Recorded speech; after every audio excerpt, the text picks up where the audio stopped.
Ladies and gentlemen, welcome. DFC 112, and we're back this week. I hope your ladder reset was better than mine. How's it going, everyone? What's up, McCheddabomb? We here we go, man. Here we go. RH, what's up, my dude? Silent Balloon.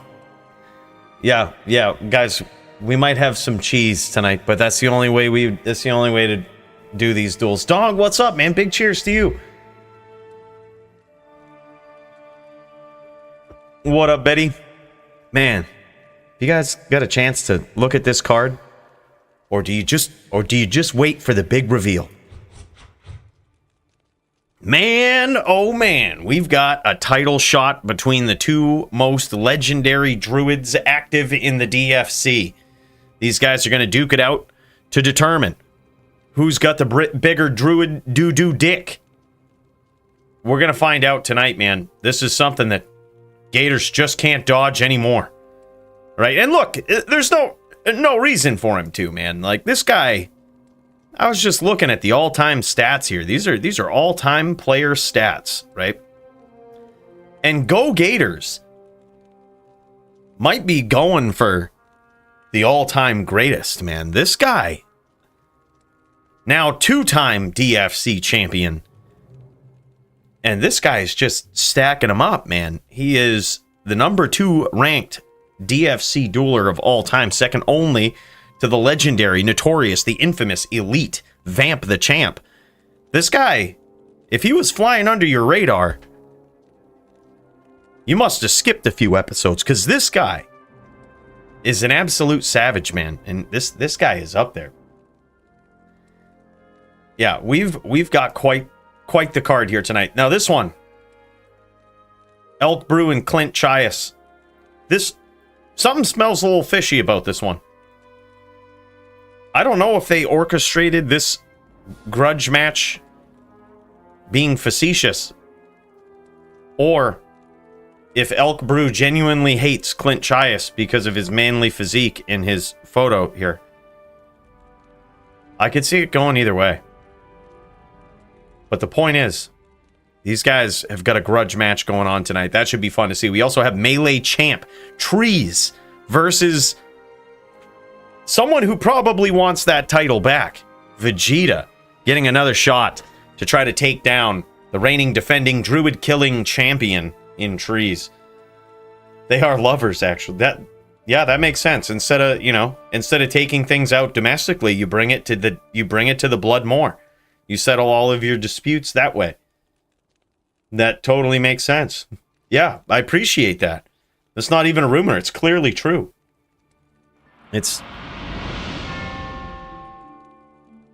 Chipping in for Nightfall's S3 exchange operation.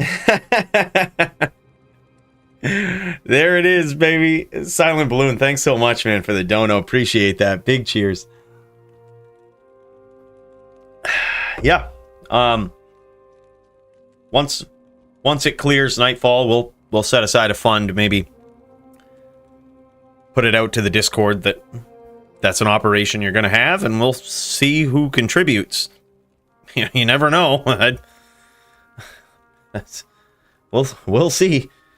We will see. What's up, Solus? Primo, how you doing, man? You ready for tonight? Primo also on the card. Primo trying to throw down. It's always eventful when this guy steps into the ring. Steps into the virtual ring. He's going up against Dingus McGee. This guy's savage. NVN should be pure fire. All right. NVN is one of the only matchups that we see where we don't see a lot of spirit spam across the map, right? Just mainly because it's not allowed in the matchup. But also NVN can be really fun to watch, especially as someone who completely sucks on a Necro.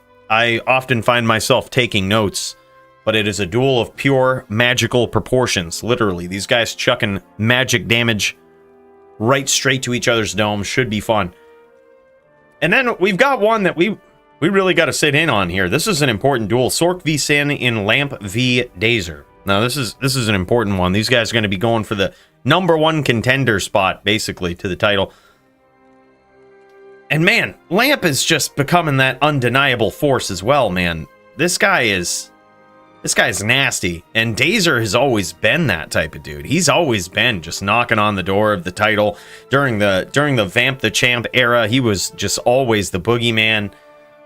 And now, ever since his return, he's one of those players it's hard to get him a matchup because there's not many people on his level.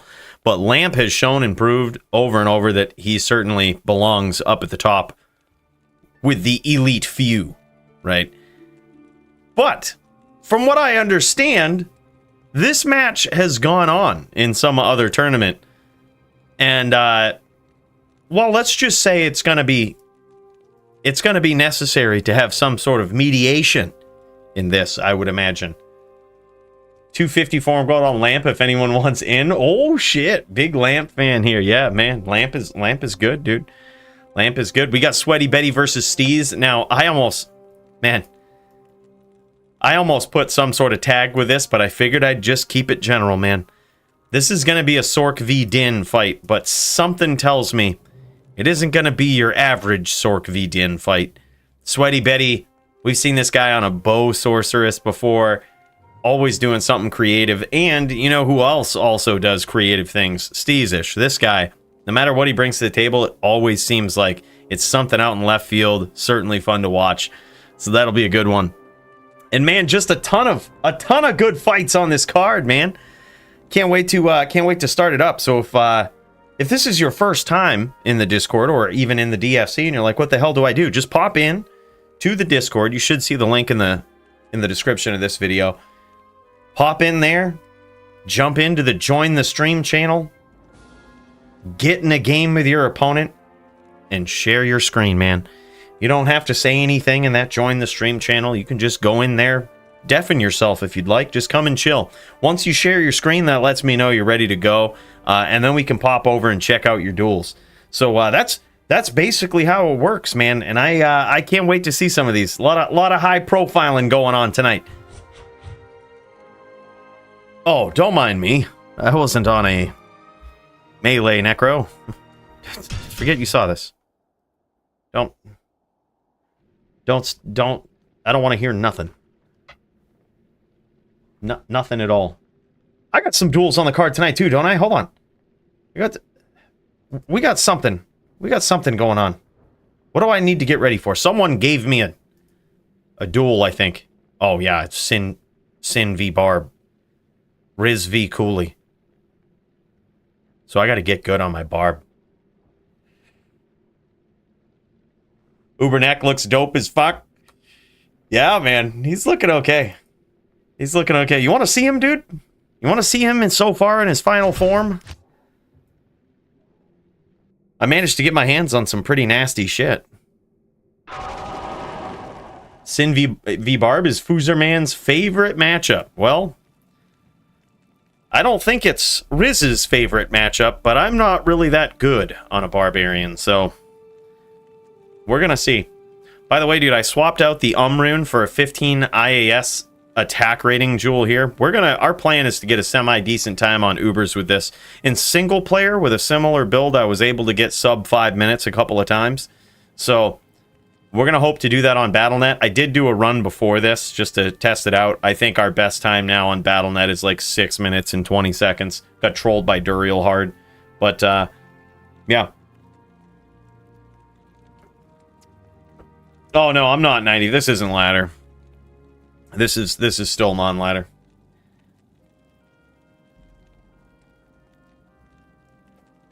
We upped the sword back hold, by the way. We got this to blade barrier, 10% more block. Seems good. I also swapped out the ring a little bit. It's kind of important to have some sort of AR on this. I hate dumping this ring, but man, having a little bit of AR to start us up is pretty good. Got these gloves. These gloves are solid. Very solid gloves for the task at hand.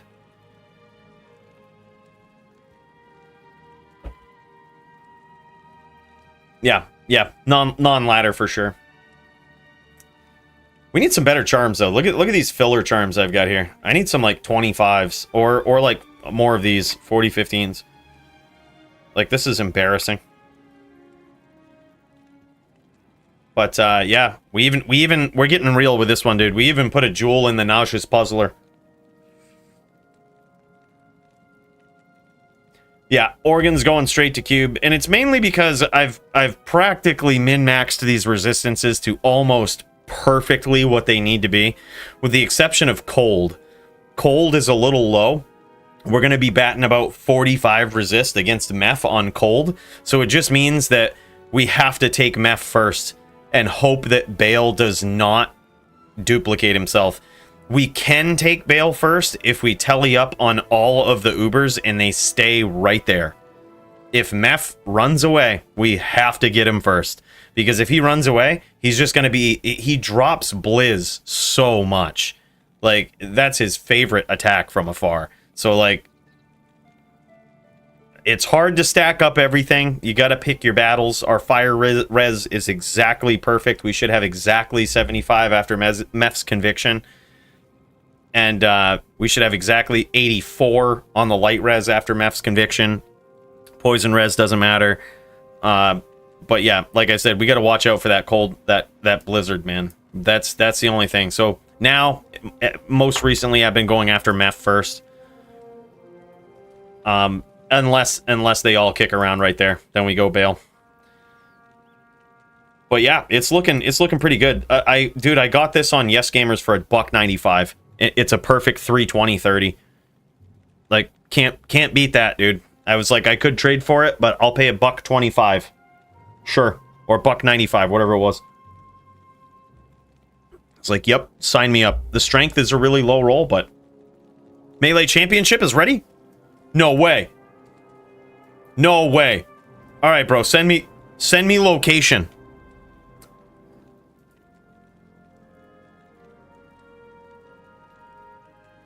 All right, let me pop into this.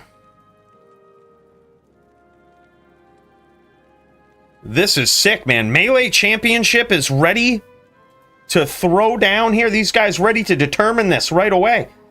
They ain't messing around. Let's see here. Boom. All right, right now we're looking at Trees' standpoint, but I'm going to try to get into this game. Hopefully help these guys out with some fort procs, all of this. And possibly even have us a better viewing experience. Right up close and personal, you know? You never know. All right, let's kill this. We need some epic tunes for the epic match between these two. These guys about to throw down for all of the marbles. Who will take it in this melee matchup for the title? Trees, can he defend it? Or is Vegeta gonna take it back? This guy has been knocking at the door of the melee champion. Look, Vegeta brought in a Din. Vegeta brought in... Is Sentinel Vegeta? We've never seen this. We have never seen this. This is gonna be interesting, my dude. Very, very interesting. Oh, and these guys are tapping too? Hell yeah. Hell yeah, man. These guys have agreed to a nice, good old melee tap duel. Should feel just like it does. Or just like it did back in 1.09, to some degree anyway. If you remember those days, that's when people would stack up the life leech in Melee, and the life totals would go back and forth, up and down, and it was some of the most exciting shit, dude. But here it is. Looks like Vegeta taking the first round there. This is wild. This is wild. All right, Trees has sent me location. I'm going to try to pop into this.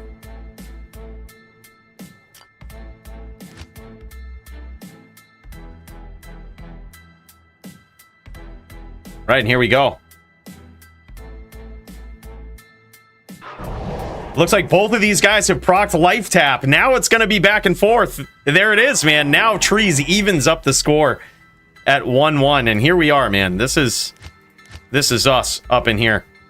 We about to do this. Hold on, let me get my shit situated here. Let's get it all situated, and then we can pop over. All right, we're checking out this round. I'm gonna pop in to the inner cloister while these guys do their thing. Wow, man. Oh, there it is. There it is. Trees now taking it. This is wild, dude. This is wild. Trees trying to hold on to that title. Trees saying, look, you're going to have to work a little harder than that if you want to take this guy out. These guys are tapping. They may not necessarily need us to go in and take them down. But, oh, man. All right, here we are. Oh, and another quick win for Trees. Vegeta wondering if he should have stepped on this Paladin or if he should have gone back to that legendary Druid. He might have just, you know, honestly, I think a lot more people enjoy seeing the Dins go at it. I might be a little biased saying that. Uh-oh, do we have a crash? I think he crashed.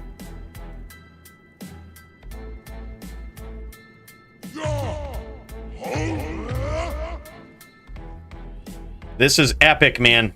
The reigning defending. Yeah, his game crashed. We figured as much. He just like randomly was swinging and then dropped. Just pieced right out of the game. But this right here is your melee champion. He's even got, wow, look at this. He's got the legendary axe that we're so used to seeing on this guy, that he's brought to so many duels before and felled so many players. He also looks like he has a Vizzo diadem, two paladin, 2 open socket Vizzo diadem. He's rocking that. This guy is ready for the Din v Din, man. Yeah, he says redo. Yeah, it didn't even start.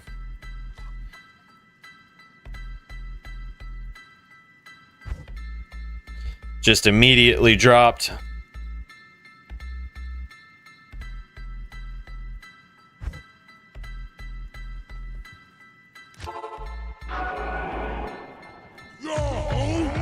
Man, melee dueling, man. I think I was considering turning this barb into a melee dueler, but we haven't seen a lot of barbs rise to being the cream of the crop in melee duels. So I don't know, man. I don't know. All right, these guys back and forth, going at it. Both have proc life tap. Oh, man, and there it is. Okay, all right. All right, now Vegeta trying to even up the score, trying to make a big comeback here. Now 3-2, still in favor of the champion. But it's so cool to see that life tap proc. And honestly, if you remember the days, the good old days of 1.09, even procking life tap doesn't quite do that era justice. Like the level of juck fuckery that would be caused. Oh my god, an early tap from the champion, but a big comeback. Didn't even matter. Vegeta with a big comeback there. He was tapped practically the whole duel. But it doesn't do that era justice at all, man. Like when those Dins were going at it, swinging, it was like better than life tap. Back when that shit worked, oh man, it was wild. All right, big start there early on for the champion. Now, trying to assert his dominance once again. By the way, what's up, guys? Yeah, just seeing some messages there. It might have been 15 FPS because I was loading up 2 things at once here. All right. And there it is, man. Wow. Okay, this is neck and neck. 4-4. Vegeta versus Trees. These guys both on the Din, both agreeing to the tap rules, something we actually haven't seen in the DFC yet. This is a methodical duel between 2 epic champions here. This one's close, man. Both, oh man, look at that. An early tap from the challenger, and it might have just got him there. Look at this. We even got that little tap curse above our head here. You don't even need to go to a car. Just swing at this barb a couple of times. Just rep right to full. Now Vegeta trying to take that title back on the Din. Ja, aka Tree, says he swapped a few charms. I can only imagine that by doing that, what he's doing, the charms that he might be referring to, is I think he might have swapped from 3 2020s to 36 20s. Meaning that it's giving him more attack rating, a better chance to actually connect with his target. And at least for that duel, it certainly paid off. He says, seems to be working.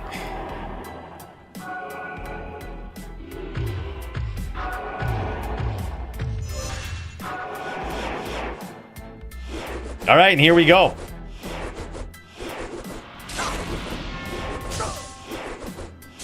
Bam number 2 Necro on ladder, currently. No shit, really, dude? That's amazing. Congrats on that, brother. Looks like that round right there, now 5-6 in favor of the challenger. Vegeta trying to get it back. Dude, big cheers to you. Tommy Fred's trains, man. Number 2 Necro on ladder, that's savage. Did you hit 99? All right, next round between these two. An early tap from the challenger. That's paying some serious dividends here. It's going to be hard for the champ to catch up after that. He's already bleeding out as well. And man, it was just a slow and painful grind to his inevitable dirt-based death. Face in the dirt. And that's what tap does to mofos right there. Just sets them right down, shuts them right up. Ooh, look at this. A little bit of sync zeal in here. And a tap from the champion. Now both players are tapped. Who's going to come out on top? It's really hard to tell when tap is effectively on both players here. I was going to say it could go either way. And the champ pulls it right back out, man. Now 6-7. Still in favor of the challenger. 96, three-way running for it. Wow, dude. Yo, that's savage. All right, and here we go. Next round. Slightly in favor of the challenger. But who's going to take it? Big tap from the champion. That's going to help him, especially now that he's been connected on a little bit. Ooh! Oh my god, I say that, but nope. Nope, there it is. It's now 6-8 in favor of the challenger. The previous champion, Vegeta, coming in on the Din, on Sentinel. That's who we're looking at here. And these guys click and hold champions in their own right. Trees is the current. Vegeta, aka Sentinel, is the previous and looking to be returning DFC champ. Big hits from Sentinel. It's not looking good. It's not looking good. Now it's 9. 9 wins for the challenger. He is 1 win away, and one might assume that this is very, very quickly falling out of favor for Trees, the champ. And what an interesting duel to see here, man. This is the first time we've seen tap in the DFC. A straight zealot tap duel. And there it is, man. Champ says, look, I ain't going down like that, man. I'm just giving you a couple of rounds. Now it's 7-9. Now, in a championship bout, it is win by 2. So, if the champ's gonna do it, he's got to go to 11 now. He's certainly got an uphill battle. Big hits from Sentinel early on. Looking like he's getting a very dominant early lead. And there it is. The new and returning DFC Melee champ in Sentinel. This guy doing it on the Din, man. Jeez. Yo, we gotta see this guy's gear. Mind if we check out the new champ's gear? Oh man, we gotta see it. We gotta check, we gotta peep this, man. All right, this is what we're looking at. Oh man, he went with the F shaft stop, dude. Almost perfect. I think it's 24-22 is perfect. I think that's perfect defense. So he's about 23 defense off of a perfect roll on that. He might have had a perfect base roll because the actual enhanced defense is not perfect. He might have had a perfect base roll, sort of a... Yeah, it's a shame. Yeah, and look at this, man. No, he's got a bear and a Chamroon in this. This 2-socket lifer, Vizzo, 2 paladin skills. And you know what? You know what's really cool about this guy's setup? About Vegeta's paladin setup? None of this shit has been extremely expensive or perfect yet. right? I say that with the exception of this. This is a perfect enhanced damage death cleaver, which still isn't really that expensive. The life after each kill is not perfect. That could be 9. If that was, it would be worth a lot more, but it really doesn't matter. And look at this. This is the first time we've seen rare gloves like this. 20 IAS. The godly roll with almost perfect dexterity and E-rep. Very nice defense on these. Beautiful gloves. First time we've seen something like that as well. And of course the angelic set. Whenever you rock the death, and especially the death with the shaft stop setup, this is a otherwise very budget setup. With maybe the exception of these gloves, it's hard to tell exactly what these would go for, but they're certainly all of what you would desire in Melee. Like, it's good, but I mean, the resistance doesn't matter, so they technically could be better. From what I see, this guy's setup isn't really unaffordable, right? Like, it's not something outlandishly crazy, which is inspirational, honestly. You love seeing the Eth shaft stop, man. Eth upped, Zotted shaft stop. Beautiful. Just beautiful stuff. Jeez. And just to take a look at the Challenger's gear here, you might be familiar with Trees the Champ, but man, oh man, look at this guy's gear. Now this guy has some shit. He also went with the F shaft stop. What is it about this duel where people going with that F shaft stop, man? Now the big difference here is he's got some crafted gloves with a little bit of crush and blow on there. The godly roll as well, 15 strength, 3 dex, beautiful. And this is the diadem that we saw him with here. He opted for a bear and a 40-15 jewel in his 22 base strength Vizzo Paladin helm. Beautiful. Better roll on Exile, but still not perfect, right? Like, this is wild. Good gear, though. Those gloves are insane. He did swap to the 3620s, much like what we thought. Yeah, this axe worth quite a bit. It's even got base AR on it on top of the Fool's mod. God, that thing's beautiful. 6 strength as well. You really, that's a beautiful axe. Absolutely incredible. Yeah, EDC is pretty nice in tap. I love it, man. First time we've seen the Exiles get busted out. GG, fellas. Sick duel. Was fun to see the tap.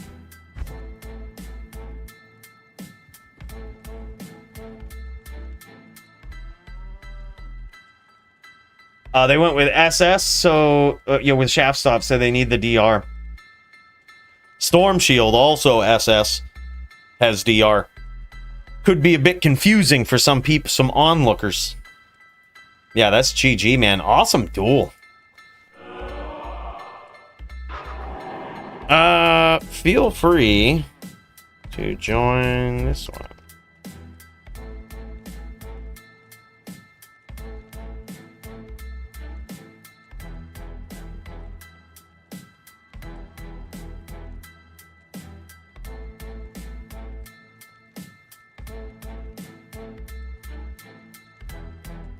All right, Trucker Gut also on the card for Melee tonight. This should be fun.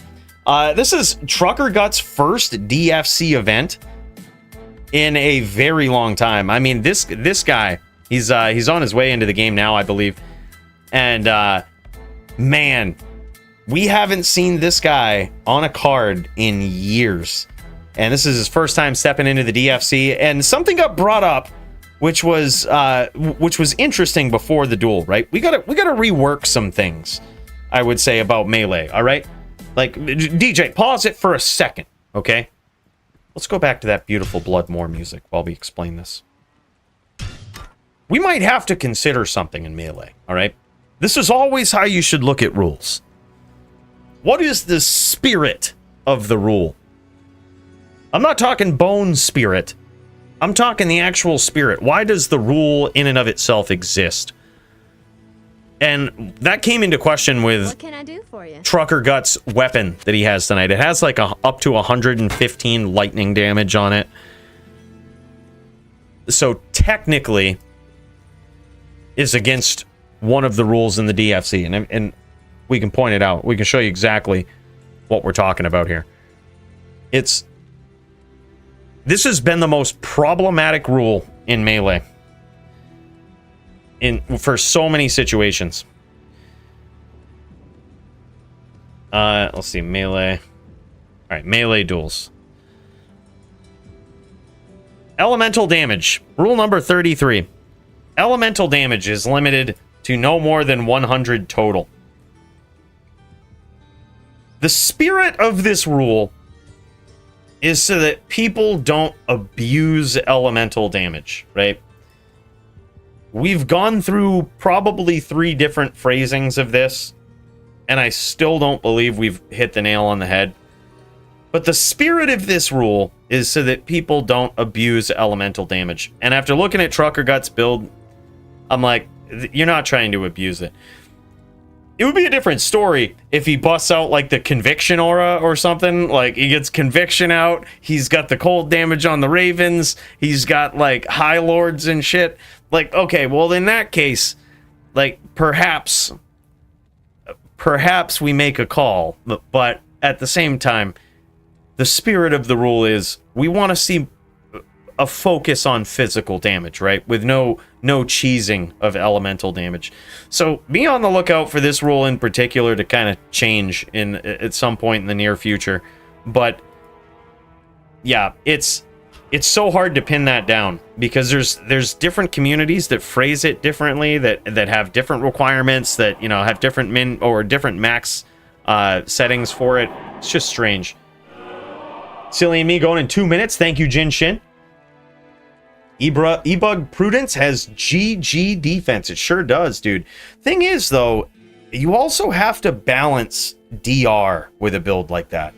So, yeah, you would have to give up. You'd have to give up the life tab. You'd have to go like SS, get your DR somewhere else. But other than that, yeah, Prudence is very good defense. A lot of times people don't wear it because you can find E-Rep rare armors that are close and also give you the 2 sockets for free for more damage, more attack speed. It's so hard in Melee to meet all of the necessary breakpoints while still kind of remaining at a decent point with your defense and your AR. So while Prudence has a ton of defense on it, it's typically not used for that reason. It's just it's hard to work one item in for one specific thing. Yeah, you gotta, like, there's so many things to consider, and a lot of times it's the breakpoint issue is why Prudence is not used. I do see some other people in the Discord. This is getting exciting, man. I see Silly's stream up. Let's pop over. Let's see what the hell's going on now. These guys getting warmed up? What's happening here?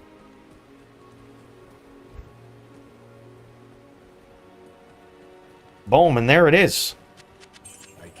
Jin Shin is west. All right, these guys might be getting some logicalities figured out here. That's a word that we did not make up. That's a legit DFC word, right? The logicalities of this duel are being ironed out right now. These guys figuring out what servers to duel on. If you guys need a East game, if this is, wait a minute, is Silly East? I thought Silly was East. I could be wrong. If he is East, then they could just do FT3 and then switch it up on the other server, like East and then West, and better record wins. Treat it like it's 2 different servers. I mean, because it practically is, and for the purposes of this duel, practically is. Looks like Silly's warming up against Primo here. Primo on his, or no, Primo is on his team. Is this actually it? Is this the duel? Hold on. I gotta check what's going on here. Check where we're at.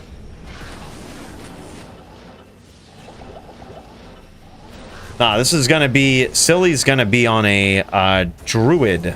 Yeah, he's gonna be on this Druid right here going up against a Zon. Now, that's an interesting match. We've seen it go either way. We've seen Big Dio, the Zon killer, be able to take out Zons on a Druid, but typically one would think that the Zon is favored in that matchup. Yeah, I figured it. It looked like, I could tell, it looked like he was warming up there. Usually you can feel it. When someone's in the zone, ready to go, ready to duke it out, you can feel it. I take it you must have made the game, Primo. You must have made a central game for these guys. What a hell of a dude. It's all, I'm putting it all together now. Or at least I think I am. There it is. Yeah, this'll be epic, man. Curious to see if Silly can do it. Now, Silly, a little bit underrated, I would say. Silly is... I'm gonna try to bring up some leaderboards here. Just show you this guy just creeping right up. And I mean creeping.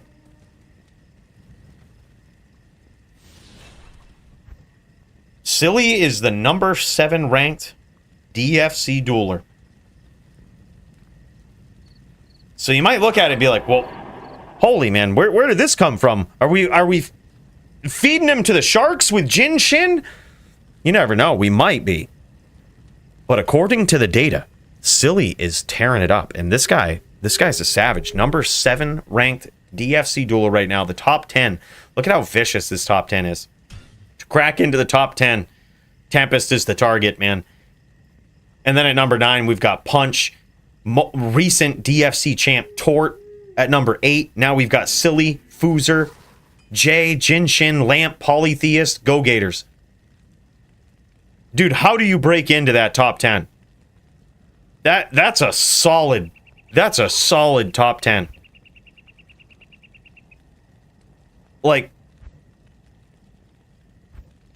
it used to be that like the top 3, maybe top 5 was like super competitive and it was hard to break into it. I think we've reached that point with the top 10 now, where top 10 is like, wow, if you're there, you sir are a dueler.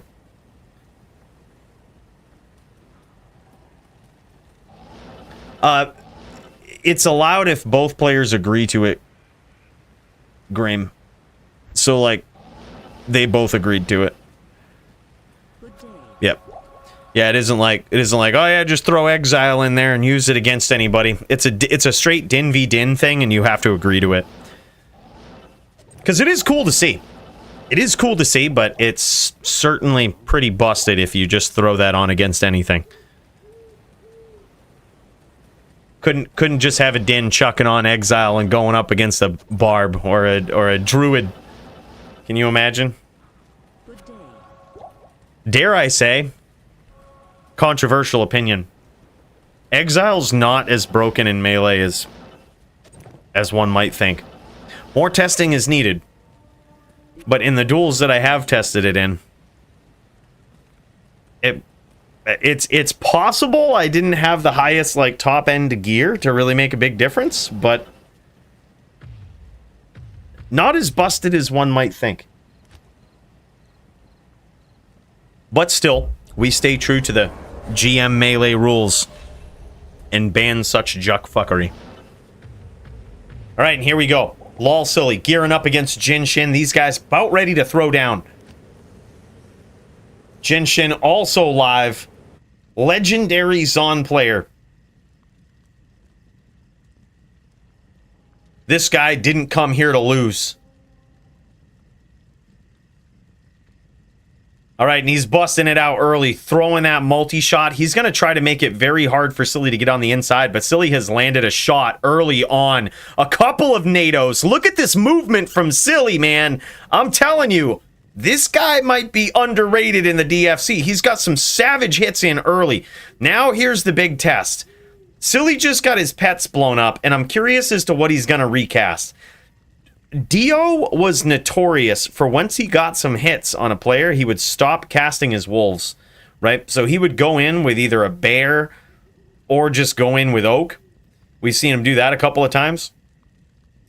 And he would stop casting the pets because there was just such a good chance that with one of those lightning furies, you were going to get hit hard, man. Like, you were, the Zon was going to heal back so much that it wasn't worth it. Nice nados again from Silly.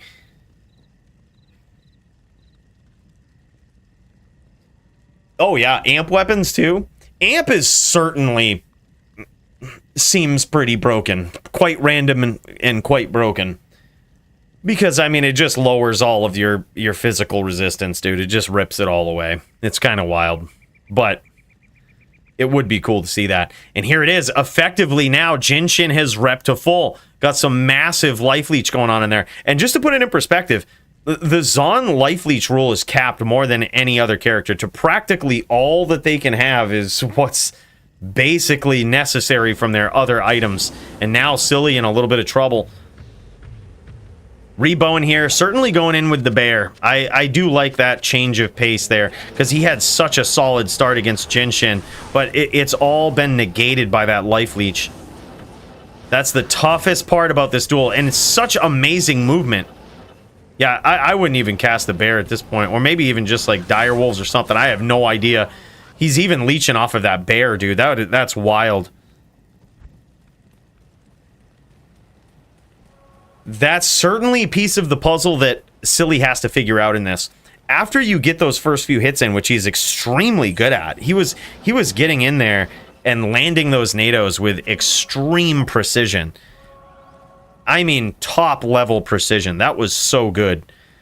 But maintaining all of that damage afterwards, right? Like, and making it so that essentially Jin Shin doesn't leech back off of his pets is the hardest part about this. I'm not 100% sure on how to do it myself, but what do you guys think? Is it better to go in with just a diminished amount of wolves at that point? Maybe 1 or 2 wolves?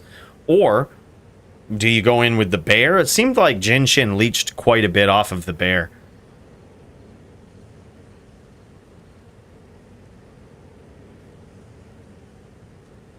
Yeah, that was wild. This is certainly a puzzle, and we're going to see if Silly can solve it. He certainly has the movement, man. I am impressed. The numbers don't lie. That's what I'm loving about the data board that Sound put together. It's the data don't lie, man. Like, when people start rising up and start kicking ass, man, you can really see it. Like, if you were blind to it before, you won't be after checking it out. You'll be looking for it next time. And that's exactly what we see here. Yeah, nice choice there. He actually went in with 1 wolf, a little bit more, leaving him a little bit more exposed. Yeah, he's going in with lesser wolves now. I kind of like that. Big hits there from Silly. We're going to see if he can maintain it. He is catching some hard hits, though, when he comes in. Now, it looks like he's opted to not go for max block, which is an interesting choice. Very interesting choice in this duel. So he has absolutely no defense upon coming in. Oh, no, he does. He does. Okay, never mind. He's pointing it out. And the reason I say that is because he didn't have SS. It didn't look like he had SS there. But now it's got me wondering what he's done. Has he gone... Wow, this is crazy. If he had SS, there would be a different graphic on his shield. But he has somehow achieved max block with some shield that is not SS. He's either done that with a J-mod, or he's gone completely rogue and done it with, like, a spirit, which would be wild. He does have 5.4k. Oh, okay, he tried to show it off there. Dude, nice hits. So it was looking like Silly was like out of this. Like, you know, like it was just hopeless. But he keeps getting in there and landing the nastiest shots. Nice aim there from Jin Shin, though. Oh my god. Jin Shin's such a pro on that Zon. That's how you can tell, too, man. When you go in and it just seems like the Zon gets a name lock on you. It's like you teleport below him. You teleport to the side. You try to juke and dodge and do everything that you can to confuse them. But somehow they still get that name lock when you go in. That is just that is a tenet of a great Zon player. And Jin Shin is that guy. There it is. A second win for Jin Shin. Now 2-0 in favor of him. Great duel there, though. So it looks like Silly has gone with 75% block, I got to check out this shield. We got to see this before the next round. I'm blown away. It's got to be a J mod, right? There's no shot it's not a J mod. Yeah, Spirit Max block seems dumb. Like, I was throwing it out there because... no fucking way! He did it! All right. You know what? Now that I know he's on that and he still has 5.4... I didn't think he was doing that with Spirit and still having 5.4 life. Or 5.4k life. Okay, so... that's really not that bad. Like, I thought for sure he was doing it with a J mod or something, but he can get there and still have 5.4k, which is, you know, of course, you're sacrificing probably 1.6k life for most Druid setups. Some can get higher than 7k, but that doesn't really seem that bad to me. I mean, most max block Druid setups are probably pushing somewhere around 6k anyway, little over. So you're basically giving up 1,000 life to maintain your 63% cast break point. That's a very interesting build on this. I like this, man. Missed your dulcet baritone voice. Bored. Hey, what's up, Botosaurus, my dude? Big cheers to you, brother. Thank you so much. 2024. Let's tip one back to this guy, man. That is a super generous donation. Thank you, brother. Big cheers to you. I missed you too, my dude. It's good to be back in the DFC this week. You know, after skipping it last week for ladder reset, I was like, why the hell do we do this? Especially after I got bludgeoned with absolutely no drops, no luck, literally nothing this ladder reset. We didn't even find a 3-socket helm until week 2. Like, we got completely assed by ladder reset this time. And I was like, we should have just done DFC. It's like, we should have just done it.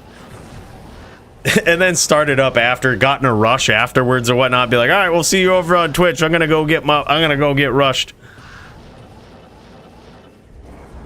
Yeah, I mean, the DR, it seems like DR would be good, but as we've seen in the past, what's more important when you need it is max block. The DR should come secondary to max block if it's a choice between the two. Max block is far more important. Sure, when you do get hit, it's gonna hurt, but you're gonna, if you just, let's say it's an option between DR and max block, and you have to make the choice between the two. You go max block all day, like, because you're gonna get hit far more frequently, even if you have higher DR. I like that choice, and he's actually scoring some pretty nasty hits here. And it's likely that Jin Shin isn't used to a Druid being this fast, too. That's another thing. It could be that Silly has put this build together to throw off a high levels on player like Jin Shin. It's a risky move, but certainly some high level shit. I like it, man. This is what I say. I find it hard to critique or shit talk someone who's in the top 10 DFC, mainly because they're doing better than I am. So whatever they do, it's like, it may or may not work in this duel, but it doesn't necessarily mean it's a bad choice. That was close.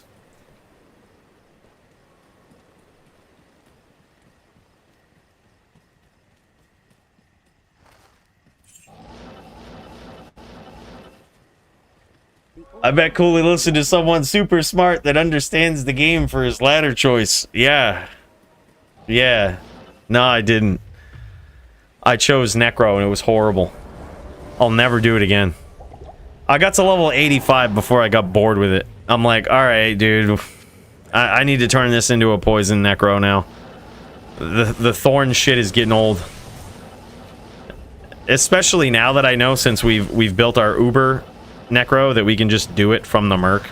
I'm like, this is just bad. Gotta get better mods. Look, Primo didn't tell me to start with a Necro. He just told me about thorns. I made that bad choice. That's all on me. Yeah, so I mean, it didn't work. It hasn't worked so far. The duel ain't over. It's 3-0 in favor of Jin Shin, but you never know what can happen. I'm remaining hopeful. that we're going to see Silly pull this one out. Certainly a tough opponent. Nice hits there with the nados. The good thing about him now not using pets, he's using the Ravens and the Oak, but it's almost certainly that Jin Shin is not going to leech back any life. Beautiful cuts there. Oh my god, nice cuts. Nice hits. Silly's Druid gameplay is great, dude. Like, he is so good. Looks like he was attempting to cut there, but he got hit by a jab, which put him into stun animation, stopping him from tellying. But he was looking for a nice cut. And what I mean by that is he's looking to teleport below Jin Shin's Zon so that he can't walk down and escape the nados, right? If he walks down, he's going to walk into him. Beautiful telly stomp there. And you never know. This could be the start of a big comeback for our boy Silly.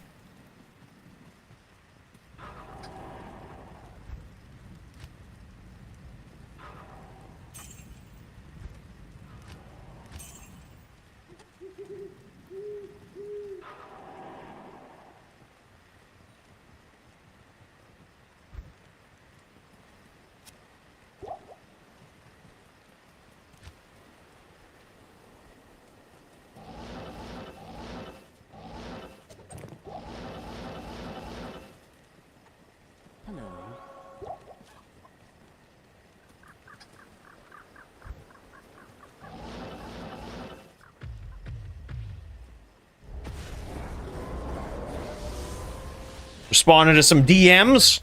Trying to get better at that during the DFC event, you know? Trying to be a semi-responsible host. Listen to people in the DM. Yo, what's up, Doombringer? Sweaty Betty and I are ready to go after this match. I can't wait to see it, man. Can't wait to see it, Steas. That's gonna be a great one. Very creative one. Nice hits there early on from Silly. Silly's figuring it out, man. Here's another thing that we've seen from some of the top duelers, right? Is we've seen their ability to adapt in mid-duel. And that's something that we're seeing from Silly here. Like, not only has he adapted with his choice of pets, but he seems to be figuring out Jin Shin's style a little bit better, right? Landing these nados a lot more consistently and then getting out. He notices that Jin Shin has this tendency that when he does get hit, he wants to go toe-to-toe, right? Like, a lot of Zons are scared of that. They try to keep the distance, but Jin Shin is not. And you see Silly adapting to that. He gets in, he harasses with those nados, lands a couple of really good shots, and gets out. Didn't work for him that time. I think the DR came into a play a bit, but damn, man, well played from both of these guys. I'm very impressed. Jin Shin is a tough Zon to figure out, man. He's a different kind of player. Very, very high skill level. And as we're seeing it now, can't underestimate this guy. Not only is he creative in the ways that he makes a Druid, but this guy's got some skill. Watch out for Silly, man.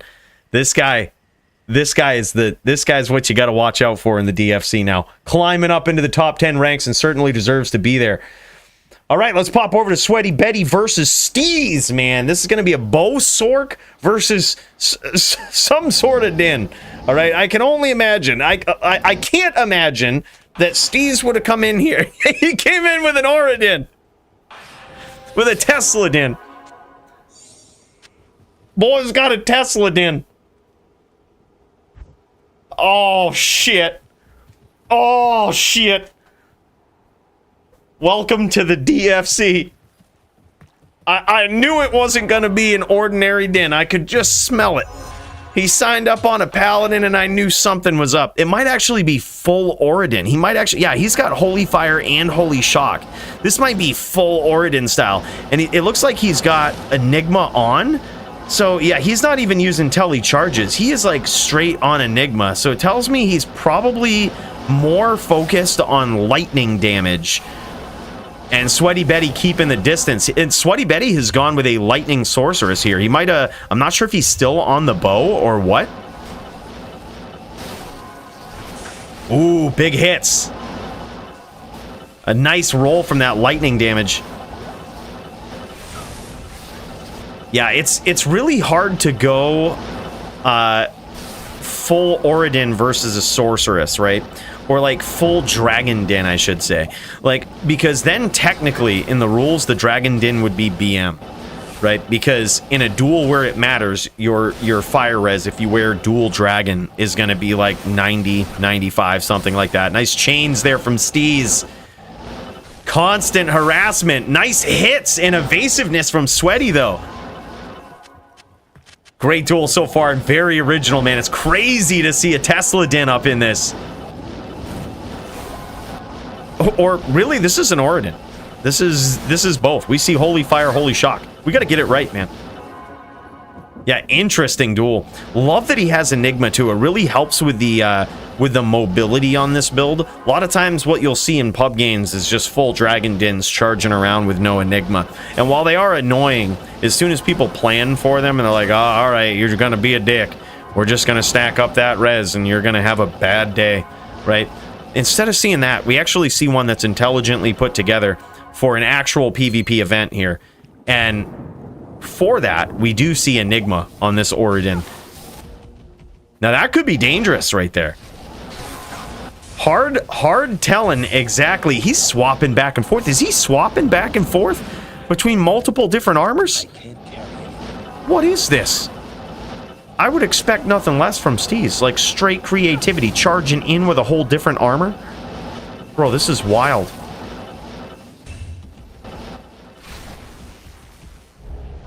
Steas Lamp DFC champion match. Bro. I would love to see some creativity up at the top, man. It's so rare, especially for a championship bout, that you see off-meta characters. In fact, the only one I think that has been consistent throughout history has been Polytheist. Like, if you... I would consider the Shaman an off-meta build. Usually when people are on a Druid, they're not on a Shaman. And it takes a special kind of player to play on a Shaman and do it effectively. So we've got some big hits here from Steas. He might be trying to finish with the aura. It's hard to tell. It's also hard to tell how much of this damage he's absorbing. It's possible that if he has the right gear on, he could absorb damage on a low roll of the lightning. But it looks like his life is going up and down, back and forth. Dude, Sweaty Betty's just the aim, the precision. Now he's swapped to the charge. I bet he wish he would have kept that Enigma there, though. Could have had a nice little chain going on. Look at these cuts from Sweaty Betty. Oh, you know what it is? You know what it's making his life look like it's going up and down? Is the fact that his oak keeps dying. For whatever reason, his life is bouncing back and forth when the total changes. But he's not absorbing anything. He's a Telly Vengeance Zealer Oridin of Teslas. It's so strange, man. I gotta say, I would expect nothing less from Steas. This guy, every time he brings a build to the table, I've just come to expect that it's something wild. Like, it's something wild that we likely have never seen. Oh, thank you, Nightfall. Appreciate that, man. Yeah, we'll pop in after this. I'll actually try to get in there now so that we can check it out between rounds.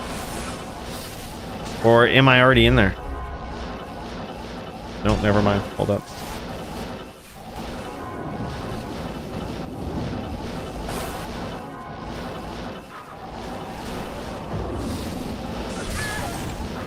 And there it is. Steas gets there with the Oridin, man. Holy shit. This is getting wild. Two very creative characters. Now, usually we are used to seeing some bow sork juck fuckery from his opponent here, but today he's seemed to gone a bit different on his meta choice, and it seems like he's gone for the full lightning sorceress again, a bit different of meta.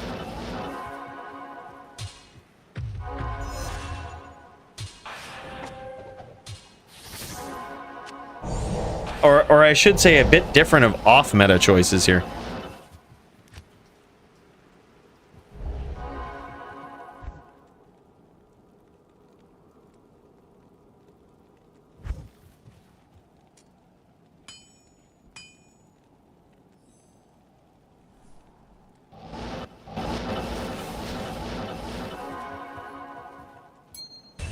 All right.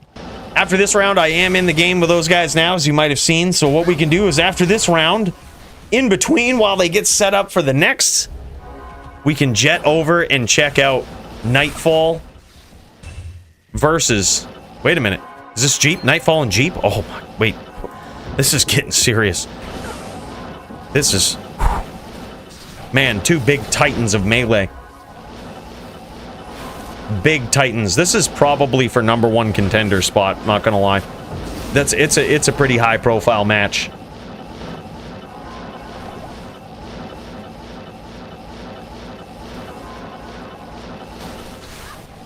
Nice shot from Sweaty Betty. Look at that life total too. 3-3-3-3 on Steas the Din. You know, a lot of times it's random, but something tells me with this guy it might have been planned.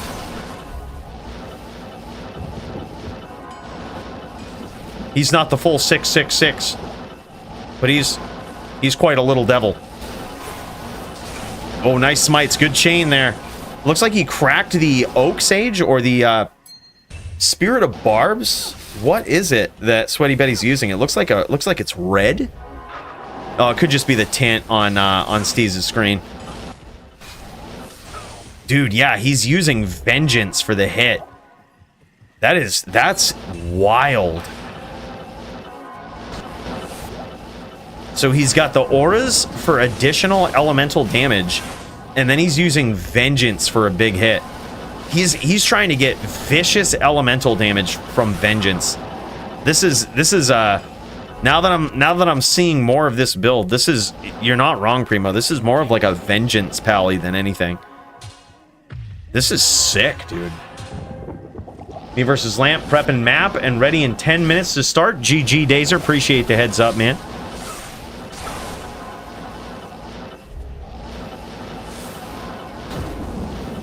What a wild match, dude. Holy shit.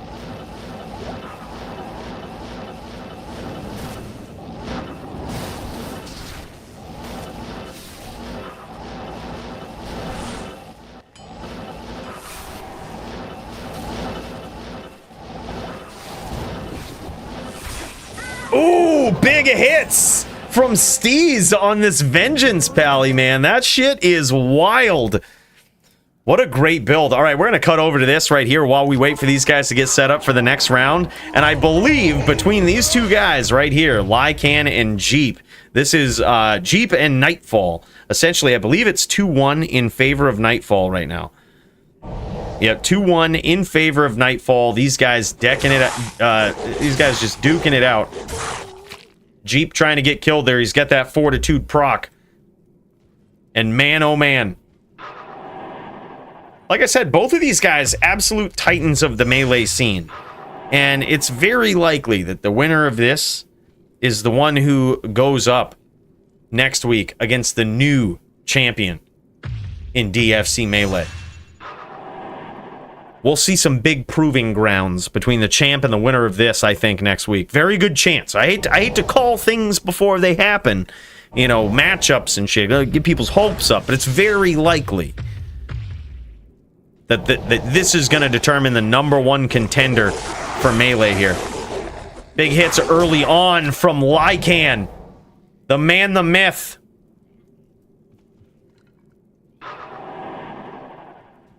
Oh, I'm sorry. I misspoke. It was, before it was 2-1 in favor of Jeep. So now it is tied up.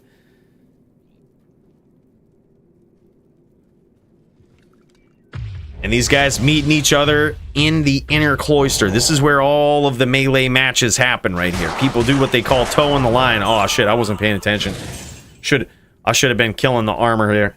Yeah, look. I'm trying to keep tabs on a couple of fights here. I'll get better with that.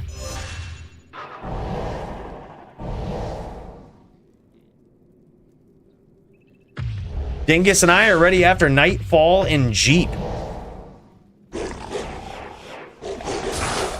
All right, here we go. Guys, off to an incredible start. Can Jeep do it, man? Nightfall is the boogeyman of Melee. The absolute boogeyman of Melee. This guy is wild. This was the reigning, defending, title-holding champion for the most number of times defending the melee belt. And he's trying to do it again here tonight. Well, he's trying to work his way back to that title shot is what he's trying to do tonight. And he's trying to remind people who's here. He's trying to remind people what's up. But Jeep saying, hey, look, bro, I don't think so. I don't think so.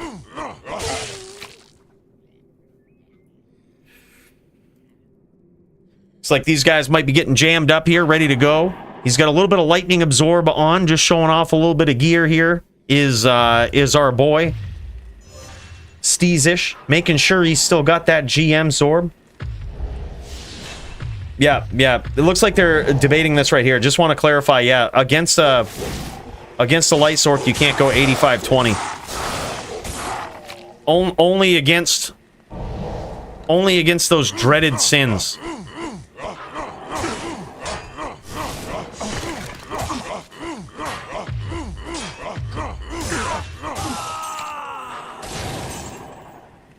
Only against them dreaded sins, bud. 80-20. It looks like he might be GM, though. 80-20 versus the Lightning Sork.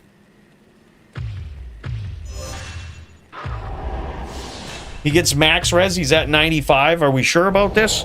Here, just flash it real quick, Steas, with both setups, man. I can... hold on, I'm going to take a look at it.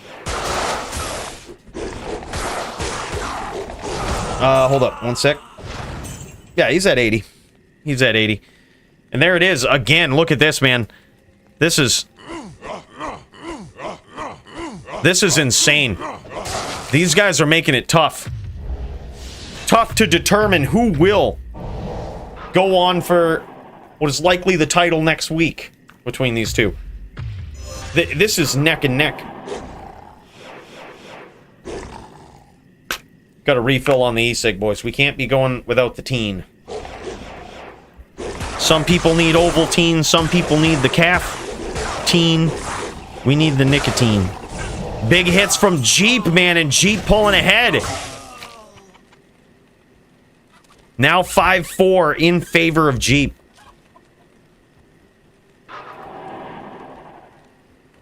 And it looks like, is this duel over? What's going on here? What is going on here? All right, and we've got it starting up again here. 5-4. Oh my God, dude. Jeep is not fucking around. He did not come here to fuck around. Dude is laying it down right now, man. It's 6-4 in favor of Jeep. Versus the Fury Druid. The longest title-holding champion of Melee Championships past. Oh my God, huge hit. Did he even... holy shit. And that's why he's the champion, boys. He just gets those nasty hits. You're good, dude. You ain't even got that armor on, bro. You good. He just gets those nasty hits, man. For a second, I thought Jeep didn't go back to town and heal. I was like, dude, that's one hit. He was like 90%ed. Oh, he has meta proc. Oh, I see.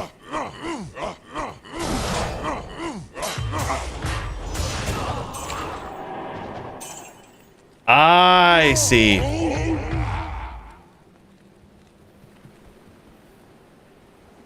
Yep, good call on that. Good call. Okay, I'm just asking some people. I don't know if they've updated it to show on Char Max sheet, but used it to what? Oh, are you talking about the max res from Resist Lightning? Yeah, that does show on the sheet. So if you did have it, we could see it. Big hits from Lycan, aka Nightfall, and damn, down he goes, man. Down he goes. Now it's 6-6. Back to an even score between these two.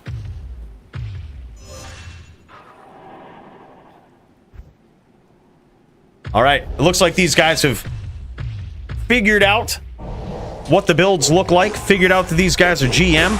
While they get this going, we'll check into this round, this tie game between these titans.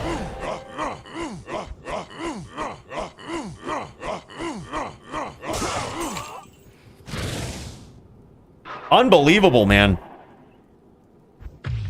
Unbelievable. Now 6-7 in favor of Lycan, aka Nightfall, in the melee match. All right, these guys getting it underway here in this duel. Let's check out the next round here while it goes. You might hear it in the background. Oh, big hits from Jeep, but a close round. And he gets there. Jeep gets there, man. Nicely done. Very nicely done. And these guys going at it now. Cutting back over to our boy, the Vengeance Din. Dude, I gotta say I love it, man.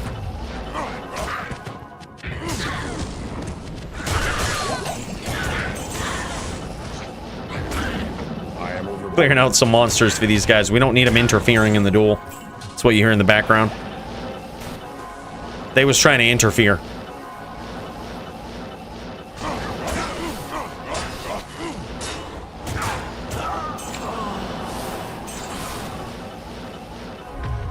And this round underway, man.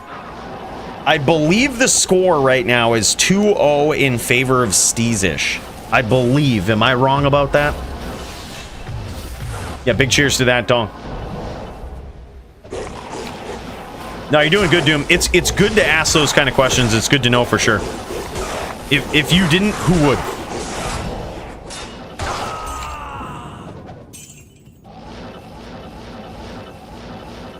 By the way, just want to point it out, in the melee match right now between Jeep and Nightfall, it is a tie game at 8-8. And whereas it's not a title shot, it is the first to 10. No win by 2. So this is nuts. What a close match, man. Two very interesting matches going on at once here.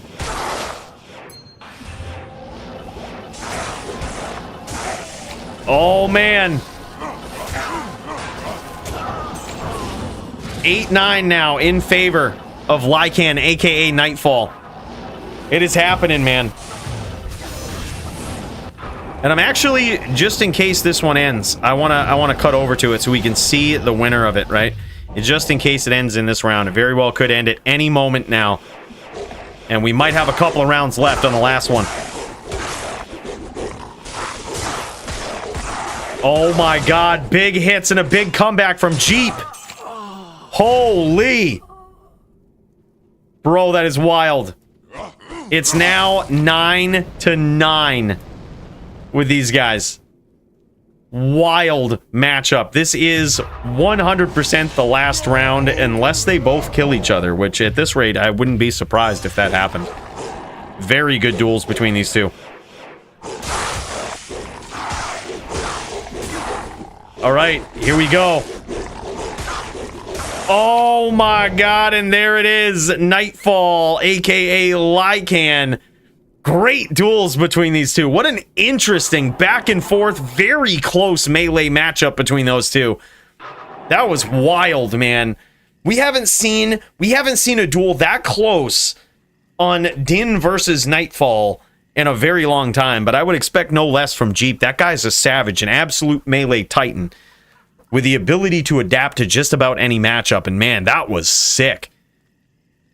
That was an epic duel, man. And there it is again, another win for Steas on the Vengeance Din.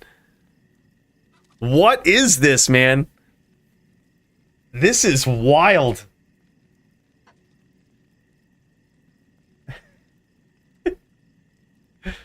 Wow.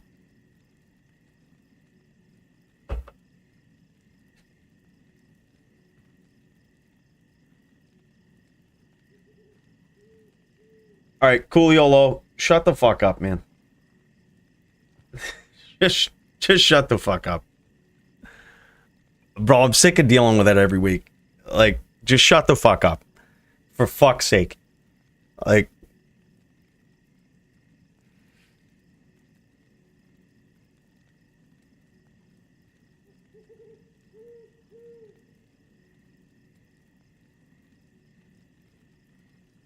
love you, bro, but shut the fuck up.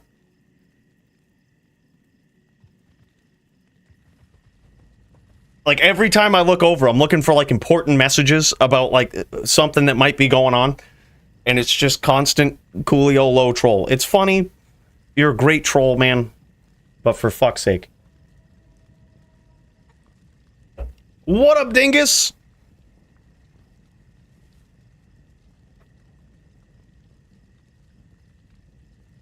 Dazer and Lamp, please. Yeah, actually, we could bounce back and forth.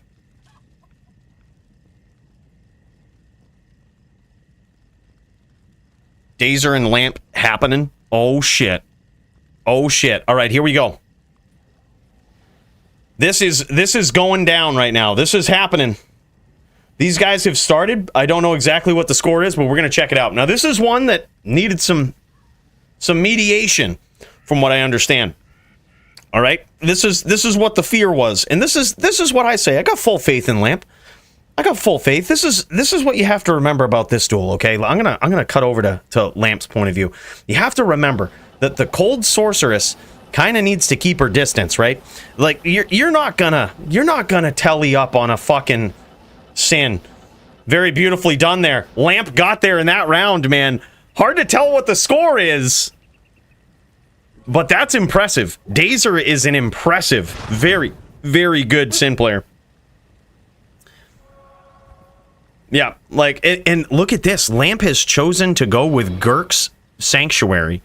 Like, he's using the Immortal Sorcerer's Shield, man, and I don't even know if he's ES. I don't even think he's ES, man. I think he might have gone full Vita for this, and he just has that Gurk's Pavis just to negate the Mind Blast damage. That's a smart move. I like that, man. And also, in this particular matchup, the Sin doesn't really have a lot of stack options, right? We recently revamped the rules for cold sorceresses, cold stack in general, to sort of try to even it out versus a lot of classes. But one thing that didn't change is fuck Sins, right? Like, they've got claw block. It's so hard to hit them with anything. And it leaves room for creative things like this. Lamp has chosen to kind of give up a little bit of the damage after going full Vita, just for that added protection against Mind Blast. And what he's going to do is he's going to try to lure Dazer into these traps that he's setting right there. Nice hit. Looked like he might have actually connected there.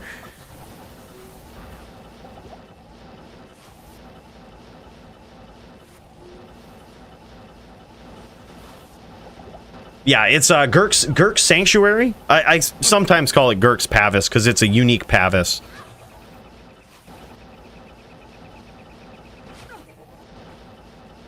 Nice pressure from Dazer, but it is really hard to catch a sorceress, man. Extremely hard. He just nailed him with some open wounds, though. That's gonna pay some dividends over time. And when you finally do catch that sorceress, that's what you got to do, man. You gotta keep them honest. You got to be like, all right, man, you want to keep your distance. You're going to pay for it when I close. You are gonna pay. And he certainly did, with almost half of his life there from that one hit. I am overburdened.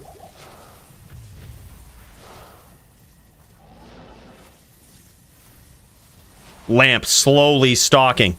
Not wanting to go too buck wild here. You never really know.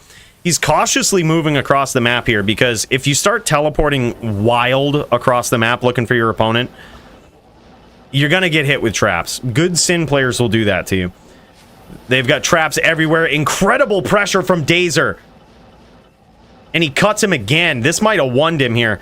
Now, this is where Gurk's Sanctuary is going to pay huge dividends, because even if Lamp gets wonned by the open wounds, he can't be killed by Psychic Hammer, and he likely can't be killed by Mind Blast. I'm not sure about that. It's hard to tell if he has enough IDR. You don't use Gurk's Pavis and not stack up enough IDR to negate the Mind Blast, would be my guess.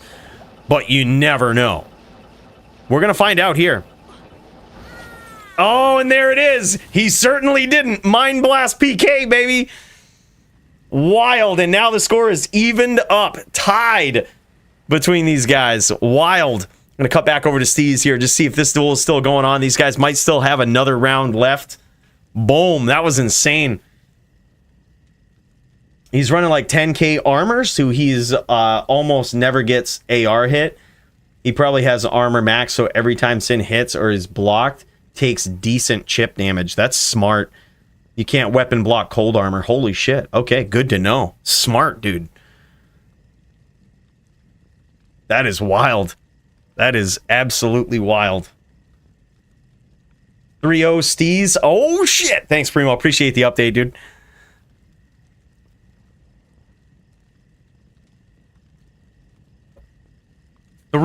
Steas on this creative vengeance din here, going up against another very creative sorceress in Sweaty Betty. Let me see if we can get this from Sweaty Betty's standpoint here. Let's see if we can switch it up for this final round, or what could be the final round, or the start of a huge comeback between these two. You never really know. Nice chains, man. Look at this pressure. You don't see a lot of CT escaping from Sweaty Betty, right? Like, he sort of wants you to stay on screen because he's got that nasty TS that's going to come down, do some serious damage. So I don't think he always wants to escape, but sometimes it's probably a good idea. Man, oh man, does he have ES, and is it broken? Man, he's got the full res, he's got the block, he's got the DR. I'm not even sure if DR is necessary in this, right? It looks like he's wearing SS. I'm not even sure if it's necessary. Just because it appears as though a lot of the damage that Steas is doing is elemental. And there it is, man. Wow, incredible win from Steas with a very creative build. Both of these guys coming in with some off-meta stuff that you love seeing. Like, that's wild. Very nicely done. Crazy duel, man. We gotta take some notes. We gotta take some notes about fight of the night here. We gotta make some. We got to make some notes. Steas v Betty. That shit was sick, man. I also think the last melee match that we just saw between Nightfall and Jeep was sick. Also, the championship bout was nasty, too. So many good ones so far, man. All right, we're now looking at this from Daser's perspective. He did get clapped by what appears to be... I might have missed it, but it appears he might have got clipped by one Blizzard. He's working his way in, man. He's trying to get in there. Cooley versus Jeep happen? I think that matchup might have got swapped. I'm not sure. I think that got swapped. I could be wrong. Let me double check.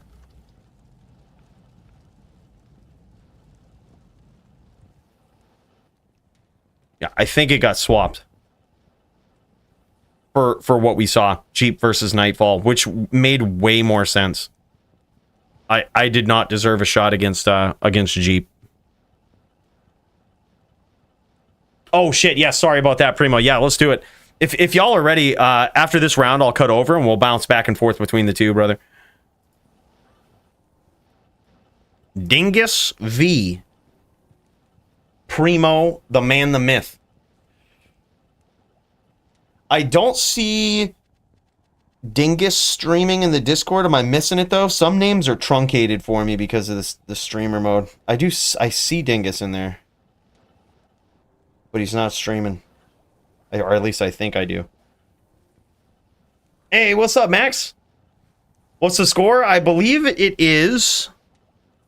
I think it's 1... What is it? 1-1 from what we've seen.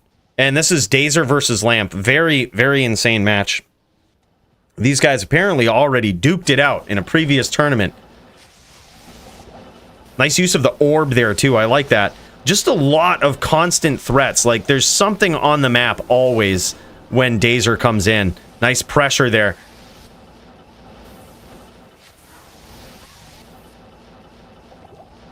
Yeah, Lamp's gameplay here is very good. So he's trying to stay antagonistically whenever, like, he's not going and chasing Daser as he shouldn't. Like, because if you start teleporting around the map, you're gonna get just smashed by traps, right? Like, but what he's doing is when there is an engagement, look at this. He's setting it up. He's trying to cut him off with this Blizz. And as soon as Daser does come on his screen, he floods it with cold spells. Like, they're everywhere, and they're pretty well placed, even for these orbs. Like, look at this. He's trying to... He didn't teleport away there. He kind of wanted Daer to chase him a little bit, to be like, okay, here we go. Here we go. I'll give you the setup. I'll give you the window of opportunity to get in here. And he's just trying to bait him into these nasty blizzes. But reminiscent of what we've seen from one of the greatest Blizz Sork players of all time, Doombringer himself.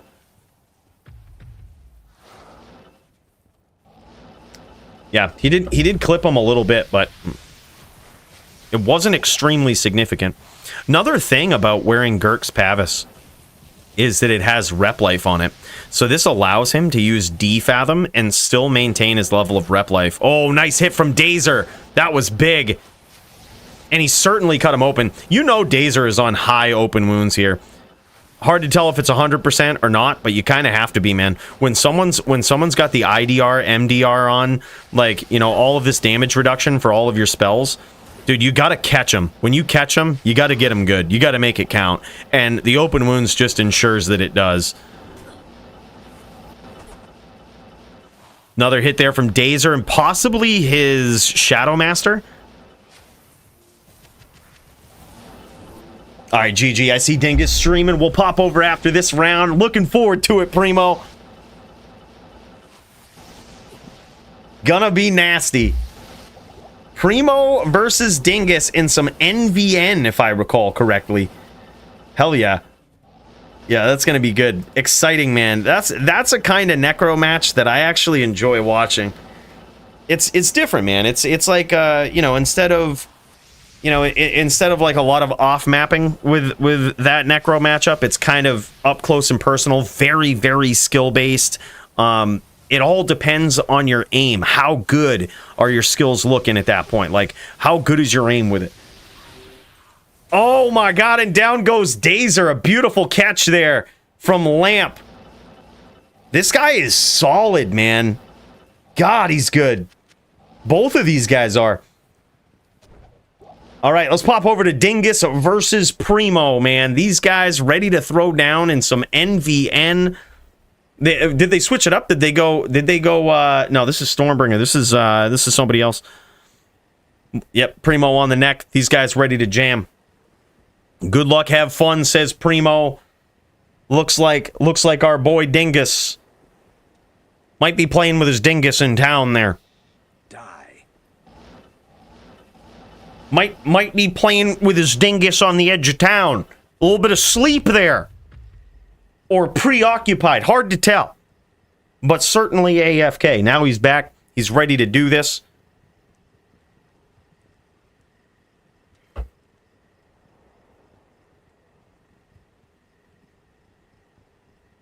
I mean, what... Here's the thing. I think there's just a lot of hate for Cold Sorks, honestly, Hellion. Like, I think Lamp is playing fine. Like, for like you on a Cold Sorceress, you're not gonna get up close and personal. And when he's backing off, it's because he doesn't want to teleport into 5-stack traps. So it's completely understandable. Nice hits there from Primo. Primo landing some nasty shots.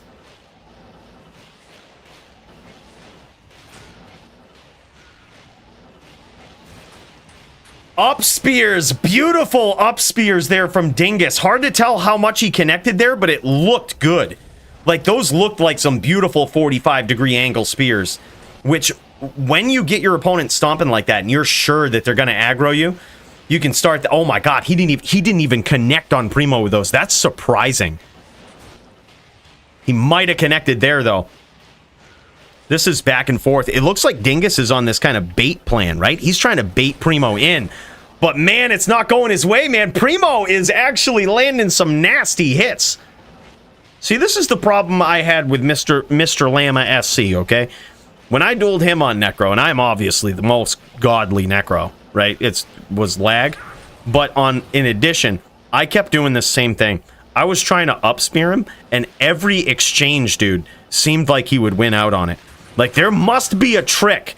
Oh my god, what a close duel. Back and forth, man, and Dingus gets there. The order welcomes you. Very well played on behalf of both these guys. That was wild. I'm going to check in on this match right here. Daer versus Lamp. These guys sitting there Ready to start it up. Being patient. These guys about ready to do it. While these guys swap it up in their stash, we'll check out the start of this round here. Daer doing some gazing.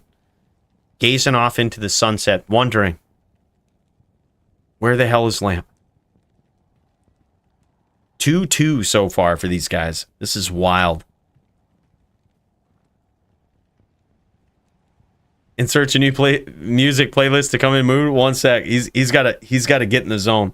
All right, while he does that, this round's likely going to go quick. These guys have started it up. Dingus versus Primo. Daer's trying to get in the zone, man.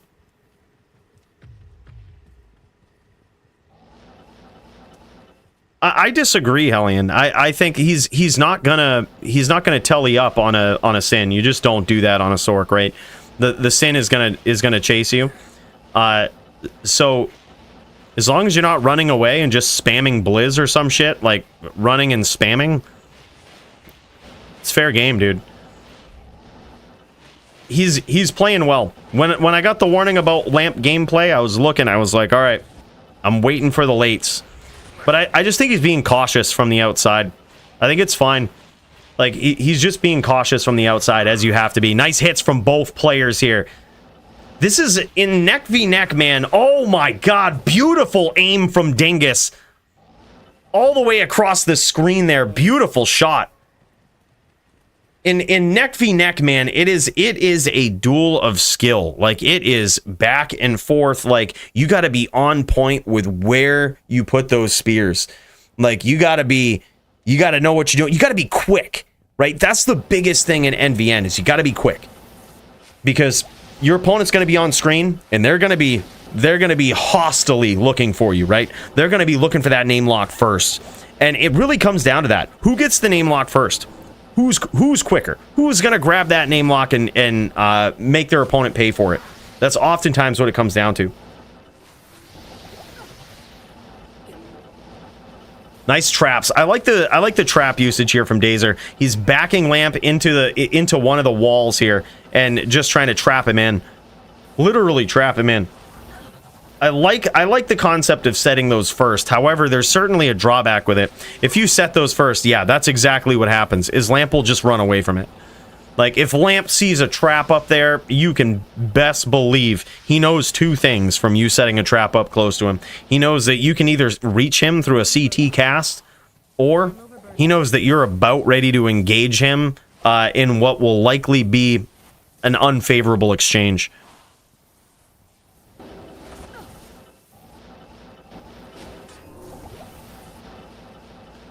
Trying to do some self-blizz in here is Lamp. He's trying to bait Daer in into a blizz and see if this works for him.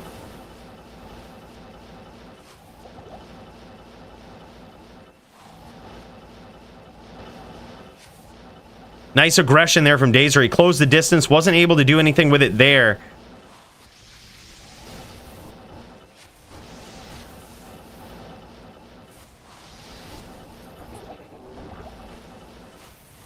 It's so hard to get those hits in on the Sorceress, man.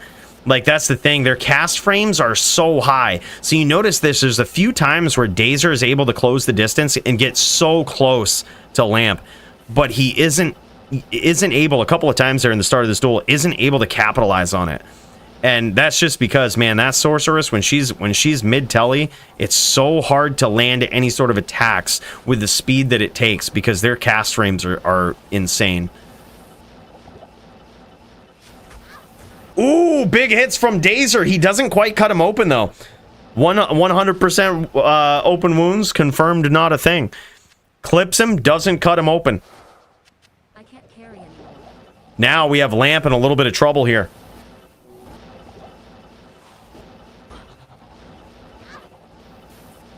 Yeah, for sure. Like, D-Flight is an interesting thing here in this duel too. From what I understand, Max has told me a bunch about D-Flight.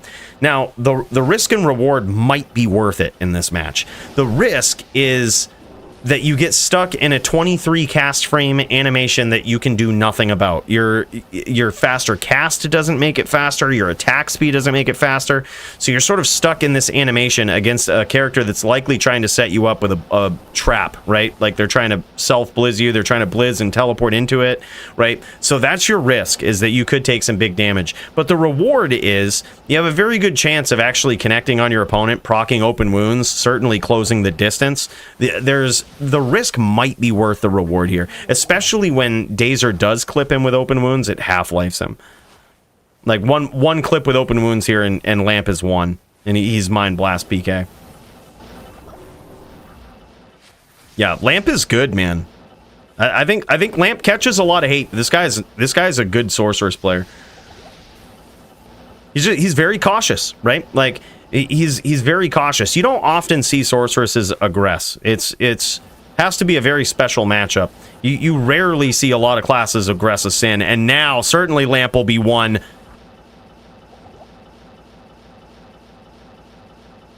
Lamp getting one here. All right, Lamp can't just teleport around repping life, though. You can't just teleport around repping life.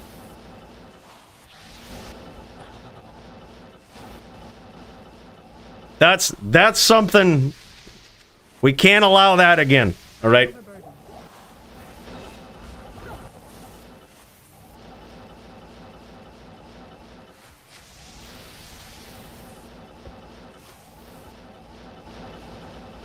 Yeah. It's hard to tell if the Shadow would be able to do it, though. I don't know. I guess she did it once.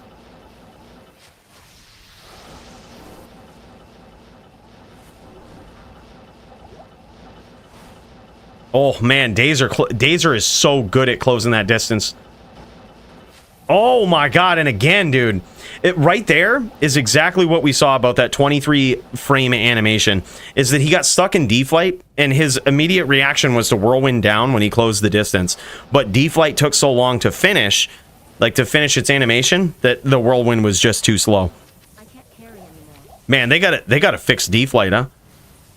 Actually, fuck that. Don't do anything for Sins. I take it back. Nobody tell Blizzard.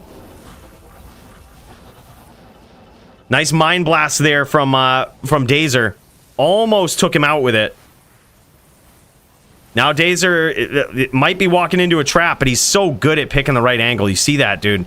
Like, Lamp setting a trap there, hoping to catch him with a blizz coming in. But Daer just very intelligently looks for the right angle, looks for the right approach.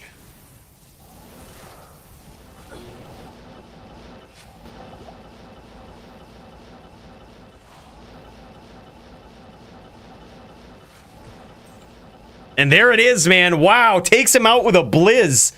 That is insane, man. That is absolutely wild.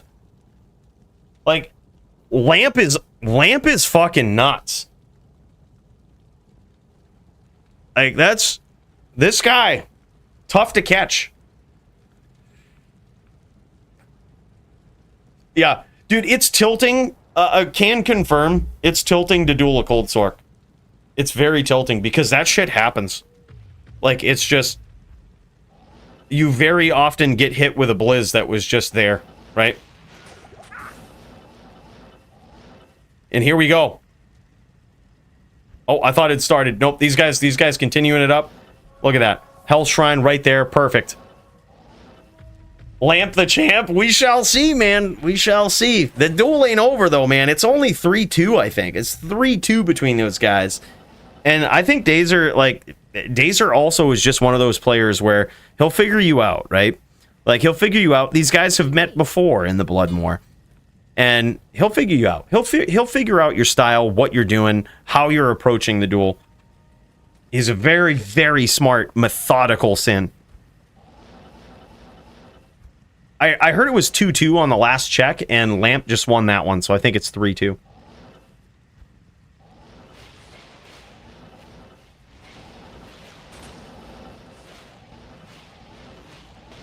Yeah.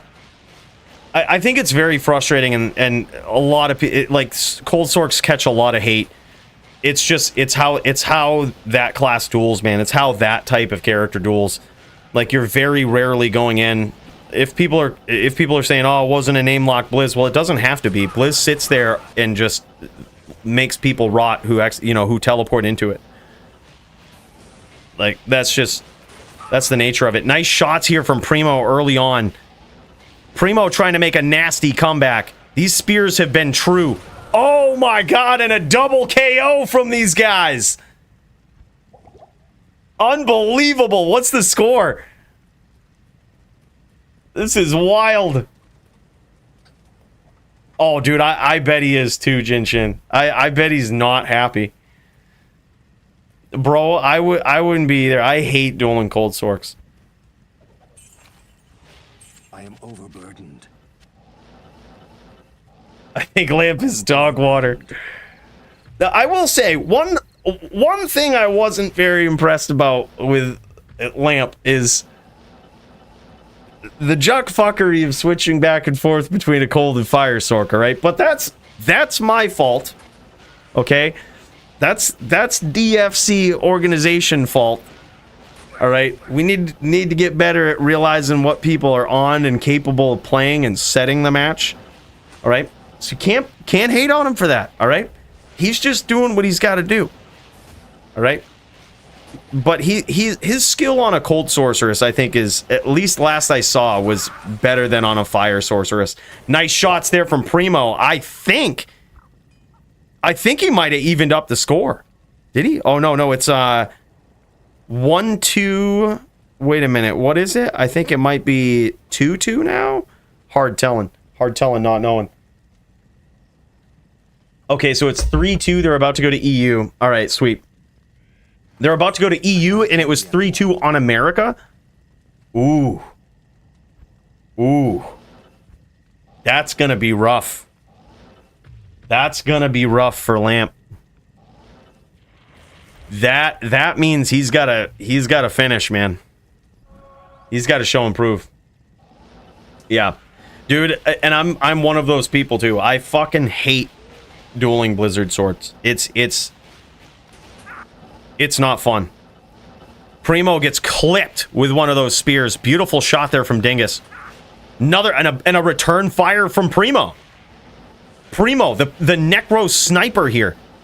He's actually very quick. I mean, we say this every week, but it's getting to the point where, like, Primo no longer underestimated, man. Like, this guy is quick. So quick at grabbing the name lock, getting in there, and putting that pressure on. And especially in a matchup like this, you get to see it. Like, and there's been a couple of times he's landed a name lock, chained it up with a beautiful stomp, and wasn't even punished for it, even when his opponent was ready. It was just so quick, man. He's in and out. Look at this. Beautiful stomp from Primo, evening up the score in a close match between these two. Unbelievable. I think, actually, wait, or is it 3-2, 3-3 maybe? What's the score? But yeah, I think it's 3-3. Yep, threes. Wow, dude. Oh my god. All right, so these guys are these guys on East, or I'm sorry, are these guys on EU now? It looks like, based on the ping of Lamp, he very well could be on EU. His ping is bouncing back and forth between the high 90s and low 100s, so I believe he's on EU ping. And that's going to make a big difference here, I think. One would think, for Daer, which on the Americas server, we did see Lamp go 3-2, a very close bout between these two. On the Americas server, on Lamp's server. Is Daer going to be able to turn the tides on his home server? So far, Lamp has scored a lot of damage.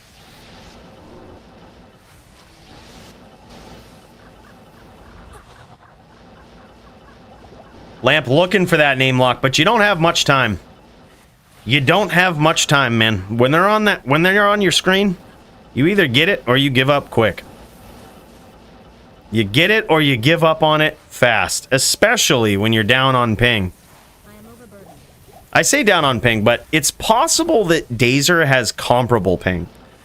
Because if they've done this the correct way, and his opponent has made the game on EU, it will give his opponent the best possible ping and slightly disadvantage the EU player for ping. And there it is, man. Lamp scores a nasty blizz right down on top of his opponent. Taken. Days are out. Oh no, this is just straight. That's it. These guys didn't switch servers at all. It's 4-2 in favor of Lamp. GG's. Yeah, appreciate the update, man. Oh wow. Yeah, that's nuts. Lamp gets there, man. That's incredible. Yo, Lamp, show off this gear here real quick. I think a lot of people are actually curious about what the hell this looks like. Bro, this Sork using the Gurk's Pavis. Yeah, Dazer says rip. Rip. Unfortunate. He was like, man, I want some more rounds. So he went 5-5 in the Gurk's Pavis 2019 with some PLR on his amulet.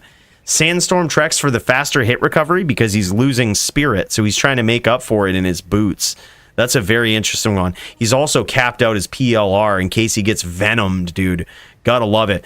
Big faster hit recovery in the charms. That's why his life was a little low there. Yeah, look at this. He hits the 86% faster hit recovery breakpoint. Also hits the 105 for cast. This is a very, very well put together sorceress here, and a 150 on the PLR. Just beautiful setup, man. Max block, I would assume. Yep, very nicely done. I mean, he tailor-made this sorceress for this matchup. That was very good. Very well put together. Rep life 25, and he gets most of that from Gurks. Like, probably the other from his helm, I would guess, or his rings. But, or yeah, actually, no, we saw it. We saw it. It was on the amulet. Yeah, beautiful, man. That was incredible. Very nicely done. Well-built sorceress. Great duel between those two guys. Man, Lamp is... Lamp's becoming an unstoppable force, man. This guy is fucking wild. And here it is, what could likely be the final round between these two absolute snipers of Necro players here, Primo and Dingus.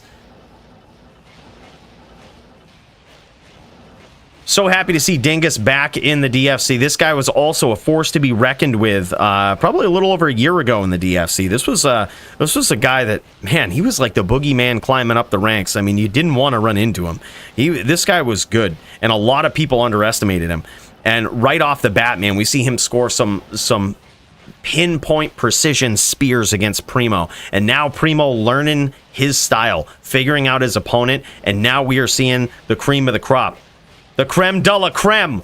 And there it is. Dingus with a flawless victory in the final round against Primo. Very nicely done. Well played from both of these Necro stars here, man. This was insane. Great duel. And you love seeing it. It's so much more of a different fight seeing this NVN versus Necro, on anything else, going up against anything else. A lot of times, if they go up against anything else, it's just, there's a lot of spirits, sometimes from far across the map, a lot of IBSing going on, right? But, man, oh man, this is a fun duel to watch. Very, very fast-paced and very precise. Well played from both of these guys. That was wild, man. GG. Holy shit. And it looks like we've also got Trucker Gut up in here, man. This is kilograms that we see in the join the stream channel. I think these guys are jamming, ready to go. I do see I was a little bit late on this, nothing. It looks like these guys ready to jam, ready to slam. Taking a look at whose screen is shared. I just see Trucker right now. And he's got himself, dude, he felt bad, man. He went out and got himself a new weapon for melee, okay? Like, just to remove himself of any reproach, all right? Even though we were going to allow it. We were going to be like, look, dude, fuck it. Like, just jam it. It's in the spirit of what's... But he ended up getting himself this. What the hell is this? Cruel Fool IAS... with 2 socket. Bro, I didn't even think this could happen. This is nuts. What an insane melee item.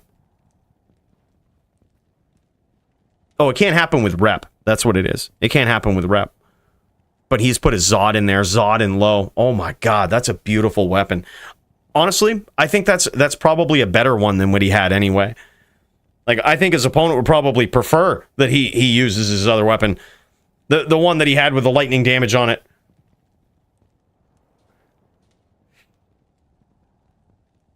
Man, hard to tell, Javito. Hard to tell. Lamp's certainly doing good, man. He's a very impressive player. He's an infuriating player, I think, for some. I think that's just his build. I think that's his build. He is a very infuriating build. The Blizzsork, ooh, man. I was kind of impressed with the anti-Druid setup that Lamp made on his Cold Sorceress. I was surprised that he took out Elk Brew, man. That is so impressive on a Cold Sorceress. That was the first ever in DFC, first ever Cold Sorceress win versus a Wind Druid. It was nuts. Like, Lamp is good. He catches a lot of hate, but dude is good. I will be back for Botosaurus. Hell yeah, Dingus. Hell yeah, man. Stacking them up today. Dingus says, all right, man, I got one. I'm about to make it two. Yeah, who if not Lamp? I mean, yeah, and while Trucker gets set up here, we can, like, here, I'll show you the rankings, man. We can probably answer that question live, right? We can probably see the answer to that live. Let's check her out. Boom. You know what? Actually, I'm gonna go on this side so that the rankings are a little easier to see. But yeah, I mean, might be a little bit of small font there. You might be able to see it. It's hard to zoom in on this, but Go Gators, the #1, the champ, right? Polytheist going up against him tonight. And yeah, at this point, it's just like, who else but Lamp? Lamp is #3 in the rankings. This guy is just racking it up. Jin Shin may also be another good one. Like, this guy just really showing and proving. It all depends, man. It all depends who signs up, who's there, what's happening, you know. But it's to the point where I think Lamp is approaching the undeniable status, man. He's racking up quite the achievements in the DFC. Like I said, anything from like the first kill of a Wind Druid on a Cold Sork, that's impressive, man. You know, from that to just moving up the ranks, being able to play on multiple different versions of the Sorceress. Look, you know, we hated on it at first, but the truth be told, it takes a special kind of player to really tailor his game and, you know, get ready for that kind of thing. So, I mean, dude's committed, man. Dude is committed. And look at this. I'm just kind of breezing over Trucker Guts inventory here. I'm not sure what he's doing. He's got some probably 646 35s for large charms is what I would guess. That's what I would guess his inventory is all about. 648 35s. That's what it is. Yeah, that's for a little bit of he's using the large charms for a bit of an attack rating bonus. And dude, who does this? Those are all perfect and matching. Like, you gotta go out of your way to hunt those down, man. Like the obelisk charms too, they're all matching. That looks so good. That inventory looks beautiful, dude. Yeah, that's nuts. All right, who is Trucker got his opponent tonight? Just checking this out here. Wondering if these guys are ready to jam. It's Silent Balloon in melee. These guys should be duking it out, going up against each other. Man, this din looks scary. Not gonna lie, that's a scary looking din. Yeah, this is the card right here. We've got Trucker Gut versus Silent Balloon. Anyone know where Silent Balloon is at? Is he ready to duel? I've seen Trucker Gut here just jamming and slamming. Have you been in contact with him, Trucker? Have you guys like set up a time like, hey, I'm ready. I'm in this game.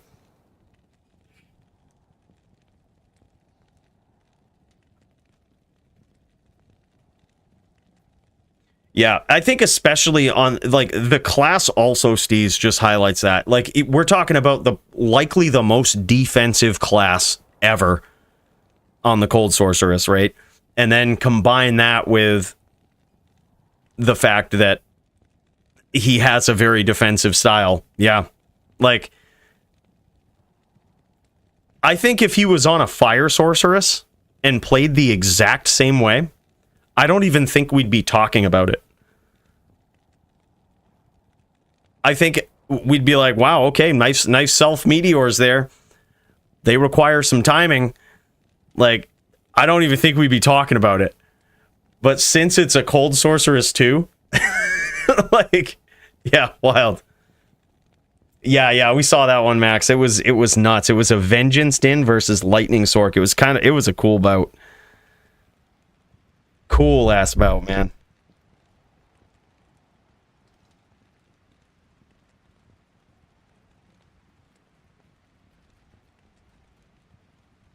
Anyone heard from the man, the myth, Silent Balloon? Do we know where he's at? Waiting for Balloon. Yeah, he said he got home, just waiting it out. He's trying to choose a character. He's gone silent. Maybe he's in the tank. Balloon popped. Maybe he's in the tank. He's like, man, that I ain't even ready. You know what? This is what I think we should do. I think we should get him warmed up. I think we ought to get Trucker Gut warmed up. All right. And by that I mean, man, you've got an impressive din, but mine is just too good. Yo, let's check this out. Let's pull up the Cooley din. We don't want to get him too warmed up, but I mean, all right, what game you in, bro? Send me game name. I'll pop in. We're gonna bring it back for old time's sake. Me versus Trucker Gut. You know, I hate to beat on him like this, but I mean, it's for old time's sake. You know, it's...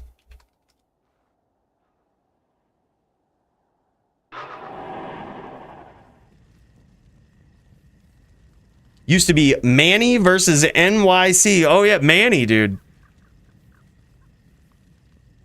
All right, here we go.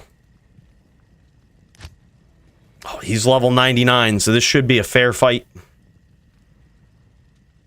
All right, we've got all of our anti-din shit going.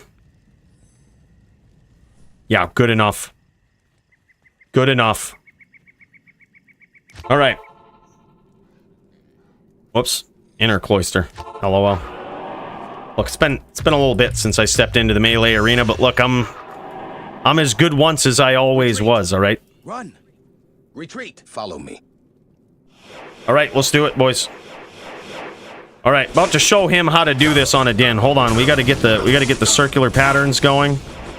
Hold on, best click and holder. Don't doubt, lag. Don't doubt, guys. I was a little slow on the click and hold circular pattern motion. It was just lag. I am overburdened. Forgive me. Forgive me. All right, hold up. Just gonna mute this real quick so we don't get the dueling banjos. All right. Come on. Let's do it. All right, click and hold motion in effect. Here we go. Here we go. I'm on point now. I'm on fucking point. What the fuck?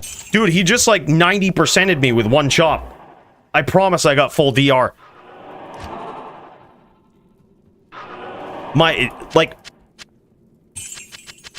I don't even think I fucked up once. Like, my click and hold skill there, did you see that? Like, it was almost perfect concentric circle. Alright, that's just a fluke. Just a fluke. Alright, hold on, here we go. There we go, baby. See, that's what's up. Top din ship. AFK for a sec. AFK, boys. Yeah, so basically... Wild. Bro, he's going with the Phoenix setup too. That shit hurts.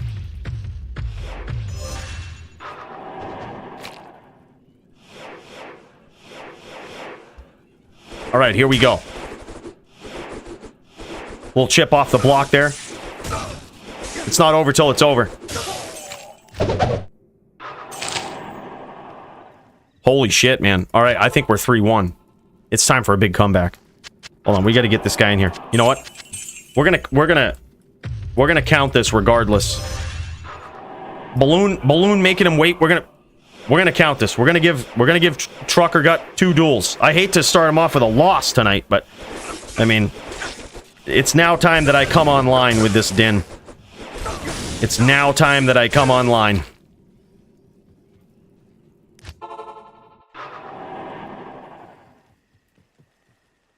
Greetings. Oh, for sure. So Steas, was DR pointless in that matchup? Because we saw him with SS, and I was like, I don't know if I would do that on my sorceress, like versus Steas' character. Like I wouldn't even do it. I wouldn't even bother with it. Oh my god, close duel.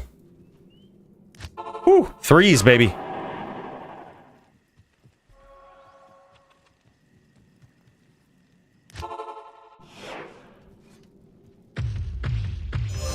Big Negan energy, that's what it is, baby. Alright, here we go. We just need a bat-looking weapon. And we've procced the armor. This is gonna be tough for him right here. He's gonna need all that AR. He's gonna need all of it.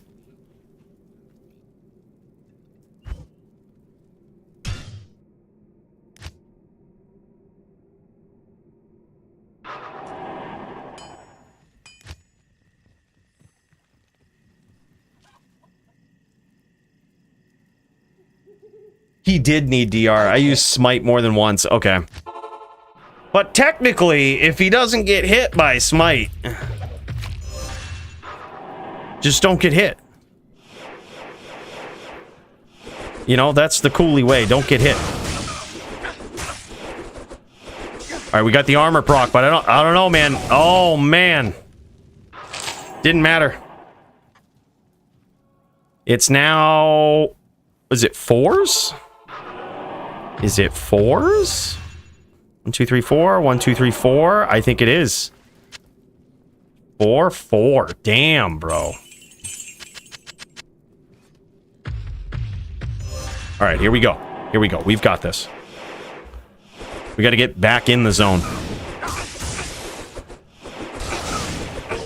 I had a good feeling about that one.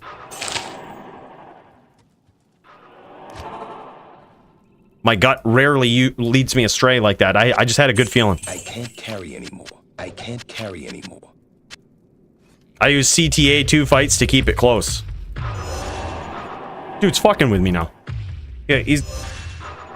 Alright, we're gonna make him pay for that. We're gonna make him pay for it. Using CTA, trying to stunt. He's trying to stunt. We'll teach him to do that shit.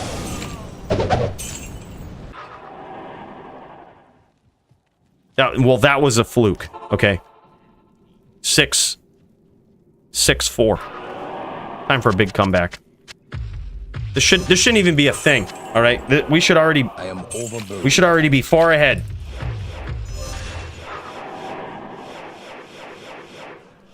All right, here we go. Concentric circles going. What the fuck? We even got the proc, man. Yo, go back to CTA.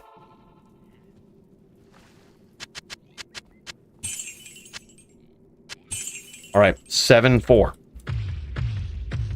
I don't mind being the underdog.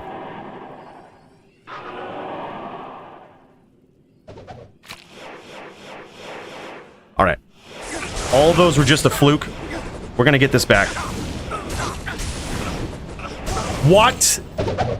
All right, we got to switch something up. We got to switch something up, dude. We got to smack hard.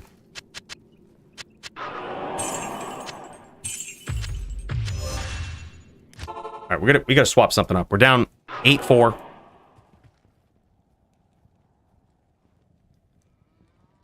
I think we're going to go...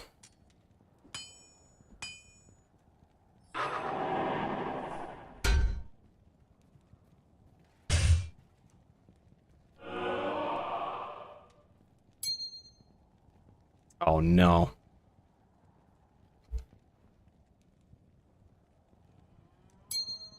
Yeah, we can't do that. Okay. We're just going to have to roll, or we could do it like this. We could go bam, bam. All right, yeah, this'll do. Just trust me. This'll do. This is fine. We've got our 60. All right, yeah, we're looking good. We're looking good. All right, this is the setup. All right, here we go. Big comeback time. No more dicking around.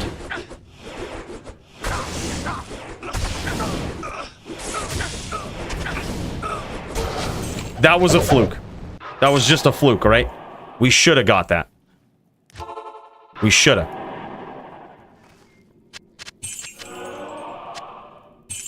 (9-4), dude. Trucker got making a statement. All right. All right. I mean, we've come too far. We ain't letting it go this easy.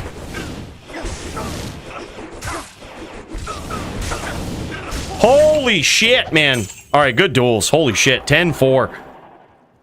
10-4 over and out, dude. Trucker gut gets there. Good duels.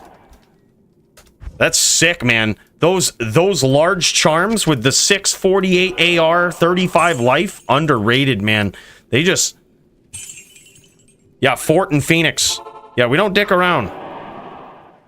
Yeah, Fort and Phoenix. We had to make our hits count. I should have even swapped to death. I should have gone death. I should have given up my DR and just not gotten hit. That could have been the game plan. Coulda, shoulda. Damn though, good duels. That was wild. That was savage. That fucking din is scary, man. Silence got his work cut out for him. That is one scary din. I got about 3 minutes before I lose my internet again. I request a loss via DQ. I have to bow out. Either Comcast is fucking me or my computer is toast. Well, bro, you could get it in later too. It doesn't necessarily have to be on stream. I'd love to see it, but I request a loss via DQ.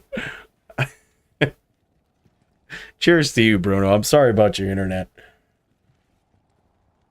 CZ's OP, man. Trucker got his back with a vengeance. Dude, it's so good to see this guy back. So good to see this guy back, man. And is this trees popping in here? Or Jeep? This is Jeep. Oh, man. Yeah, now he wants a piece of this. He's just like, yo, dude, this is CZ. Yo, we ain't trying to have this. This newcomer to Melee, we ain't... He's like, we need to set him in his spot. Bro, that's wild. Alright, do you see Red Rum and Colin? I see these guys up. Is this legit? I think so. It rings a bell. Red Rum, Colin, Sork v Din. This shit about to go down. Let's cut over to this real quick. Dude, good duel, Trucker Gut. That was nasty, man. By the way, I just want to point this out. Trucker Gut just got trees.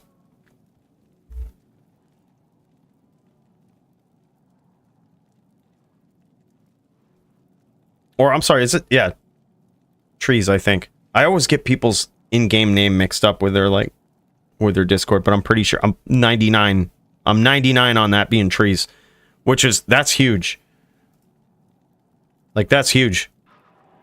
All right, now, wow, even that one right there, close duel. Holy shit, that's wild. All right, man, let's pop over to these guys. These guys duking it out, Sork v Din style, Red Rum on the Din, savage murder Din skills. Or I'm sorry, savage hammer Din skills. This guy is straight hammer. This guy is really showing and proving, moving his way up the ranks. And holy hell, he's quickly one of the most fearsome H-Dins climbing up the ladder, man. This guy almost reminiscent of Armin P. Y'all remember Armin P, the champ with the most, right? This guy, the champ that had never used JSP. The first one and probably the only one Like, guy is nuts. But reminiscent of that style is this guy. Red Rum. Man, I think that name might mean something backwards, bro, because this guy is just murdering people. Colin caught with that. That was some, it looks like he's on a cold sorceress here. Yeah, he went full Vita cold. Those boots got beat up, dude. Those hams was too nasty on those boots. Yeah, he's full Vita cold. Now this is typically a hard matchup for a Din. Or it can be. It all depends, man. He's not using Oak Sage here, so that makes it a little easier for the Din. Because that makes it so that if he actually, yeah, I was going to say that could happen, where he teleports into a hammer field and he has no protection, like that could happen. But it also makes it so that if the Din closes the distance with like a nasty stomp, he has no protection. Remember those sorceress cast frames we were talking about, where like when you close the distance on a sorceress, it's so hard to actually land damage? The cold sorceress is again one of the most tilting ones for that, because they often have Oak Sage out. And what that will do is if you do close the distance, not only are they going to beat you on those cast frames, but that oak is going to likely eat one of those hammers. So they're not going to take any damage, even though you did so much work to close the distance. Like, Oak Sage really makes a huge difference in this fight, and it's really underrated.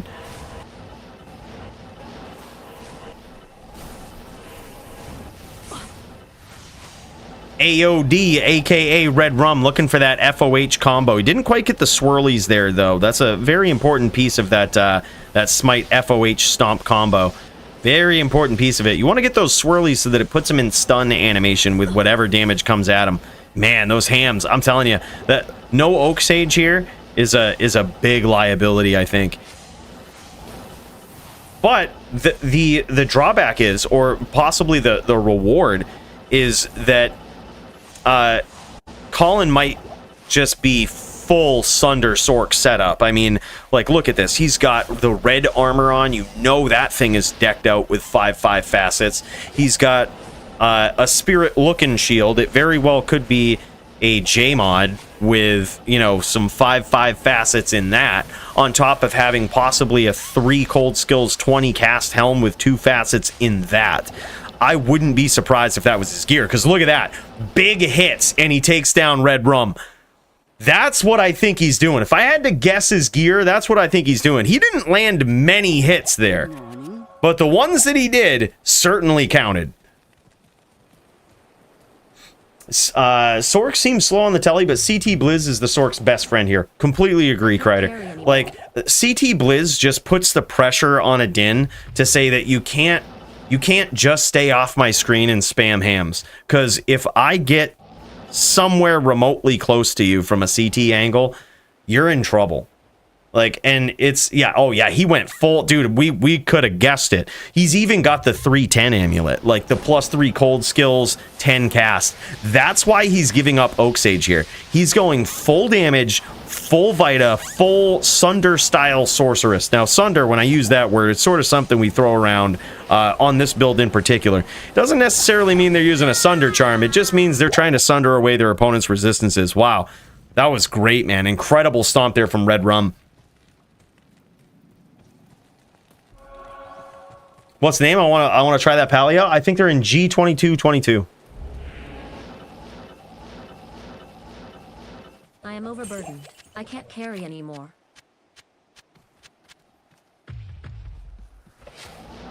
Yeah, this is wild. Good fight so far. I believe 3-1. 3-1 in favor of AOD Hammer, aka Red Rum.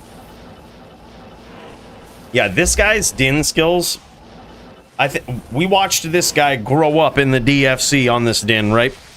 Like, going from being, you know, relative newcomer, okay hammered in, to like legit hammered in threat, man.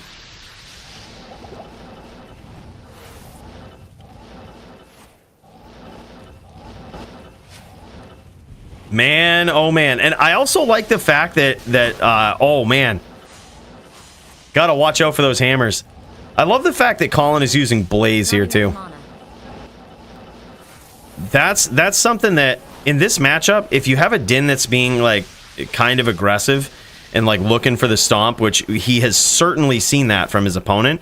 Having Blaze up just makes it so that you have way better, faster run walks, so you can walk down when you sense that they're being aggressive, right? So like when they're looking for the stomp, when they've got that pressure, you see that FOH coming down, you know they're looking for that name lock stomp.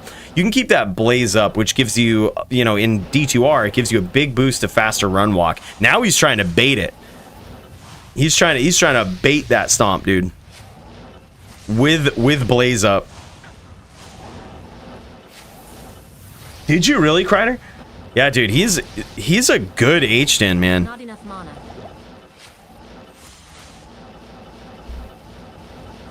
And now Colin trying to look for his angle here. He's cautious to go in because every time he's gone in, he's just been nailed with hammers. And you certainly can't, right? Like, especially no Oak Sage. That's something you're probably not doing. You're probably not going in there looking for your opponent, right? You're just like slowly, methodically, you know, trying to address potential angles of where they might be, right? But like if like right now you see AOD hammers on the map, he's kind of kicking around just off map, like on and off the map, blinking in and out of his opponent's map. He's trying to bait Colin to go up there. He's got massive hammers. I can promise you that. Yeah, Colin no longer falling for it, though. Colin's figuring out his opponent here. He's taking these chip shots, looking for his angle, keeping that Blaze ready, just in case he gets on one of these close quarters combat situations. Now, the good thing is if he does kind of bait this close quarters combat, I don't think at this point in the duel, just trying to read the hammered in, right? And I might jinx it by saying something, but just trying to read Red Rum. I don't think he's ready for the walk down quite yet. He's so quick to look for the stomp, and he's looking for these 3-piece combos, or really 2-piece here. He's looking for that. I don't think he's ready for the walk down. Like, I think that's a beautiful strategy if he baits him into it. Like, if Colin goes for the bait, tries to bait him into this, like, walk down battle, at this point, unless Red Rum adapts on the spot and is just like, okay, I think you're going to walk down. I'm going to try to cut you off immediately. I'm going to stay in the pocket. Unless he does that, that's a good strategy. And that's certainly what Colin's looking for. He's harassing from the outside. He can't necessarily telly up into like a field of hammers. He's like, you see him walking across the map. It's because he's trying to gauge where hammers might be. Like, he's trying to slowly find his opponent, because you never really know with Invisa hammers. Like, there could just be a ton of them flooding the map right now. You don't know.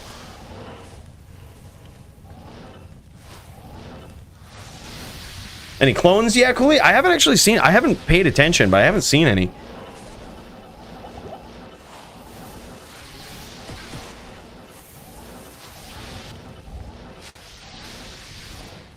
Trying to bait it, man. Both of these guys have a lot of respect for the striking power of the other player. Like, Colin knows that those hammers are they're gonna hurt. And then also, you can tell that Red Rum has a lot of respect for that blizzard damage. He might even be low. That or low on mana? He's walking around a lot. He might be low on mana. That's indicative of someone who might be low on mana. And if he spammed all his hams out there and these guys didn't pull, well, shit, they might be in an interesting situation here. Yeah, he's looking for a stomp. Or he's playing red herring. He could be very low. No, they've got a pool. He's red herring. He's red herring, dude. He's looking for it. Trying to play red herring, trying to lull his opponent to sleep, basically. Make him think like, oh, either I'm out of mana or I'm not gonna come at you quick. He's trying to reduce the average speed that his opponent sees him approach him at, and then eventually he's gonna go in for that quick kill. Oh man, beautiful hit there from Colin. And now 3-2, I believe. He was out of mana. Okay, there was a pool up top. I also see Elk Brew ready to jam. Yeah, we could have cut over to Red Rum and seen what was going on. Yeah, 3-2 in favor of Red Rum.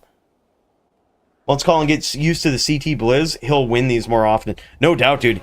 He certainly has some high cold Sork intelligence on this. Like, this ain't his first rodeo on this build. His character's built very well, and he has the Sork cadence down.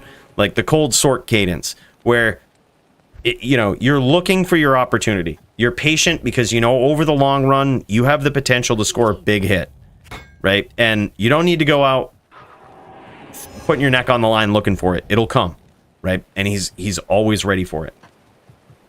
Yeah, but if he starts getting that CT in down though, oh my god, that's the next step in the game right there. That's like learning the 3-piece combo on a Din. Like, as soon as you get that, you're a next level Din. I think that's the next piece to his Sork game, dude, for sure. I think you're right about that.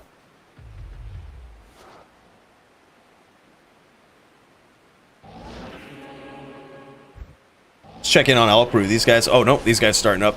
I was going to say, I'm not sure if these guys are making swaps or whatnot, but I see our boy Elk Brew up in the Discord sharing his screen live. This guy's solid.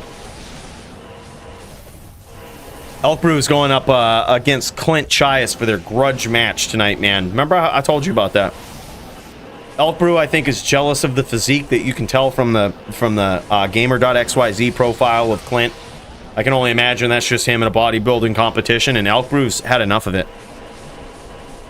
I don't really know much about their beef, but I'm assuming that that's what it is.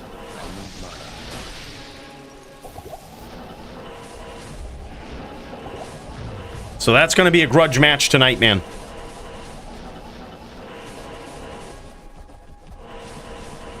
Look at this beautiful, beautiful hammer play here from Red Rum.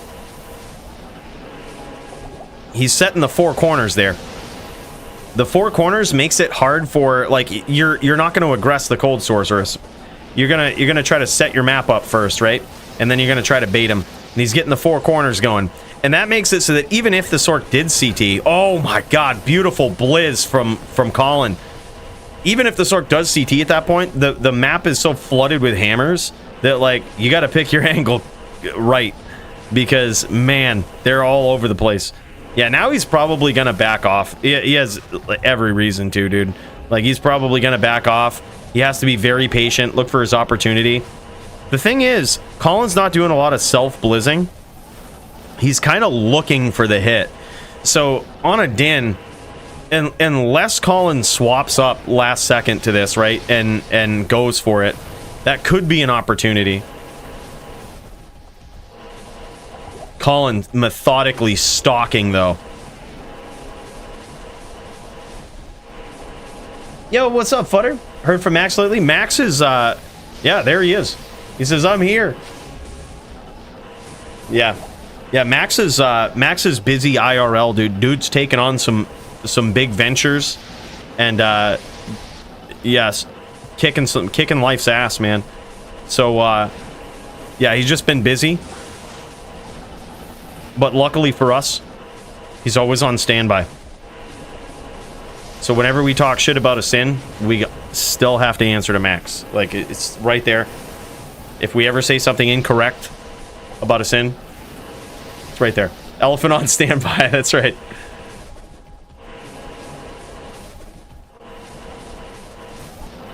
LOL. The elephant in the room. Max, in case you didn't know, on an elephant sin. Not necessarily the creator of it so much as he was just the kind of the person to bring it to the DFC on what was a meme build at one point. And that's basically just a, you know, think of the Sunder version of a sin. Nice comeback there from Red Rum. And the patience pays off from next to nothing for a life total and a big comeback, dude. I told you that was part of that strategy. I knew he was lulling him to sleep. I was like, bro, he's lulling him to sleep. He's trying to make him feel like I'm never going to come in. I'm never going to come in. And then before you know it, big stomps. Well played from both players there. That was solid, man. Good duel. Balloon made it. We're about to start. Oh shit. All right, just seeing that, trucker. All right, let's pop over to this, man. I'm gonna pop back into that game. Gonna get in here on my on me barb.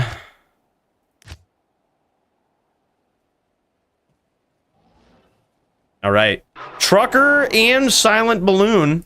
These guys are about ready to throw down. Finally, we get to see what this looks like. I think silent balloon on the 87 Druid. This is gonna be. I can't. It's gonna be an uphill battle. I can't. He's given up a lot of. He's given up a lot. If that's him on the 87. Oh man. Levels don't matter too much until you've racked up enough of them. And then they really start to matter. But he's gonna do it, man. He gonna do it.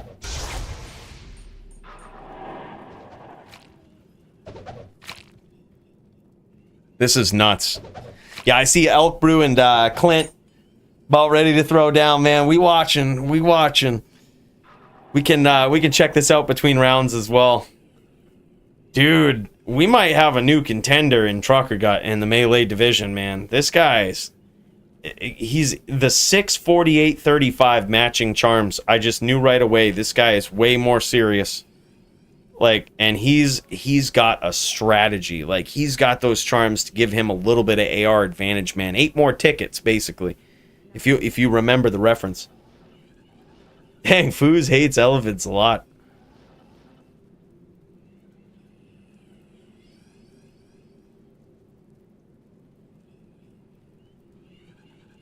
Trucker wins 10-0. Any bets? Look, from what I've seen so far, I would bet that will likely be the case. That's a tough one. This is going to be an uphill battle for Silent. But dude, what a champ Silent is. Shows up. You never know. I mean, on a Fury Druid, you never know. Like, that class is still confusing to me, man. Like, we've seen wins from the Fury Druid that just don't make any sense. Town trade will show gear. All right, GG, we'll check it out.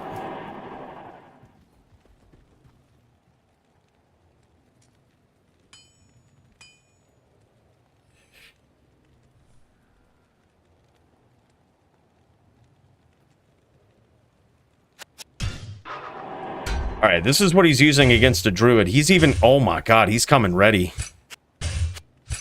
Bro, what is this armor? Bro. He has it. Remember, we featured this armor in the video that we put out there? Oh my god, he's got min-max damage in this with lower Rex. Jesus Christ. 3 2020s to boot. Dude just chooses to use the 648-35s. Oh. What is this? This is a 30-9-8-44. 30-44-9-8. Not a 30-69-9, but a 30-44-9-8. Very good jewel in that. And some 276 Rens. Those are beautiful. And he's also got a perfect enhanced damage anyway. He's got a perfectly rolled enhanced damage BOTD Eth Berserker Axe with Raven and a dual stat ring with AR, 51 life. Beautiful melee ring. Holy shit. If Silent pulls this out, that's got to be comeback of the century.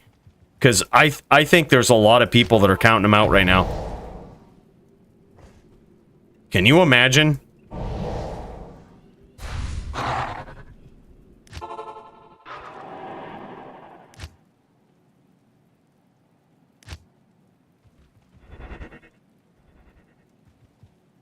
That's fucking wild. All right. These guys still setting it up. We checking out Clint. Checking his screen right now. This guy's come ready to duel. And he's looking to shut Elk Brew up. He's saying, look, I might look like a bully, and that's because I am. And you're about to find out. Busting some digital pixels up on your ass. That's what's about to happen. Another Thursday night with the DFC homies.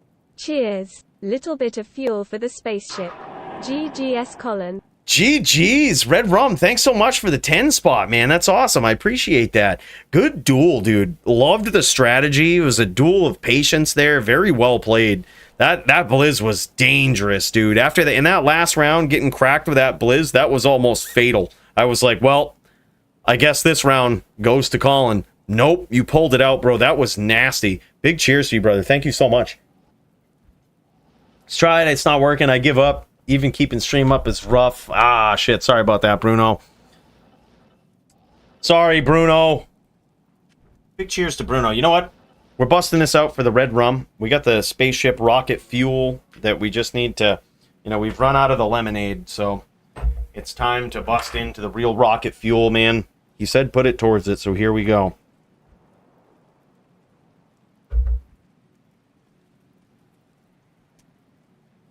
Big cheers, Red Rum. Condolences, Bruno. Yeah, let me see that gear. Let me see that gear, Clint. Man, these guys are interested. Yeah, these guys might be checking and dicking over here. All right, these guys getting ready. What is this here? What is this? What's going on here? Is Silent Balloon on Lycan here? What the hell's going on now? Oh no, there he is. Pelton Pooch. All right. Well, I can't help but root for the underdog. Pelton Pooch has got his work cut out for him. But doesn't he look like such a happy druid? All right, here we go. First round between these guys. Oh my god, big hit from Trucker Gut right out the gate, dude. Almost a flawless victory here. Bro, look, we're not going to give up. Silent Balloon is now the underdog. And it's going to be... Well, look, we can't give up hope. The most beautiful thing about the human mind is if we believe hard enough, we have the power to change things that don't seem possible, right? It's like the placebo effect, man. They have to make medicine around the fact that the human mind can actually just heal diseases and shit when it chooses to, or when it thinks when it thinks something's doing that. They have to plan on that shit, man. So the point is, if we believe hard enough, Pelton Pooch could pull this off. Yeah, we could make it a hive mind and win. Can you imagine?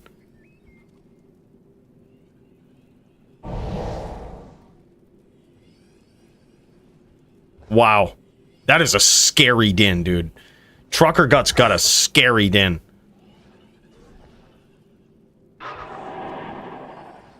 Alright. He might have made some swap ups here. Might have made some swap ups. Now he's getting serious. Alright, boys, we just have to believe it. You just have to believe, truthfully, that Pelton Pooch is just going to win this. Like, that we have to truthfully believe that this is going to be a hard duel for Trucker Gut. We just have to truthfully believe it. You guys aren't believing hard enough, and I'm really disappointed by that. Like...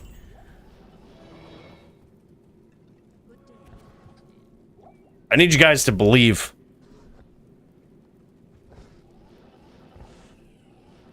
I don't think there's one person in the DFC with the minerals to beat Trucker Gut. Dude, I'm surprised at how good that din is. Retreat. I'm surprised. When Trucker Gut came back in, I was so happy to see him. But I'm like, all right, yeah, this would be cool. Like, you know, he's stepping into the melee. All right, yeah, you know, this will be fun to see.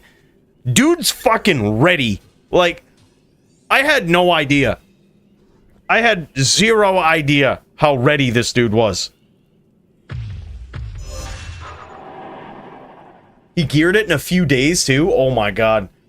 I love that he went with the 648 35s. You never see those. You never see large charms in general being used. But he's got matching large charms 648 35s. You never see that. It was close between us. We did a few rounds. Yeah, dude. Guy's a threat, man. Yo, what the hell is this? Is this some shit talk? There's some shit talk going on right here. Paid off RNGesus. Yeah, this is Elk Brew on Stormbringer. We're looking at Clint Chias on his Sin. I don't know why Elk Brew asked for this. He says, no problem, you need handicap. Oh, shit, look at this. Look at this. Mad shit talking between these guys. This is fucking wild. Alright. Those guys about ready to throw down. Alright, here we go, though. Pelton Pooch is gonna win this fucking easy, man. I feel bad for Trucker Gut. Like, he has got his work cut out for him, dude. Trucker Gut doesn't even know. He doesn't even fucking know how tough it's gonna be to take out a Fury Druid. Yeah, he doesn't even know. Yeah, see how close this is? Pooch is getting there. Yeah. And you can tell Trucker Gut is, like, on his game. He's trying. Yeah, you see. He was trying hard there. Yeah, that... Bro, I don't think you guys are believing hard enough, okay? You started to, and then you gave up there.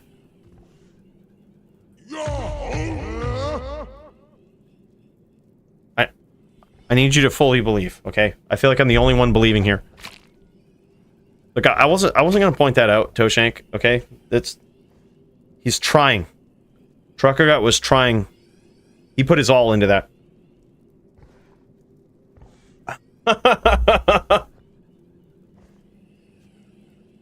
Majorca says, I tried, but I got tired. I was put all my mental energy into it, and then they started dueling. I wasn't gonna say anything, man. I was close. As far as I was concerned, that was a close duel. Man. Bro.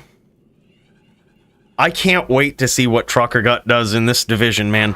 Alright, by the way, these guys are finally heading it off right here. This is the first round in this grudge match between these two savages. This is Elk Brew versus Clint Chias. Elk Brew literally tagged me in a message for this matchup and says, and I quote, I hate Clint Chias. He didn't go into detail as to why. But like I said, we can only assume it's because of the physique displayed on the Gamer.xyz profile. Oh my god, nice catch from Clint.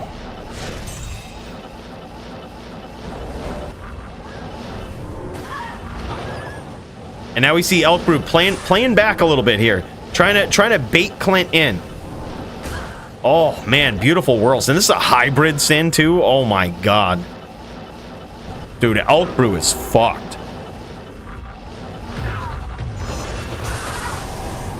Nice blocking from the wolves there. Is he also going Dragonflight here? He's trying to grab that with some Dragonflight? Or was that just his was that his shadow doing some kicking there?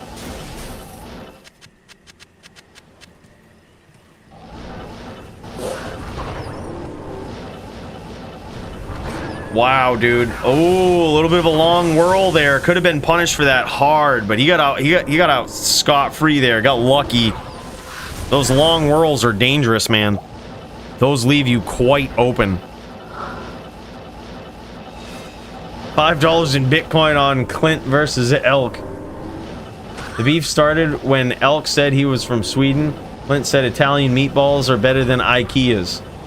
You can fact check me if you want. No, I'll believe it.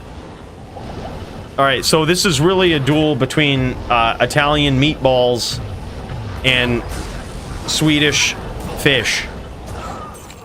And it looks like the Italian meatballs take round one.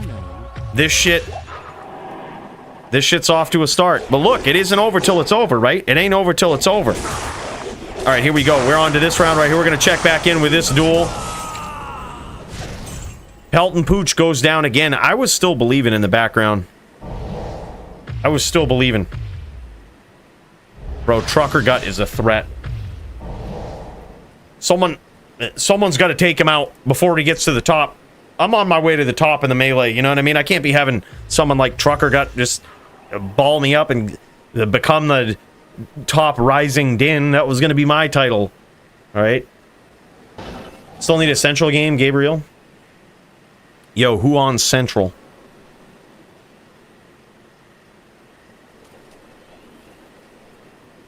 D2, baby. That's right, man. Looks like we got clapped a little bit here. I can't carry anymore. These guys, yeah, it's 6-0 right now in favor of CZ, aka Trucker Gut. Man, that's rough. That's rough. But I honestly wonder, though. It looks like Pelt and Pooch, aka Silent, might have swapped some things up here. Dude, oh my god. Okay, so like he actually landed some nasty damage there. Whatever he swapped up, he landed some damage. Like he might have made some important changes. You gotta respect the dude for like looking at this as though it's not like so daunting and putting effort into how to win and not getting discouraged by like the fact that it's 7-0 right now.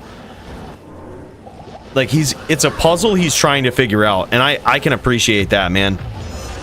Because really in Melee it does. It all comes down to your build. Like how are you well, I say that, but it also comes down a little bit to your level, right? And as it stands right now, Mr. Pelt and Pooch, the Silent Balloon, is giving up 12 levels to his opponent, which makes it very, very hard to hit his opponent. Makes it very easy for his opponent to hit him.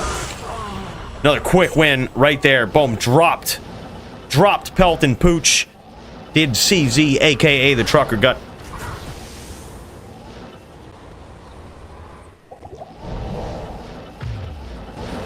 OCD ticking hard on that inventory style. Oh, yeah. Levels are too daunting. That's what Pelt and Pooch says in game here. He says levels are too daunting.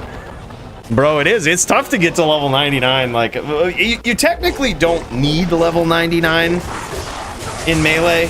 You don't need it. It's just an advantage that... Hold up, I'm going to switch this up. There's a little bit of juck fuckery going on with the audio.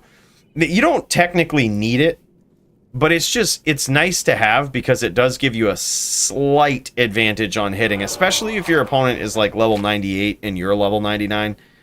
Like, it gives you an ever so slight advantage. It doesn't come out to a huge advantage, especially when you factor in that everybody has max block in Melee. You know, we're talking about a 0.1% better chance to actually hit, right? It's not huge, but it certainly is an advantage that exists. Nice chains there from Clint. Clint ain't fucking around on that sin, dude. And now Elk Brew is in trouble.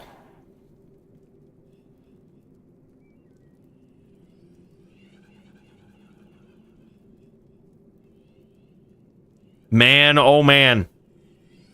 Elk's gonna have to eat his words here. Or at least eat some Italian meatballs. They should have worked that into the deal of this grudge match. Looks like his battle orders has run out, though. Yeah, he's gonna re-up on that. That's gonna help him with a little bit of his defense here. The wolves will be a little stronger. The real question is, he's going up against a hybrid sin in Clint.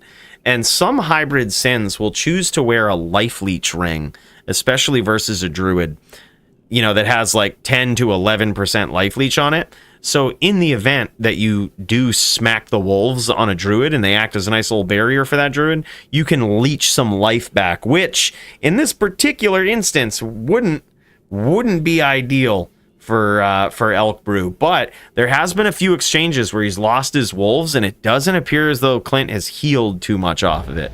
So we're left to assume that if whatever he's using, he might not be heavily focused on the life leech. And a big comeback there from Elk Brew. Can't count this guy out even at 1 life, man. You just can't count him out. Guy is an experienced doo-doo player. Oh my god. Bros, the comeback is real. The comeback is real.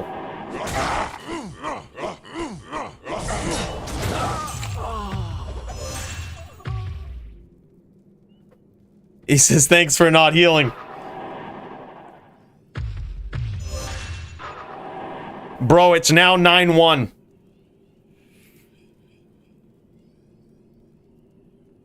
I mean, I believe that this could be the comeback of the century. I'm not giving up hope on that. You guys might be. But Pelton Pooch, you've got a believer in me.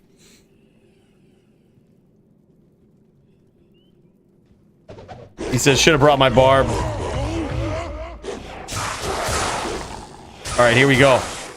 Pelton Pooch in a lot of trouble early on, and Trucker Gut finishing it up. Those were actually some big hits there, though.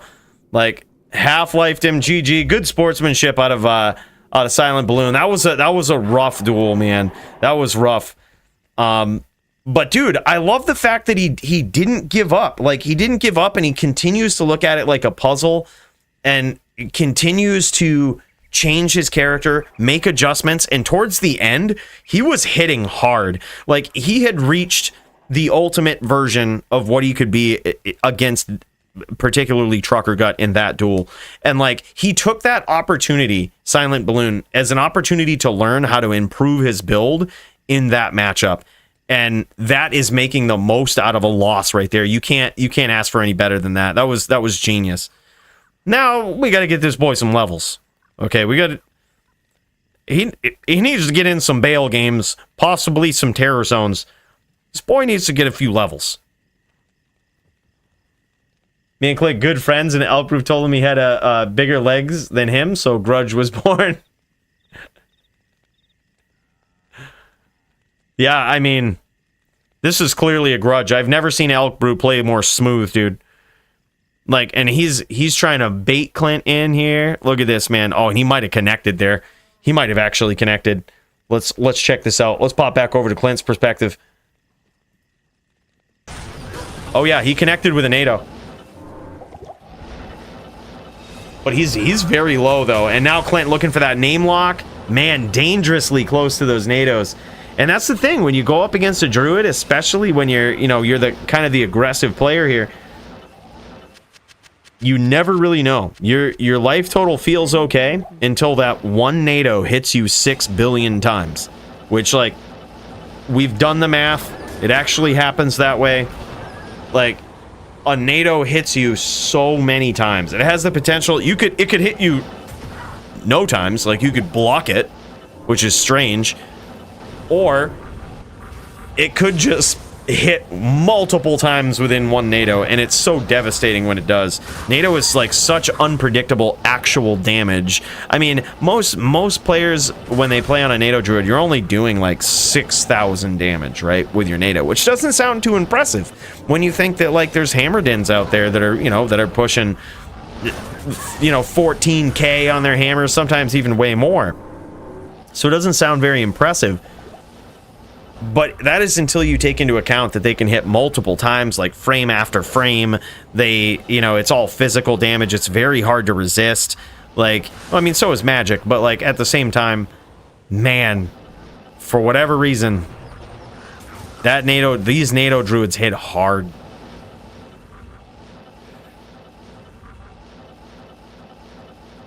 Disagree under homo suspicion. I think that is under homo suspicion, okay? Highly disagree.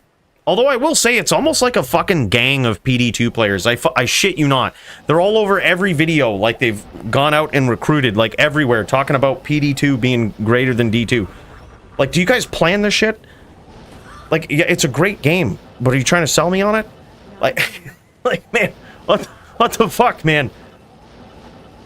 Jesus, they're everywhere.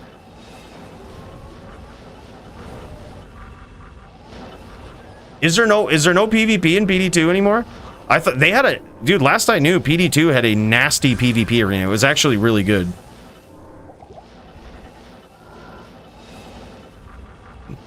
Nah, I hear you, bro.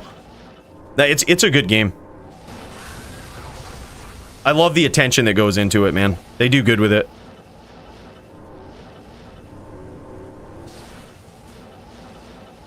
Smash Bros week? Oh man. Can you imagine they talk so much shit in D2R they got to settle their beef via Smash Bros. And there it is, man. Clint gets there again. I believe it's 3-1. Just a guess. I think it's 3-1 from swapping back and forth.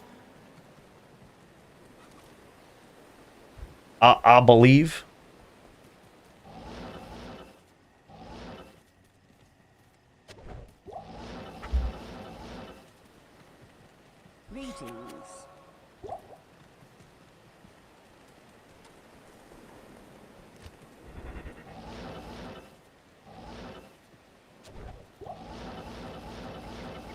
All right, I also see somebody else. Oh, this is Gabriel. Oh man, I see Gabriel up in here, man. Oh shit. Okay. Okay. All right. Gabriel about to throw down. He's looking for are you still looking for a central game, Gabe? Or did you get it?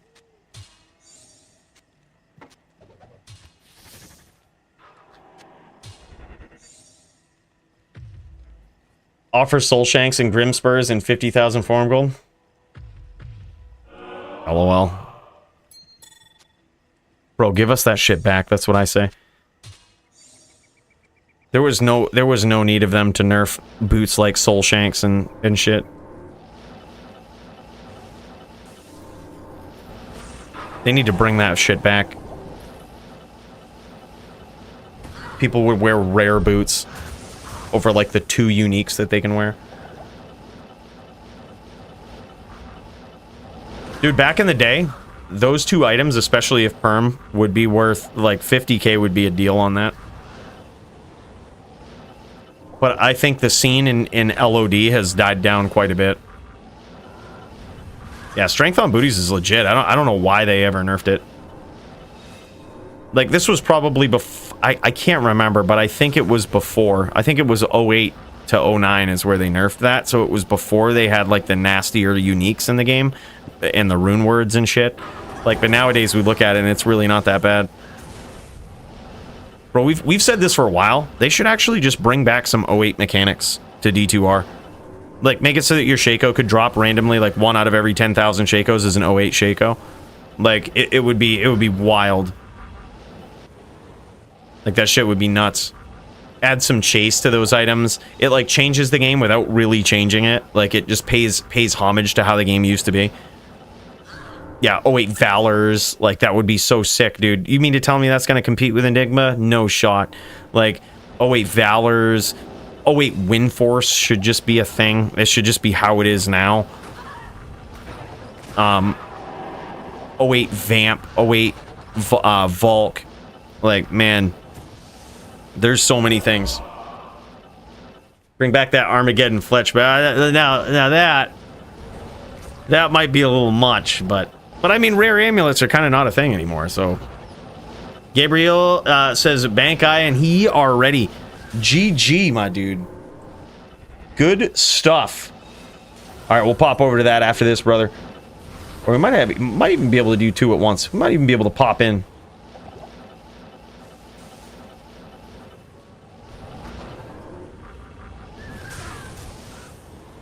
Clint Chias, man, looking to finish this up, but he's catching some nados from Elk Brew here.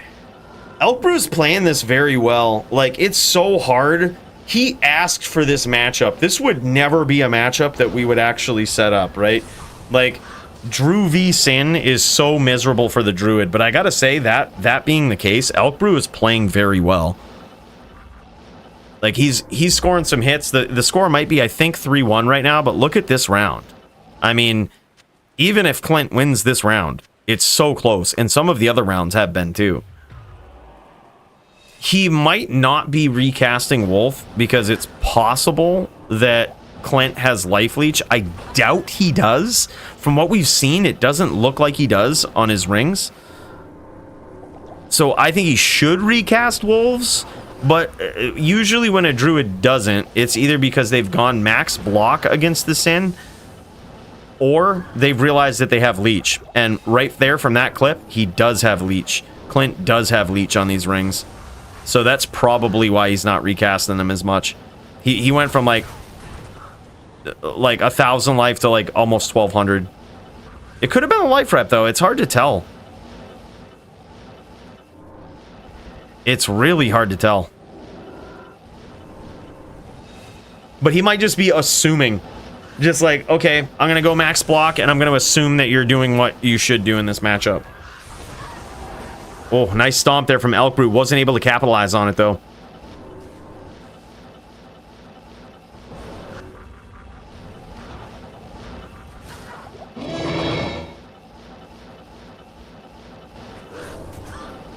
Clint now in trouble.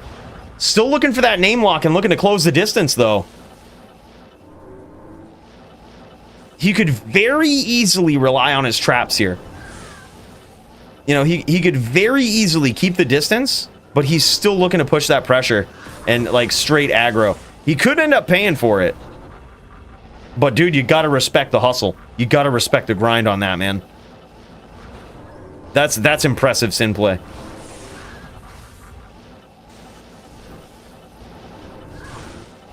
That's not a Sin that's just like, yeah, man, I'm gonna kick back. And look at this, just dances in and out of those, in and out of that little NATO trap that Elk Brew set up for him.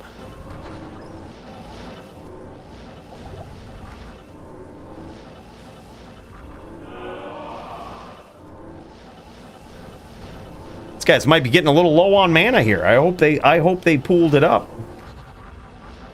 Otherwise, Elk Brew might find his window of opportunity.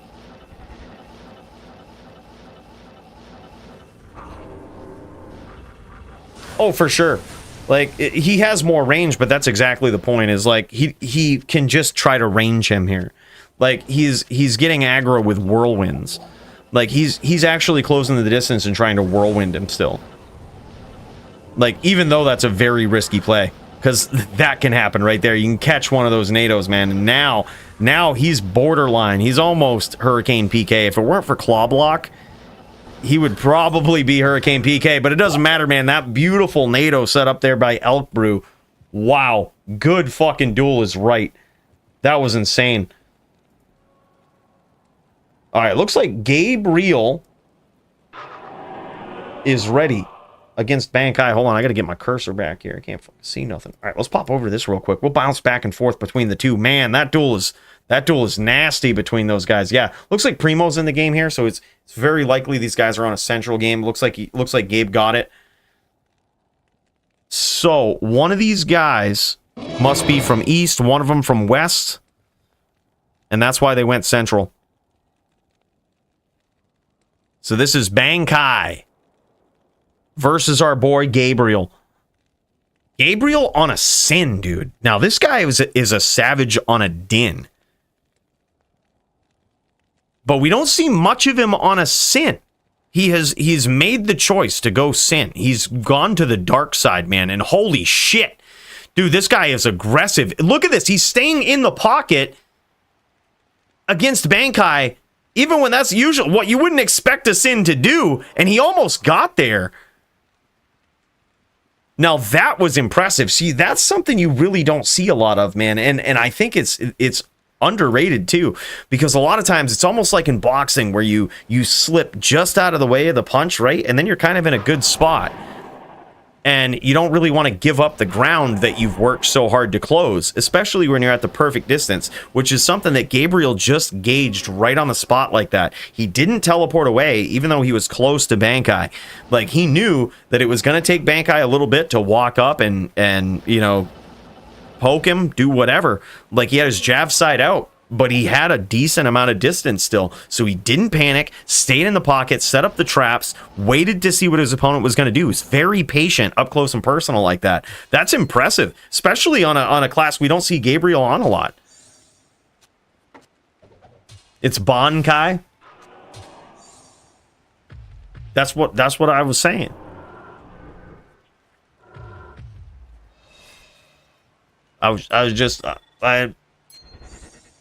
I stuttered a little bit.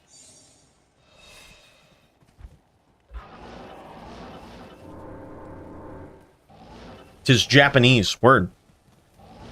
All right, Bankai. But right now, this very well could be the culmination. I believe it's now 3-2. in favor of Clint. But Elk Brew catching on to his opponent here. Figuring him out. In what is a miserable matchup usually, I'm surprised it's this close. This grudge match really turning into something here. Oh, man. Dangerously close, and Elk is really getting the timing of those NATOs down.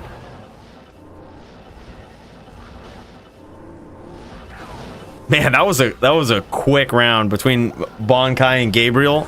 You love seeing it. Bro, you love seeing it. I'm just going to pop over and see if these guys are going at it. They are. We can't miss this. This is going to go quick. This is going to go quick.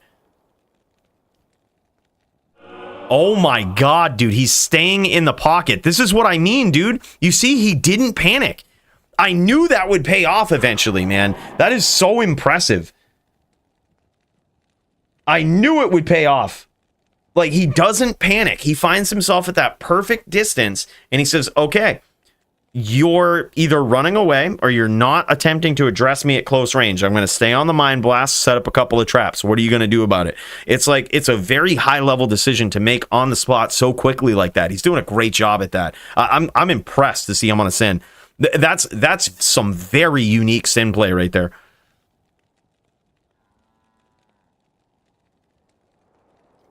Bleach is pretty G though.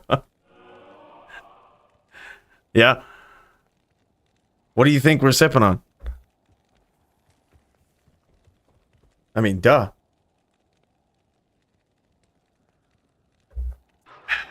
Big cheers, man. I think his name is... I don't even know if I can say that. That'd probably catch the red flag from the YouTube Autobot. It's like, what are they doing on this stream? Talking about Italian meatballs and that. We're gonna flag this. We're gonna flag it. We're gonna shut that down. Oh yeah, the boo cake. Yeah, that's what it is. I say Sin dueling. Bro, it's a popular class, let me tell you. It's a popular class. Ban Sins. All right, bro, this one's going to take a bit. But it looks like these guys are gearing up. This is a central game for these guys. Bonkai and Gabriel. This is, and again, as a reminder, first time we've seen it. Have we seen Gabriel on a Sin before? I almost want to say he might have been on a Sin in the past. But this guy usually is on Din, and he's a very good Din. I love seeing the unique style of Sin play. Look at this, not panicking. He probably should have panicked there though, because now Bonkai is catching on. He's like, okay, I need to punish him more when he doesn't panic, right? Like, I need to make him panic. So it looks like that's what he's going for. All right, here we go. Elk Brew down low, man. This guy is in trouble. He's about half life. Let's see what Clint's at. See how Clint's looking. Oh man, Clint is low. Clint is very low.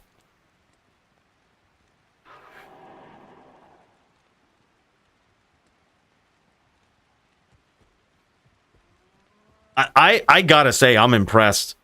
Holy shit. Elk Brew just got there, dude. I think the score... Oh my god, is it over? Oh, okay, never mind. I think they switch in servers. I think it went maybe 3-2 there, and now they're switching servers. Oh my god.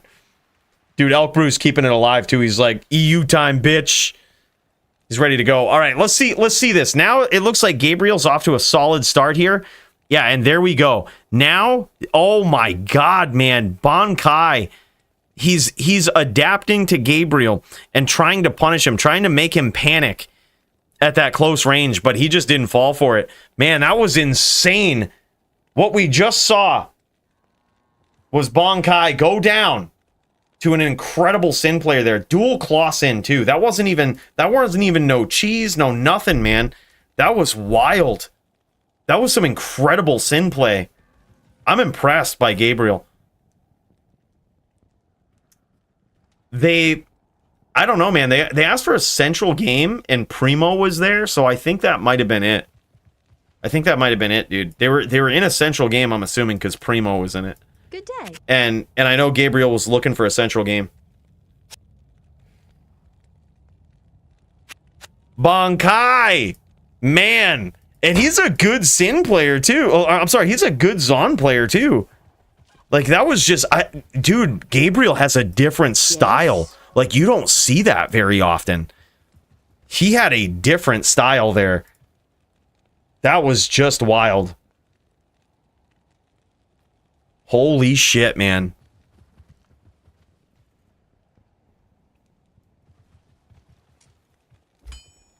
Yeah, these guys duking it out in melee here.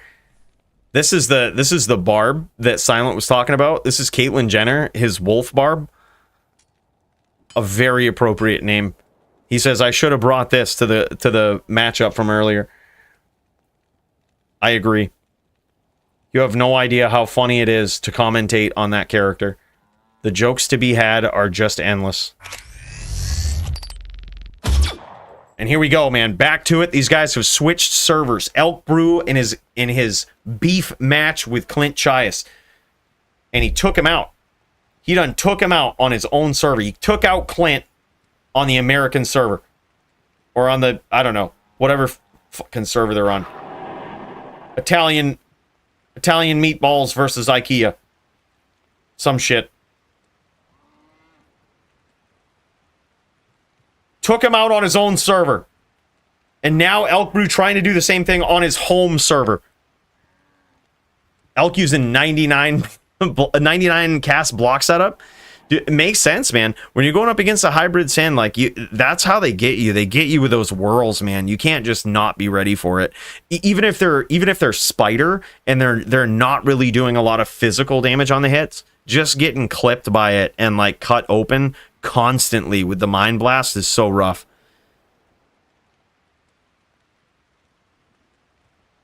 Yeah, good for him though. Either way. Wild, dude. Not even 3 a.m. in EU. He's got this. Yeah, right? Not even 3 a.m. This is going to be easy for him.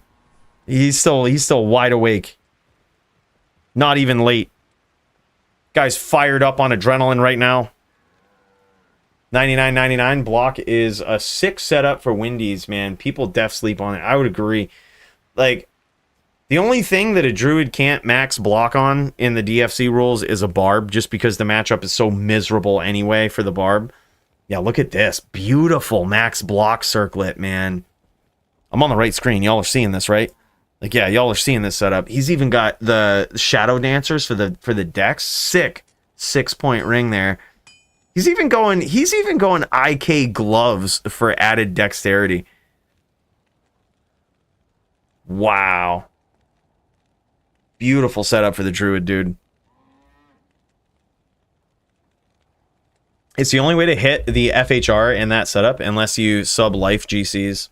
Oh yeah, the boots. That makes sense. We also saw a very creative setup from Lamp earlier with speaking of FHR on a Cold Sorceress. Dude sacrificed just about everything. He had like the lowest life on a Cold Sorc I've ever seen. But like, it was so important for him to hit that FHR breakpoint. Like, and he hit the 86 versus Daer on the Sin. Like, that's apparently pretty important, man. Like, I'm noticing a lot of players doing that, focusing on the FHR versus Sins, which that was something that when the 2.4 patch changes came out, a lot of people kind of looked away from because they changed how FHR worked. It was no longer were Sins locking players down with just a perpetual Mind Blast. So people were like, well, I guess we don't need as much FHR anymore. Well, that has certainly changed. Like, in the last few DFCs, we've seen people against Sins focus on FHR, which does come as a bit of a surprise to me, and certainly something I'm taking a mental note on. Yeah, it seems like you do it, and you also lose out on a important spot for FHR if you go like Blood Fists or I mean, hell, you could even just stack up your FCR there. Like, it does seem weird. But he's probably got his methods. He may be doing this because it may be a 0 dexed, like, max block setup or close to max block setup. So he might, and based on his life pool there, it looks like he had 6.8k life. I would be willing to bet he put 0 points in dex. Like, next to nothing in dex.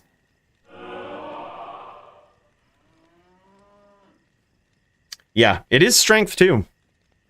But I mean, you already need the 156 for spirit in most cases. So it isn't like he really needs the strength, but I guess you need it for the boots, right? You need it because the unique Myrmidon Greaves, the Shadow Dancers, are like 163 strength. So you need a little bit of a boost there. So at least 7 of the strength points are not dead. Just use Pelt, SS, Spirit Sword. Oh yeah, Spirit Sword also gets you there. Trangs and Trex, yep. Yep. Yeah, then with the boots, you easily hit the breakpoint. Yeah, Spirit Sword also underutilized versus the Sin. That's like immediately what popped into my mind, Duke. I'm like, dude, I would always back in LOD just slap on the Spirit Sword. There was a time where I hated Sin so much in LOD, and I hated the perpetual stun from the Mind Blast that I hit, like, I was used to hitting the unreasonable FHR breakpoints, like dual spirits and shit on most build versus the Sins. Like, it was so miserable that I was like, all right, man, well, fuck this. Yeah, but Spirit Sword is a great way to get there, because you still get the FHR on the Spirit Sword. You still get the 55 on it. Like, it's a strange weapon.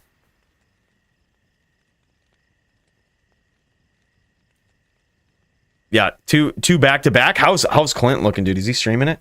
Nah, I don't see Clint's perspective. Oh, that's too bad. That's too bad.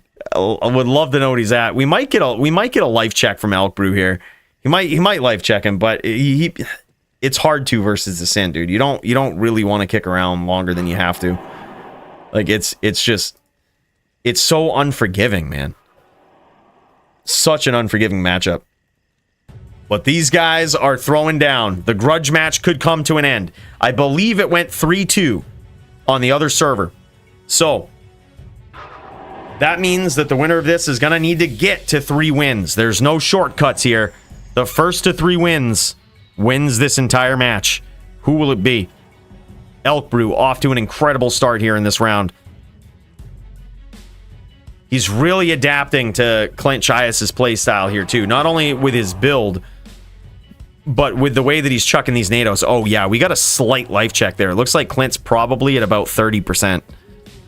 So Elk Brew doing slightly better here in this. And he's on his home server, don't forget. Ping a little bit better. D-Clone's about to spawn. All right, hold up. Let me get in the game. Terror approaches Sanctuary. Yep, I see it. Hold up. Just gonna get in the game with my amazing melee Necro. And if D-Clone spawns, he better watch the fook out, dude. Because we about to melee him with a Necro. You better think twice. Be good practice for our Uber run on the Necro. Now Elk Brew catching a bit of heat from Clint.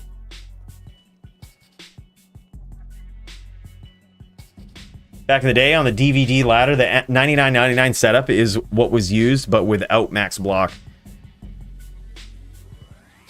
Yeah, wow. He says, you win, gotta go. Oh, man. Clint Chias. He says, wife aggro. He's gotta go. Oh, dude, look at that. Just a quick leave. Wife aggro. Bro, she was pissed. She came home, kicked that fucking door open, was like, you on that fucking game again? Oh, man, she was screaming. I've never seen a faster save and exit with no fucking talk. in a grudge match. Someone better call on him, make sure he's okay. Make sure he's not getting beat up. Yeah, that was wild. Elk Brew says, let's continue it after, man. Let's continue it after. Yeah, he says, guess we complete it later or something. Yeah, that's fine, man. Great match so far. Yeah, for sure, man. If he's still around a little bit, let's jam it. What the hell is this? Fucking Gabe's on WoW. Gabe just kicked some ass and was like, yeah, man, I'm just going back over to WoW. Left his stream up. I love it. What up, Gabe? He's like, yeah, man, I just had to... He's probably telling his crew, he's like, yeah, man, I just had to go rack up a win in the DFC, show those D2 chumps what's up, man. Yeah, I'm back. I'm ready to farm some gold, man. Don't worry about it. Don't worry about me. I'm still here. I'll still get my weekly quota in. All right, yo, dude, we about to do this on a Necro. They about to pop this guy? They about to pop this fool, bro. All right, DJ, kill it. We're gonna need to focus for this. We've got a D-clone spawn. And man, oh man, we're gonna have to show him what's up. Someone call 911. Someone call 911.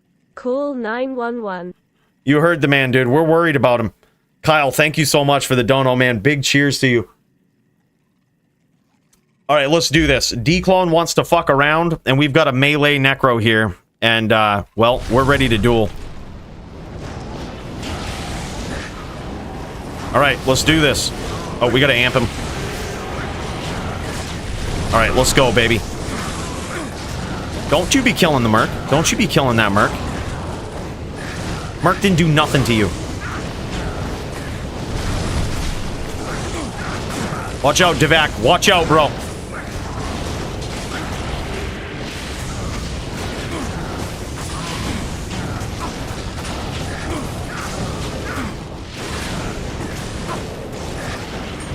Trashed him, dude.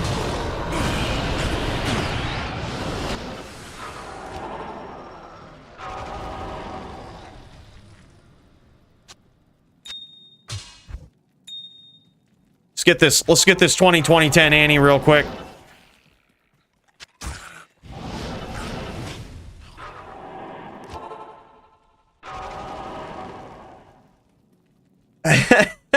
That's right. That's right. At your service. Show it to his wife. Be like, look, I need to talk with you about something, honey. We need to chat. Yes. We didn't even re-equip our hammer, so you know it's junk. 15, 18. Look, I mean, people feel some type of way, but we can't even give that shit away, man. It's so bad. You know how bad that feels to even give that away? Someone has to come in game and identify as the person that needs a 15, 18 non-perfect Annie, and then we have to act like we're a good person giving it to them. It's an awkward situation, man. Oh, I'm just gonna throw it on the ground. Okay? And just hope they pop this shit again. Bro, we could set the melee Necro world record if anyone's got keys real quick while we wait. I mean, I'm just saying it won't take long. You got a key set on non-ladder? You couldn't throw it to a better place, man. I got the D keys. I need the T's and the H's. I might actually even have the H's.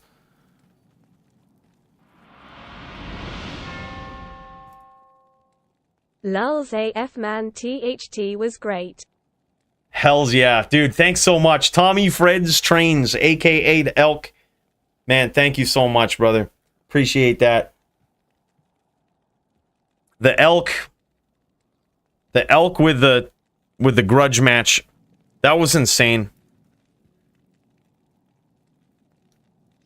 I got 4 H keys for Jaw. How about Ohm? I'll give you an Ohm for him, dude. Chassis needs to buy those crap ANI charms. I don't even think she wants him, man. I really don't even think she wants him. All right, send me location, bro. I'll come join on you. Send me location. Ohm for 4H deal. We're a third of the way there. All right, just come to this game. Come to Jack 1, password 1.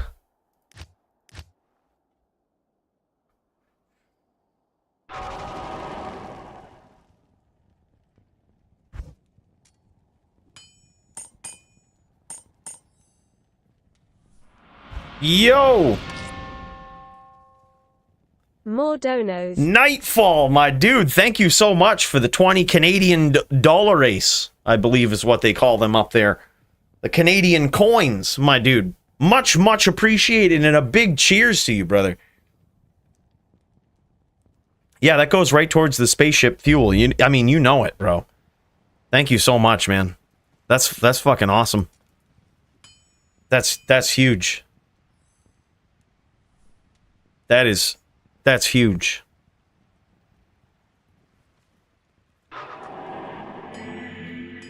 Oh, it's a Wario.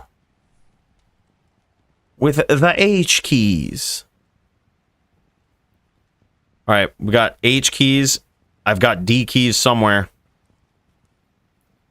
If we get T keys, we might even we might even beat Ubers on a Necro in less than 5 minutes with this guy. Which, for a Necro, that's alright. That's doable. Like, that's impressive, kinda. Thanks, bro. Thanks. You never know. It could be our first sub 6 minute even. Yeah, deal of the century. That's I think that's good.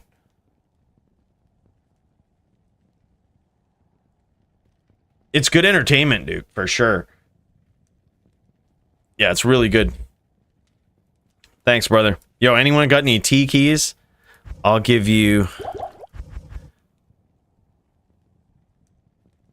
Shit. I'll give you 3... Oh, this is a collector's din torch. I'll give you 3 torches for a set of keys right now. That's a deal. How about... I don't know, dude. I don't even feel good about it. That's a collector din torch. That's a collector's din torch. Got 3 T key to donate to the cause if you need. Oh, fuck yeah, bud. Here, take a Sork torch for it, man. Take a Sork torch for it. That's fucking awesome, man. I appreciate that. That was really nice of you. Alright, we might have to just go slay this real quick. I don't want anybody laughing about, like, saying how slow my Necro is and my Mosaic Sin would do it faster. Get that kind of negativity out of here. Alright. Sork torch for free on ground. Oh, GG. Who needs a Sork torch? I believe it's 2013. Might even be better. Maybe he swapped it for even better. Who knows? Check 1-1. Got organ sets also? Oh, shit. Alright, hold on. Let me go fire up the other computer and grab some D keys. We might be able to do this. Hold up. Hold up. This might be legit. We might actually make this happen.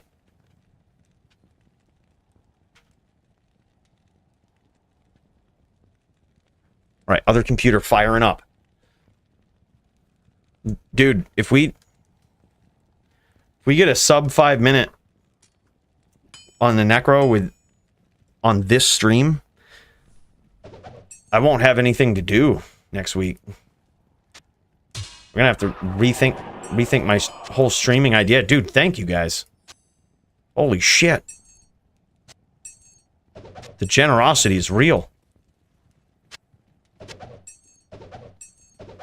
Holy shit. Okay. I can't carry anymore. Okay. Thank you, dude.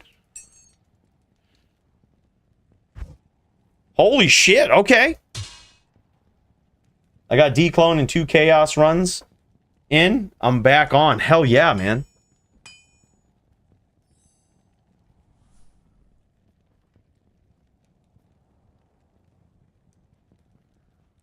Dude, thank you guys so much for those keys. Big cheers. Dude, Luke, no problem, man. No problem. No don't you feel bad at all. All right, I'm gonna dial into that. Hold on.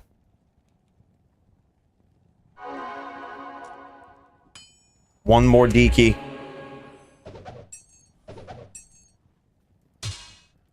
What? All right, never mind.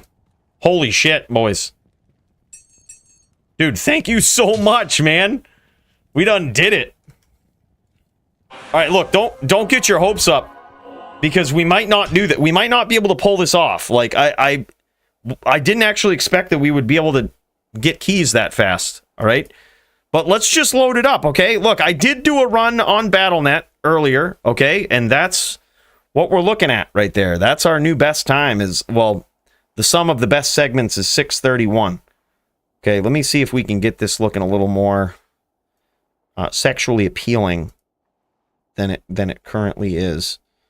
This is just looking a little strange with the way that it's set up. Maybe it should. No, maybe that's fine. Got the lucky rolls. You have the tickets. Bro, we're gonna need all the tickets versus these Ubers. We're gonna need all of them. All right, how does this look? Does that look okay? Hold on. I'm gonna get this timer. Gotta get the timer in a good spot. Did that change anything? No, it didn't.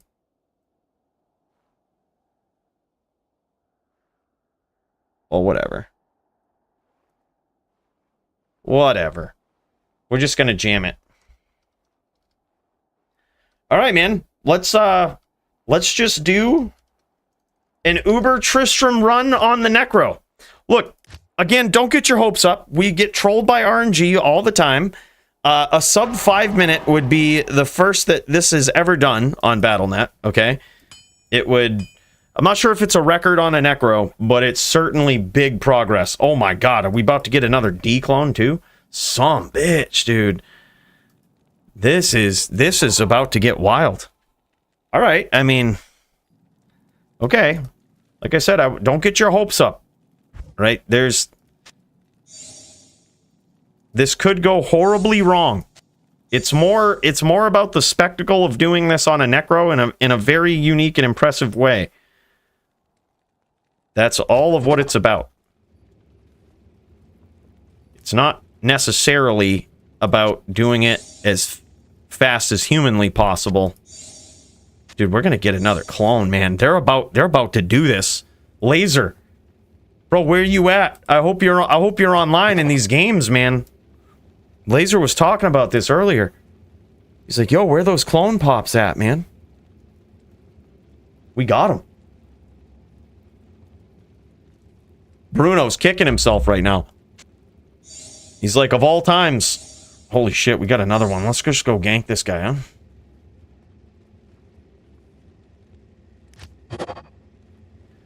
Let's go gank this guy, then we'll come back. So we can debuff ourselves.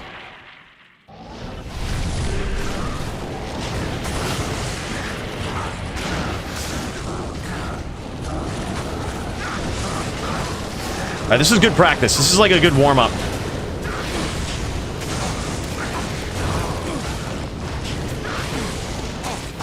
Oh, down goes the Merc, dude. That's too bad.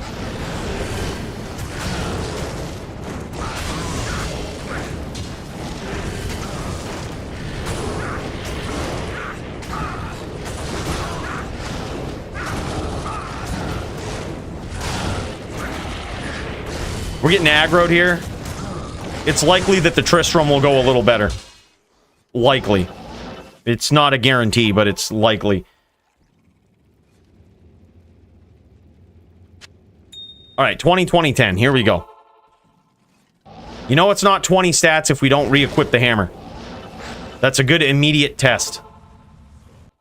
I was clearing the more. You are laser? That's good. That's really good. What is it? All right, we'll res this guy. Stay a while and listen. Hammer is not back on. It's a trash Annie. 14, 14, 6. Yeah, we can't even. All right, well now we got to get down to business, because what if they pop it again? All right, so I'm gonna rejoin so that we aren't pre-buffed. All right, so we got everything, man. All right, so let's just jam it. We're not going to think about it too much. I don't expect it to happen here. If it happens here, we got nothing to do next week, and I got to rethink a whole bunch of shit. So, I mean, we're just going to do this, and it probably won't be sub 5. Okay? It likely won't be. But that's what we're going for next week. Okay? We're just going to jam it. I'll show you the spectacle of this Necro and what he's come to, all right? Don't get your hopes up. All right, first we got to find some good stuff.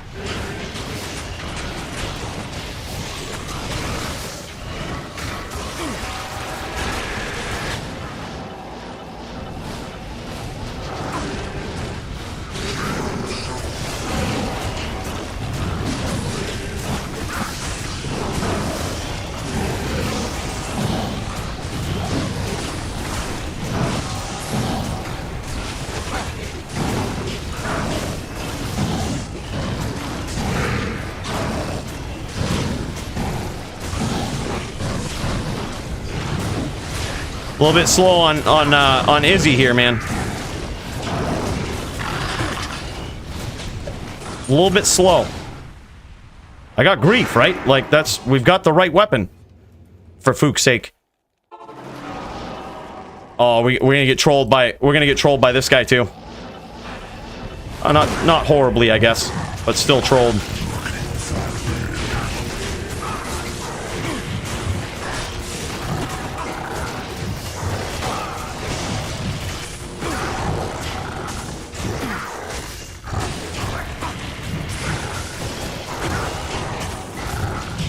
Man, we're getting trolled hard, huh? Yeah, we're getting trolled hard. Our open wounds isn't even kicking in. We have a 65% chance for open wounds to kick in. It's not kicking in.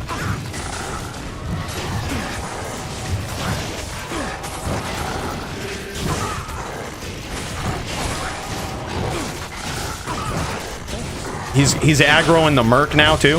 That is not good. That is really not good. It forces us onto grief way earlier. Yeah, this is a horrible run.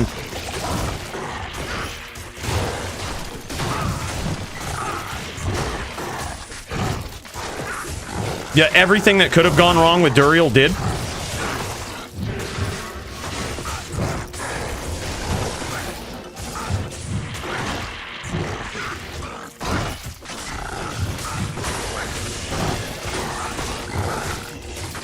Everything that could have gone wrong with Duel did. This is the longest that I've ever seen Duel take. This is good. We got shit to do next week, you know? That's it. That's it.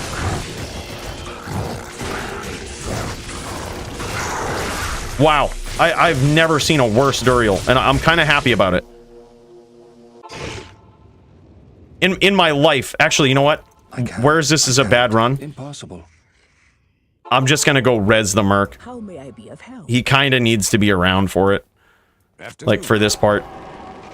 He kind of needs to be there. We're not supposed to lose him at Duel.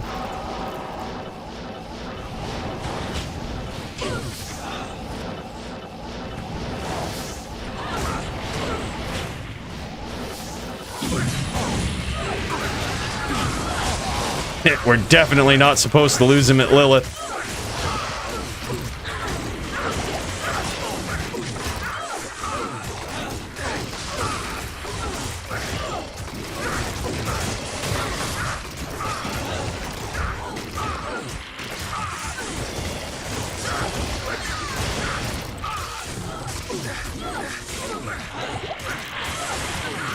Yep, worst run I've actually ever seen.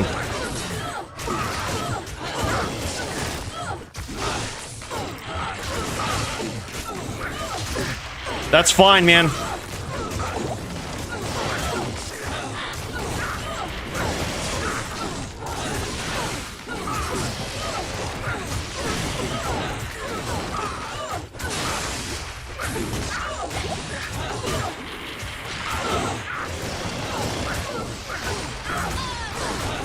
Holy shit. Yeah, that was just not supposed to happen.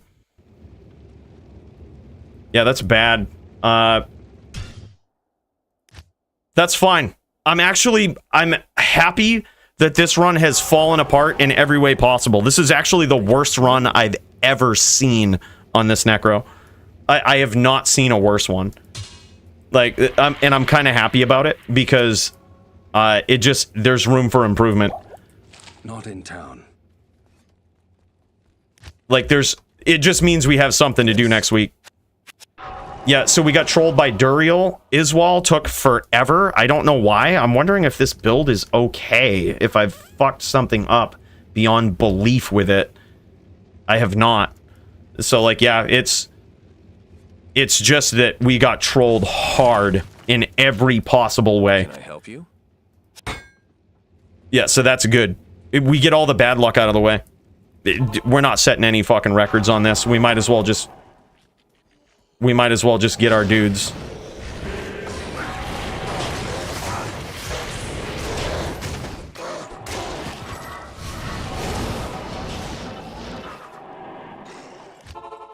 Trolled hard.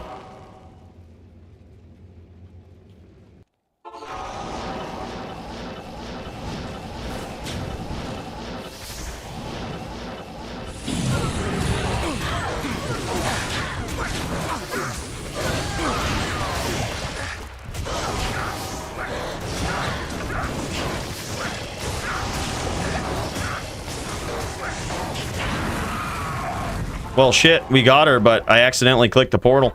All right, we need some of this. See, look, every possible way that it could have gone wrong, it did.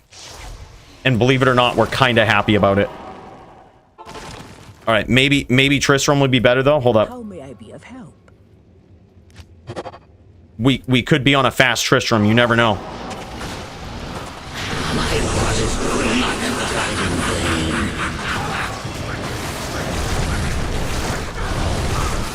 What? What? We're gonna get trolled in Tristram too? What? What happened?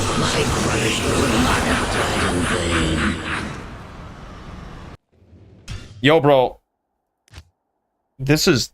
I don't even understand it. I actually don't even understand. Is it just... Are things just harder on Battle.net now? Like, did they crank it up with the most recent patch? Where, like, things are just... Like, things hit 5 billion times harder? I wouldn't be surprised if they did that. Because they just want people to, like... They're just like, look, just stop. Let's just go to D4. My res look like about what they should.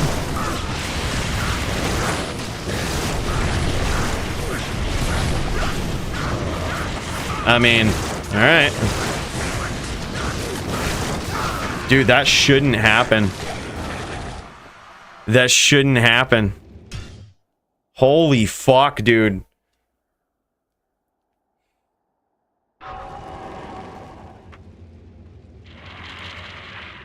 Yeah, no bow. Bow takes too much time. We shouldn't get hurt at all in Tristram. But I guess we gotta prepare. I guess I'm just gonna suck down Juves as though I'm not an Immortal Necro. Because they don't want you to do shit like that on Battle.net. I get it. They don't want you to make a joke of the game like that. Alright, let's just suck them down.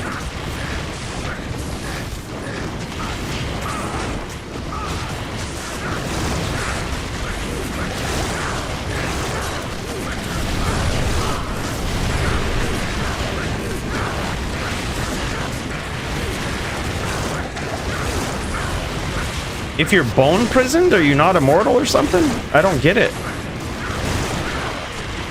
This should not be this hard.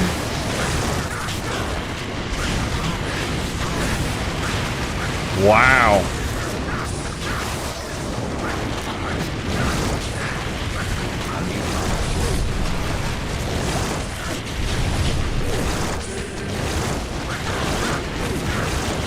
right, I mean, we got trolled in every part of the run, man. It can't get any worse next week, right? It can't get any worse. I suppose we should kind of be happy about it because it can't get any worse. Jamie James and Matriana dueling right now? All right, GG, man. All right, we'll just get this torch here real quick.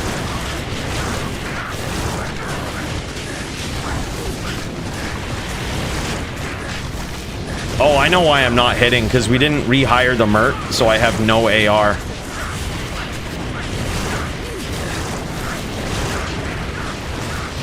Yeah, ideally, we're just not supposed to... Oh, I don't even know if this is the right bail. Does anyone know how to tell? This bail... This bail... This is what I mean. You can't ever tell in Tristram. That's alright. It's kind of like us to go after the clone at this point. You can't tell in Tristram because there's too much other shit going on. Like, it's hard to tell, like, oh, yep, this is shifted over a little bit in his name, so it's the clone. You just can't tell.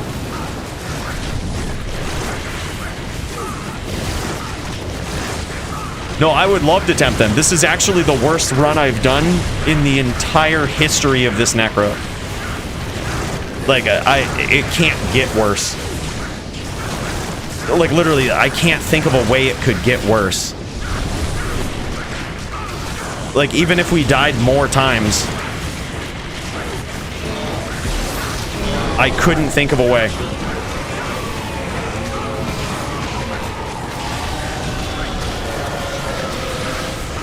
Alright, I mean, we here. We're not gonna hit this guy for like 10 minutes. Because we lost all of our AR because we lost the Merc and died 100 times. But once we start hitting him, we're gonna keep hitting him.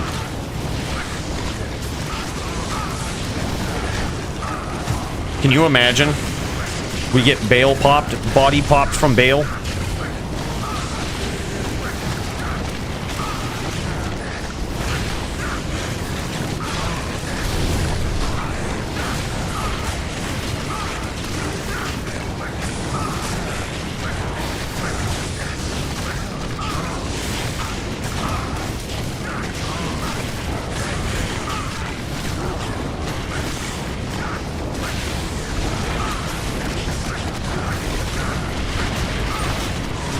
Well, that was close, huh? That was a good run.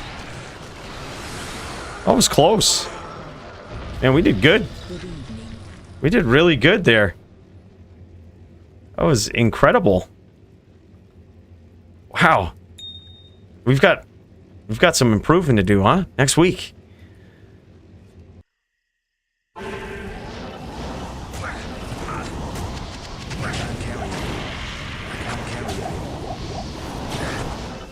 All right, we're gonna get a great torch here. This is. Did I not pick it up? Oh my god.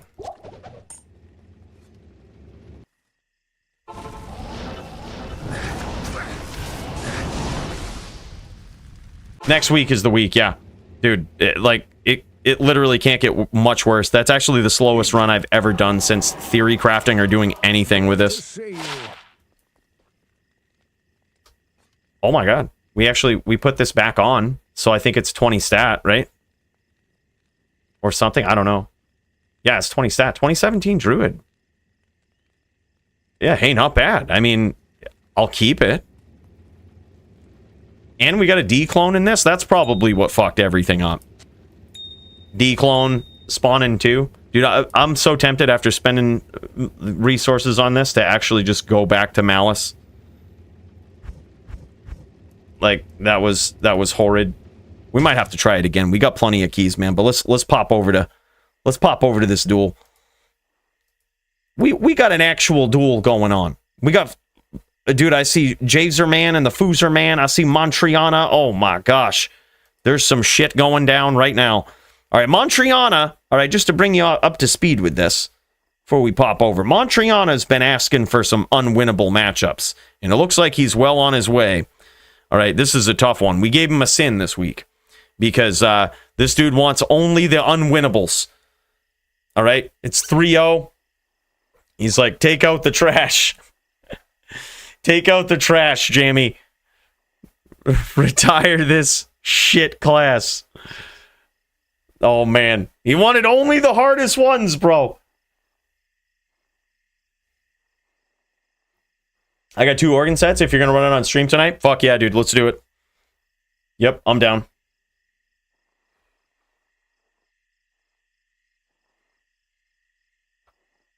I'm down. Like organ sets for Trist only.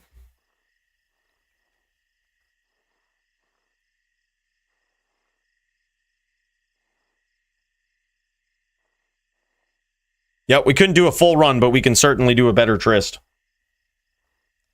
We can certainly redeem ourselves on Tristram. Yep, I'm down. Not here. I'm down.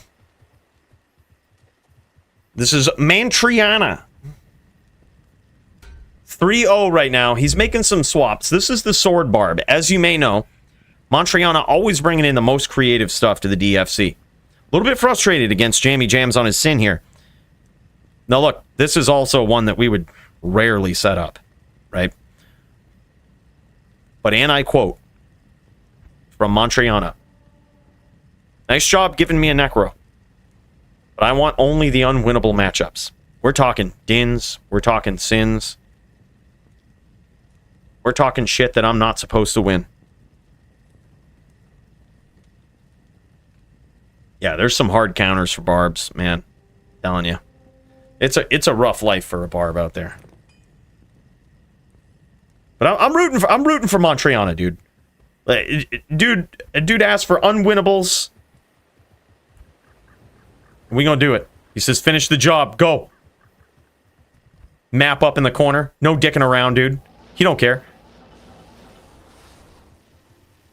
Ping is good, though. His ping's good. I mean, that's a bonus. 31 ping? Is he Canadian? Mantriana Canadian? Nice leaps, dude. Getting out of the way of those traps. This is decent.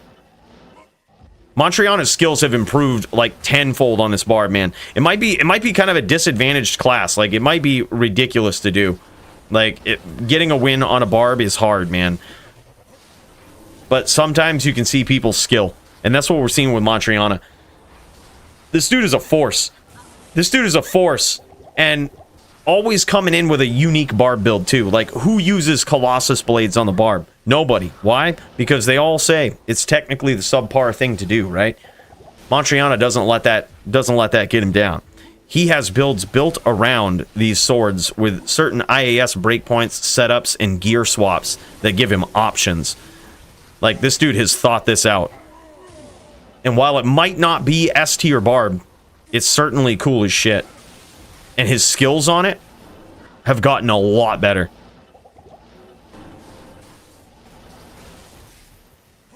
Yeah, exactly, Botosaurus.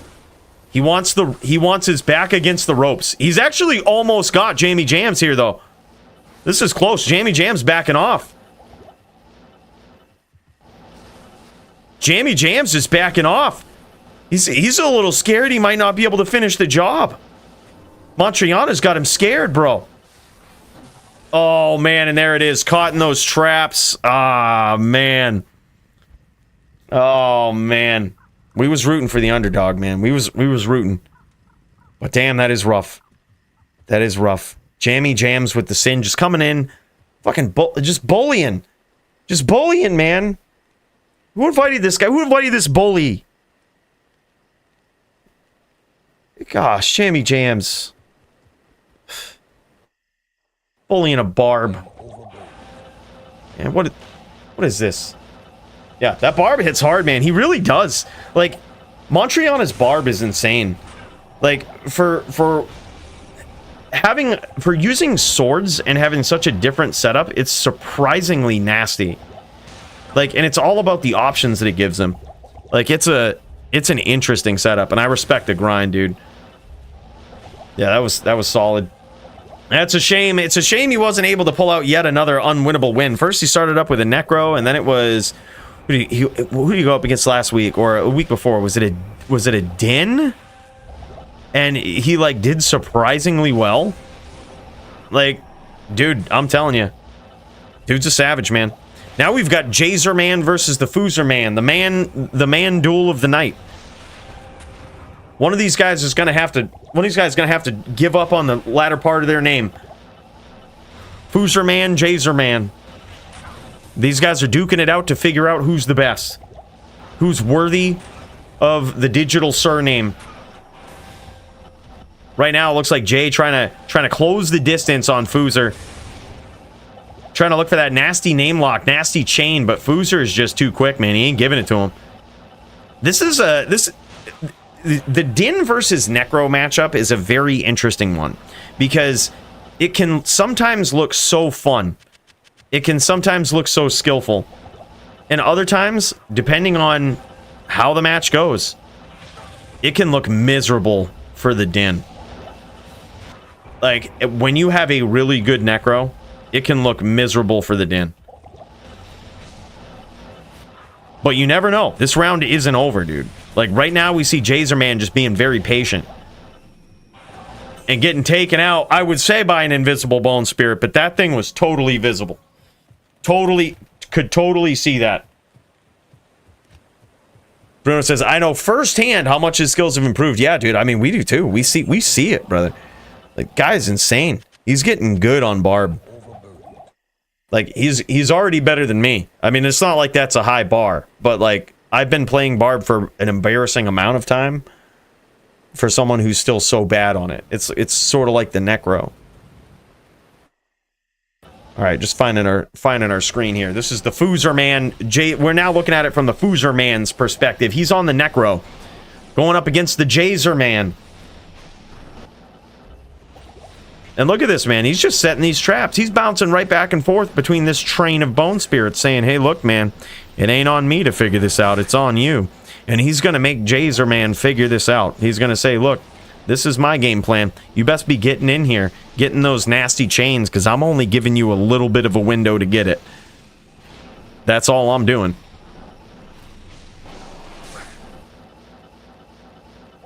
Foozer Man is at least up 1-0 so far, I believe. Not sure the total score. Not sure how close it is, but from what we've seen, he's up 1-0.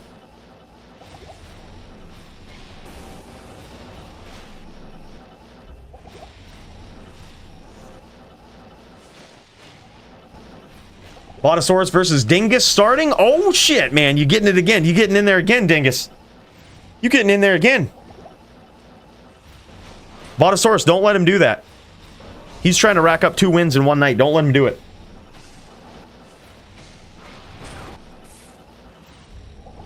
Look, for all the times that you've donated 2024, we can just DQ him. Like, Dingus lates a little bit. Well, I'll fucking DQ him for you, dude. I got you. It has nothing to do with all of the 2024 donos. I'm just saying, you know, we can do that. Just take it as 2 separate things. Right? Like, we'll just look at it as 2 separate things. Well, fuck. DQ him. Runs away from you, DQ. Lates. Yeah, absolutely. It has nothing to do with it. This ain't pay to win, you know? There it is, man. Foozer Man just getting there. He's so hard to catch. He's so hard to catch, man. This guy's just smooth on that Necro. Man, and for the last few weeks, dudes have been getting beat up by Dins on a Necro. Telling you. All right, here it is. We got Botosaurus versus Dingus. This bout ready to start. We're going to bounce back and forth between these 2 duels here. We're going to be looking for anything with Dingus here. Look at this. It's AFK in town. Now beat him up. Beat him up, Botosaurus. Beat him up, dude. You show him how this duel goes. This is Neck v Sin too. Oh, and it looks like Botosaurus. Dingus is prepared for a hybrid Sin. He's got that SS. He's prepared, dude. He's prepared for some whirls. He's gonna make this a fight.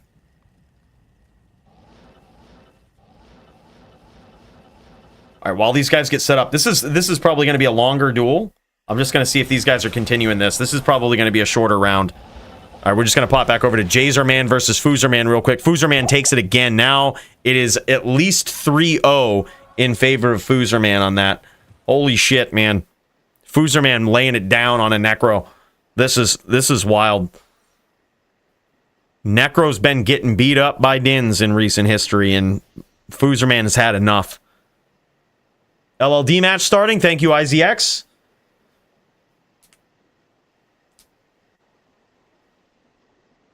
All right, we'll jump to that after this round right here. We got to see this. All right, Botosaurus. You got to shut down the Dingus train here. Literal Dingus train.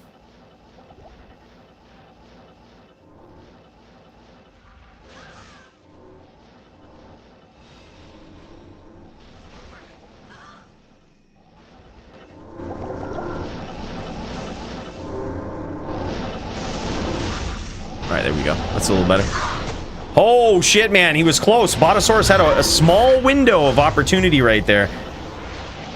Was a little slow on the whirl. I don't think he was ready for it. I don't think he was ready for Dingus to stomp like that. Dingus lands some nasty spears there. All right, Botosaurus he's online now. He's online. Took him a little bit. He was getting into the duel. He was getting into it. Now he's online. Full faith in this guy. It's got to shut down. He's got to shut him down, Bob. He's got to shut down the Dingus train. Botosaurus is hastily running around like that. That can be a detriment right there.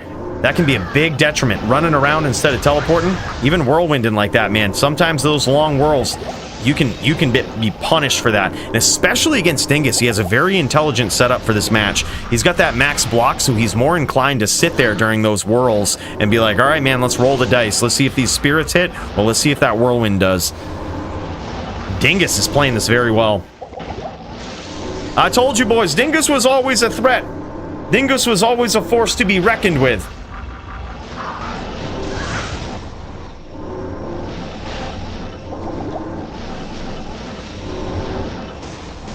Yeah, dude, I really wanted to see that too, Bruno. I figured you were probably going to bring that. And I was like, this could be good.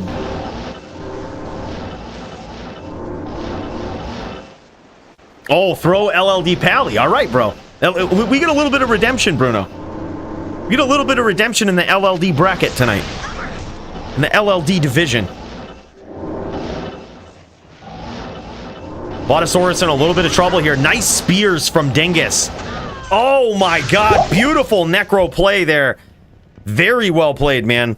From both players. That was insane. All right, look. Botosaurus is just taking a little bit. He was just taking a little bit to come online here. All right,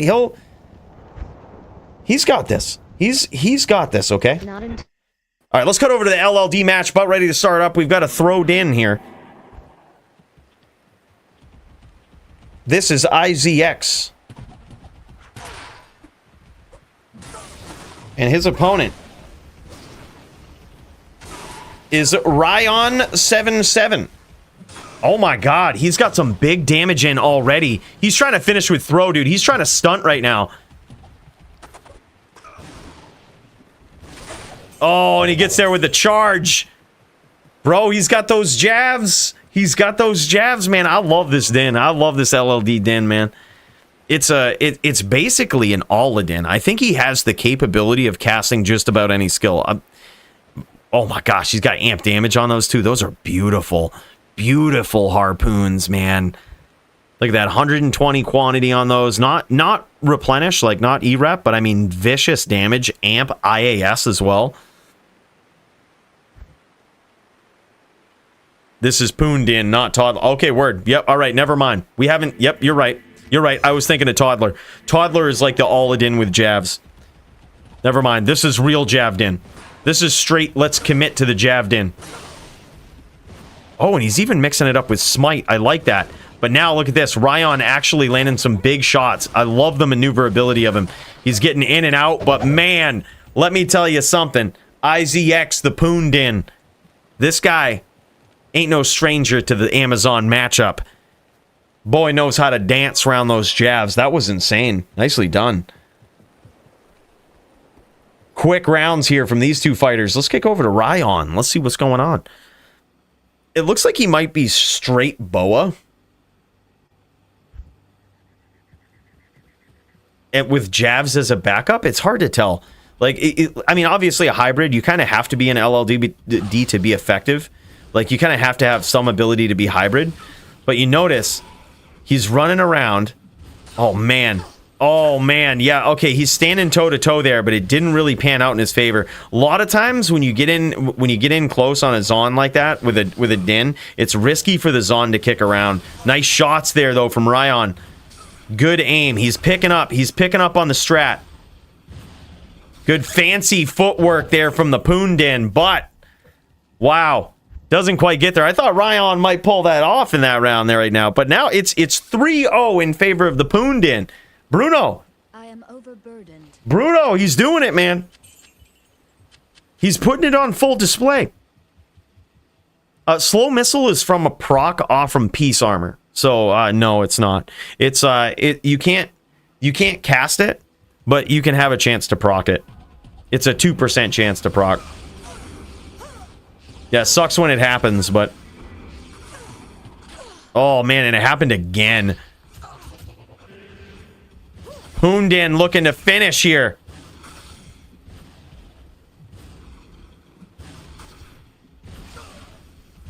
Fancy footwork, dude, from the Zon. Zon was actually moving very well.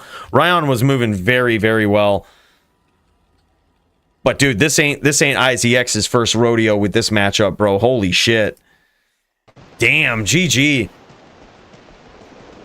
LLD bracket, man. That was quick. That was quick. Oh, by the way, I just want to point this out. We missed the end of that round. I wanted to kick over. Hopefully we would catch it. But look, I just want to point this out. I just saw Dingus picking up his body there. I told you it was just going to take a little bit for Botosaurus to come online and shut down the Dingus train for not trying to have him get 2 wins in a row tonight. Trying to shut down the Dingus train.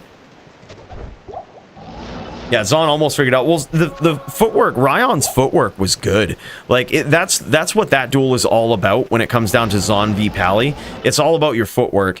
And if you got a Zon that knows how to do the footwork game, they can play it very well. It's hard to take him down as a Pally. But it's also the other way around. It's like dueling a barb, right? 90% of the time when you're dueling a barb, it's a mind game, right? Is the barb better at playing the mind game than you? If so, you'll probably lose. Well, that's really what it comes down to in that matchup. Who's better at playing the mind game with the fancy footwork between the Din and the Zon? And that's usually what it comes down to. If you make a mistake as the Zon, you can get punished for it hard by the Pally. And the same thing can be said for the Pally. I was surprised you didn't get punished for it more. Because the Poondin, aka IZX, was on run, right? He wasn't walking, which I do agree with that in that matchup. However, a lot of times he was running straight at Ryan, which is not what you want to do a lot of times. But he was just so confident in his ability to just tank the jabs and to say, look, I'm at a higher life total than you. I'm just going to tank it out until I can't. And it got him there, dude, which I don't think Ryan was ready for. Like, that was a very intricate, clutch decision to make in the moment. You also have to budget your mana in LLD. That's another thing. So, like, you can't necessarily just keep charging out of the way, you know, and trying to get there with excessive charging, because that's going to wear your mana down. And before you know it, you won't be able to do anything. Charge, or you won't be able to attack your opponent. So you have to budget your mana properly. And that was, in the moment, one of the things that IZX decided to do. He says, all right, man, well, I'm just going to go straight on here. I'm going to put the pressure on until I can't. Use my life total as a resource. And that's exactly what he did. He did very well. Now Botosaurus pulling ahead. Now Dingus in trouble. Dingus is probably at 10% health, and Botosaurus is looking prime, man. He is looking prime. Fresh out the gate. It's almost like this duel just started for him. Dances in between those bone spirits and bone spears. Claw block, weapon block, such an OP skill, man. Look at this. That was 2 or 3 spirits right there, just all blocked. No problem. All blocked. Sin is not overpowered, guys. Not overpowered, don't worry. All right, hold up. I'm going to kick over to Dingus. A little bit of pixelation going on there. Don't adjust your televisions. That's not on you. That's on this end.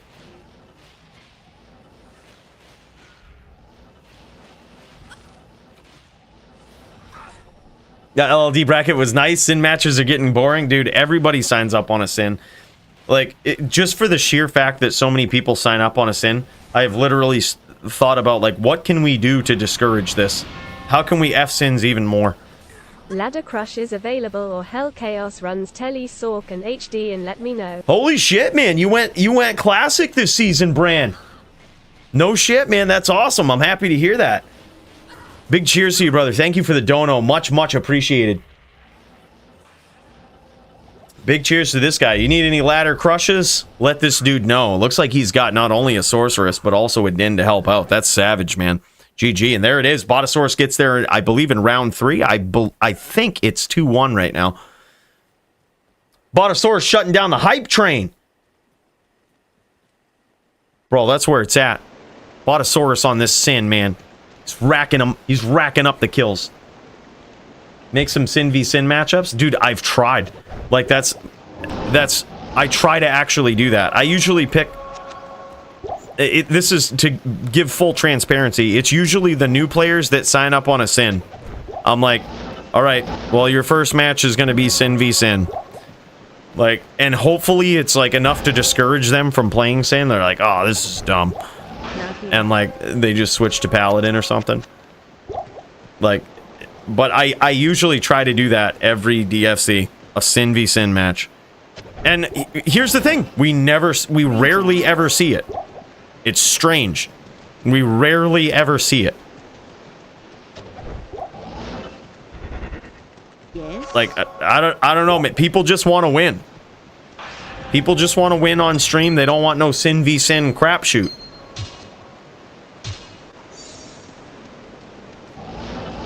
Yeah, but then then with the way that Sins work, in most people that know how to play Sins, if they get matched up against Sin v Sin, they're just going trap because they know it's a liability to be a world girl. So, like, then at that point, you know that because the best option is to go trap, if both players are playing at the peak of intelligence, they'll both go trap, making the duel even more miserable.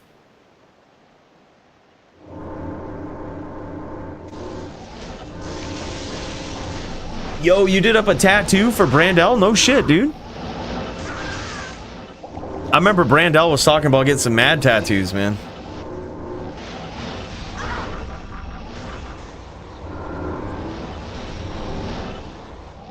Well, match up the players who enjoyed a Whirl Sin PK. Might have to do that, dude. Yep, that's true.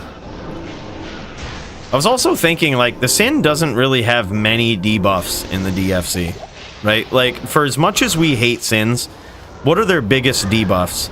Like, they can't stack up res, and people can sorb light Sins a little bit more. But then, like, even then, they got Chaos. I'd be lying if I said the thought had never crossed my mind about banning Chaos, but I'm like, it's too iconic. It's too iconic. It's like too good of a weapon. Like, ban Chaos and revert absorb changes. Oh my god, Botosaurus getting in there. I mean, why would we do that? Sin is clearly not broken. This class, this is great. Botosaurus shutting down the hype, man. Yeah, ban this guy. You pick a Sin, ban. Using Dragonflight on left click. Working as intended. Chaos gives good variety to the types of Sins people make. Now, I agree. If there didn't exist Chaos, all we would see is trap Sins, which are, no offense to Sin players, but they are boring as shit, man. They just really are. They are boring as all hell to watch. Like, especially when it's trap v-trap. God, it's bad. Usually, I will say this, and to Botosaurus's credit here, usually a Sin v Neck matchup is a good matchup, but it's a long matchup. And Botosaurus is pushing the pressure and, like, he's doing very well on this matchup, but also it's exciting. Like, he's closing the distance, playing very well, putting the pressure on, getting nasty whirls. His timing is on point tonight. Yeah, and also, to be fair, Dingus also a very aggro player. Yeah, like, doesn't give a fuck. He's not going to sit there and, like, pride you out. Yeah, and big cheers to that. Big cheers to that for both of these guys. Exciting fight.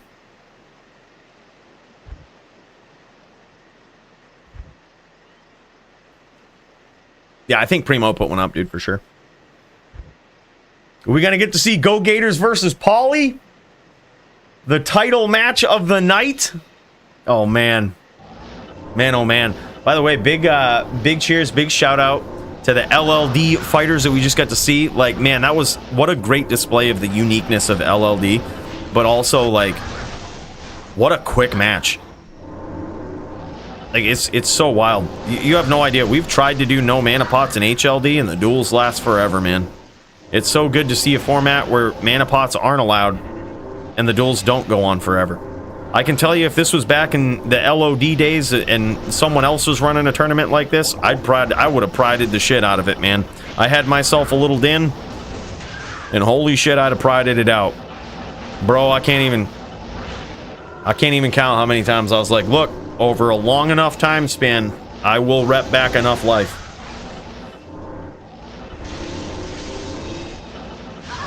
Yeah, Druid v. Druid, man. That's going to be an interesting matchup, too. And more on this in a little bit, but that's a very interesting matchup. I've wanted to see that matchup for a very long time. I think both players, that matchup says so much for them. Gators is he is a legendary player. He's one of the highest ranked DFC duelers of all time, right? And you've got Polytheist, who has a record of just piling up druids when they make mistakes, but he has lost to the best druids on the list, right? The best win druids. So this is going to be a big test for Go Gators. Like, can you beat Polytheist? Can you beat the guy that slays win druids, right? Or is Polytheist going to do it again? Is he going to reclaim the title, right? Like, it's huge. It's a big match. Polytheist is undeniable. Dude's just piling people up. It's really good.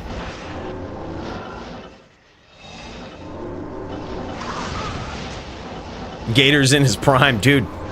Bro, a lot of people were saying that Gators, that Toshank threw the first match against Gators. No one was saying that after the second one. Gators is on point, man. Gators always catching a lot of hate for his wins, man. Gators always catching a lot of hate for the way, you know, just for playing so damn good. But of all things... Yeah, Botosaurus, what are you doing? I know you're trying to be nice, letting Dingus win here, but bro, come on, you can't let him get 2 wins in one night. What is this? You don't play Mr. Nice Guy anymore, man. Come on, we got mental money riding on this. Like,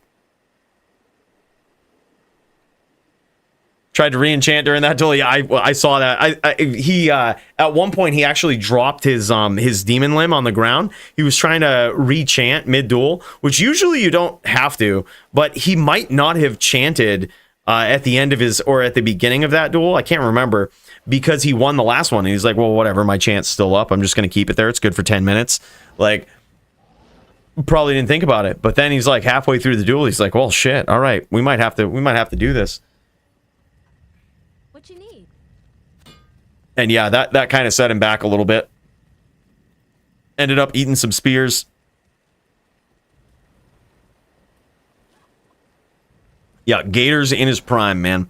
Here's the thing. I mean, I can show you too his data, like how good this looks, man. He is looking amazing.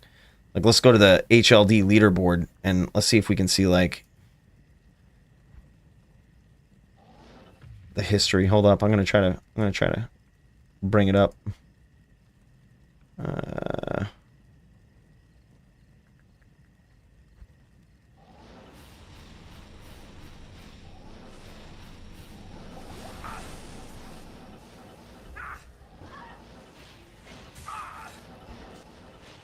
Yeah, while we get this underway, we'll take a quick peek, right? Just a quick peek. Like, look at this, man. There's a lot of good stuff about Go Gators here, man. His calculated score bringing him so high up on the ranks here is just because of his win-loss ratio, like his overall performance in the DFC. This guy is like, I mean, no joke. He has proven himself over and over on a Druid as being one of the best of all times.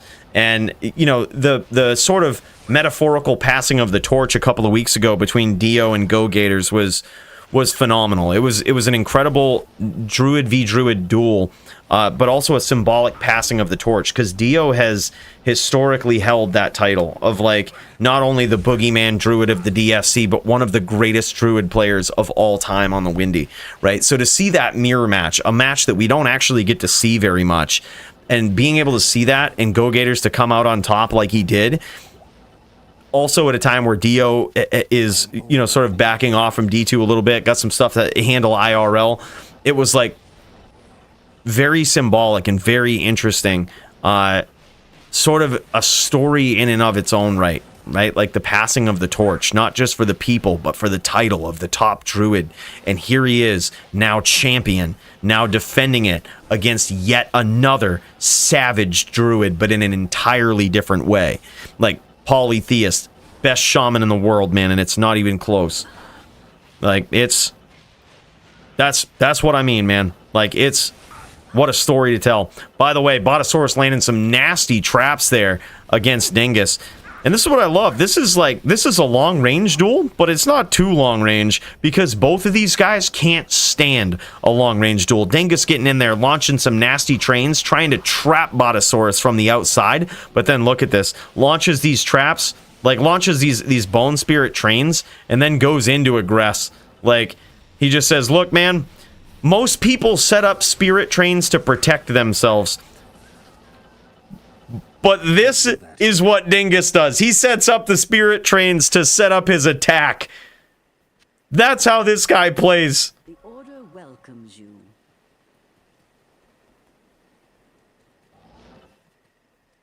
I am overburdened. Llama wins walking with no gear. We all suck. D2R episode 641.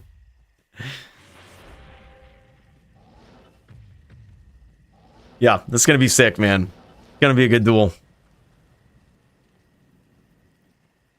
Hardcore shaman druid walkthrough speedrun.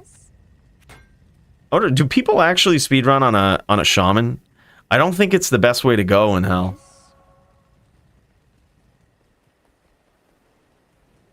Dude, they are really good, Red Rum. That's the thing. I think that they look so simple, it's enticing. That's the thing. That was how it was with me when Vamp the Champ was, you know, just tearing everybody up on a Necro. I was like, shit, man, I gotta make one of these. Then I get my ass beat by Llama. I can't get a damn win on a Necro. And it's like, I noticed that there's so much more to it than just spamming Spirit. Like, I thought there wasn't.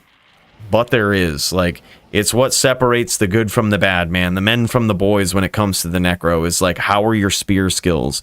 You know, how is your knowledge of dueling every other class? Do you know how to adapt to your matchup? That's what it comes down to, not just with your gear swaps, but with your play style. Man, it's crazy.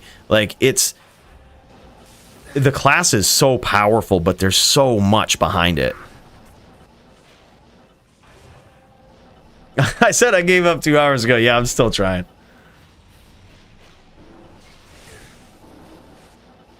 There's a huge difference, Kreider. And, I mean, you can see that. You can even see that in LLD. Who is it in LLD that is like he's like the most savage Necro? Best team player. Who am I thinking of? And like, he just sets it apart, man. It's just so different. Like, even at that level, it's like Necro skills, you either have it or you don't, man. Dingus been jamming this class for a while.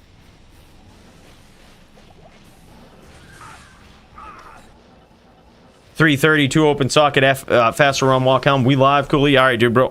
We'll kick over after this. Think this duel is almost done. We gotta see if Botosaurus can shut down the Dingus train. Dingus trying to stack up the wins here tonight.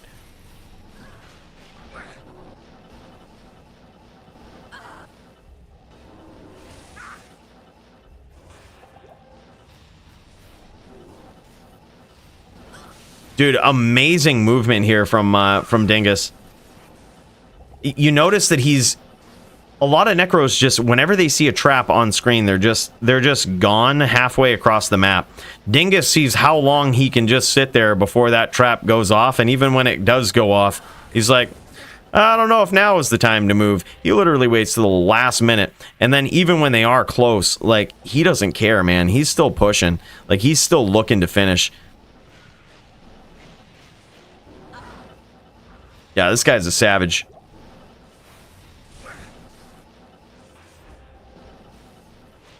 He also has the fire golem. This is something, this is, again, remember how we were talking about the high-level necro play in this? Even knowing when to use fire golem is something you can say that only the best necro players know, right? Like, I don't even know when to make that call, to tell you the truth. I don't know why he uses fire golem here. It could be that clay golem is banned, but, like, I have no idea. Possibly the fire blasts. He's immune to it. I have no idea. Are these guys in search of mana?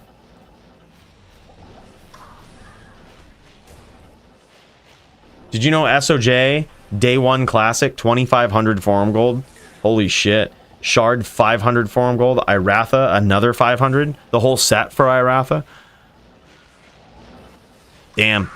Dude, the thing is, bot websites don't touch, like, they don't touch Classic, so the market's wide open on it. Nice chains there from Botosaurus. Oh, okay. All right, thanks, Max. I think you told me that before, and I forgot. I knew there was a reason. Look at this. Botosaurus, no mercy. No mercy. He says you low on mana? No fucks given. Shuts down that train. Yeah, he says I was out too, dude. Fair duel. Fair duel. See, I wasn't gonna DQ Dingus. I wasn't gonna DQ him, dude. I knew Botosaurus could handle it. There it is, man. 4-3 for Botosaurus. Amazing, amazing play right there. That was close, dude. Holy shit. All right, Gators and Polytheist be live. Let's kick over to the champion. See what's going on. Oh, Riz messaged me. Yo, just eating right now. Got home late. You can do like 15 minutes if you're still around. Yeah, man. Watching the championship bout. But I'm good after that. Riz just reached out to me. GG. Get some duels going on with Riz. I'm on a barb. He's on a sin. I didn't really think about that too much. It's technically a hard matchup for him, or has been in the past. But he's also on a hybrid sin, and I'm on a barb, which I'm bad on a barb. Dude, bro, did these guys both go fire druid? No, he's on Windy. I was like, what? I was like, I got lost in the chaos there for a minute. I was like, what? I see the bear. I see a whole bunch of fire shit going on. Polytheist trying to get this title back. We're now looking at the corner of Go Gators here. This is his perspective, and so far, Polytheist has delivered a metric ass ton of damage. He's landed it on Go Gators. Go Gators has failed to land any significant damage on Polytheist, and Polytheist takes round one. Go Gators going to be forced to adapt here, man. Tough matchup. He's going to have to, I think he's going to have to be patient. And I don't know if that's Go Gators style. I don't know if he's just going to be like, look, man, I just want to chain you and drain you. That's it. That's what he does. Yeah, this is nuts. That was a quick round, man. Let's cut over to Polytheist's point of view here. See how he's rocking this. See how this is going down. Polytheist, the world's best shaman druid. This guy has been running the shaman since the days of LOD, before it had the synergies, before it was good, and always while it was a off-meta build, that's for sure. Even to this day, with the synergies and everything, it's sort of different, right? But this guy, not only is he just king on this build right here, but he is This is the type of guy who learns from a loss. And I mean, he learns permanently. The type of dude that when he loses to a certain type of build, especially as versus a good player on it, he programs that into his long-term memory to hopefully never let it happen again. And here he is versus Go Gators, man, trying to make that a reality, trying to say, look, man, I've piled up some good win druids, I've lost to some others, but I certainly have learned. That's what he's trying to do here. This would be a big win for Polytheist, because this would be, in my opinion, the first top win druid that Polytheist has taken out, which marks a big change in how he has learned to adapt in this situation. But also for Go Gators, this is a different matchup. This is not a typical FPK matchup that he's used to, right? This is something for him to adapt to. This is something he's gonna have to play the long game. 500 FG on Poly taking wages quick. Oh man, Brandel, hey man, thanks for the $2 dono, bro. I appreciate that. Big cheers. In fact, I gotta pour out some more rocket fuel here, man. We're running low, bro. I appreciate that. I don't know, man. You can't count Go Gators out. Go Gators is the type of dude. Sometimes he can get frustrated and tilted in matches, right? But when you see him duel for the title, it's different. He figures people out. If you saw his duel versus Daer, man, it looked miserable at first, but before you knew it, dude was figuring it out. He was like, all right, man, this is how it's got to be. This is how it's got to be. He did what he had to do. It was a long duel, but dude, he figured him out. And that's the thing. We've seen Go Gators do this, dude. He'll figure you out. He'll look for his opportunity. He'll be patient. Yeah. Yeah, and that's what he's doing now. He tried. I think the first round was Go Gators just feeling out Poly and being like, how good are you really? Do I really need to respect your skill here? And I think he figured out the answer is yes. But now, it's up to Poly. Can you figure out Go Gators?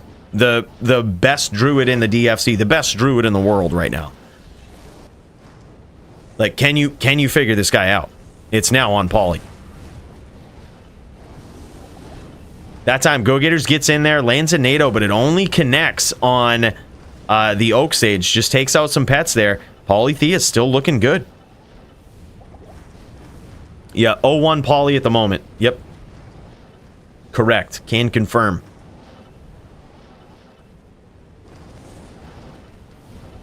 Brandel betting against Go Gators, man. Holy.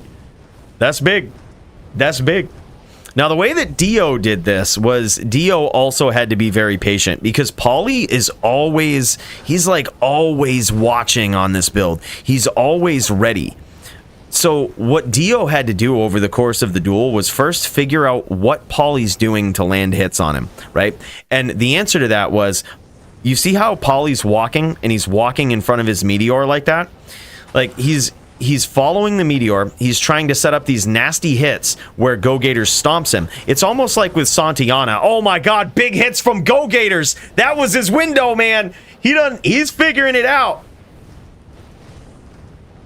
But it's almost like with Santillana versus Wind Druids, right? And I've seen Go Gators figure this out before. When you're dueling up against a fire sorceress who's trying to land meteors on you, right?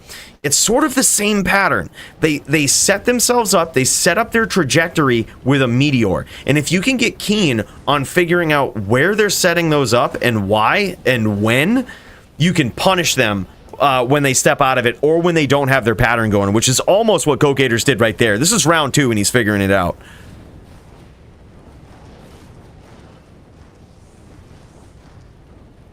Oh yeah, no doubt, dude. No doubt. I got a lot of respect for both of these guys. Either one that wins. Oh my God, close duel, man. Halfway through that round, Go Gators figured it out. Go Gators figured out what was going on there. And bro, I think that if he would have done it a couple of exchanges beforehand, that round could have gone a lot different.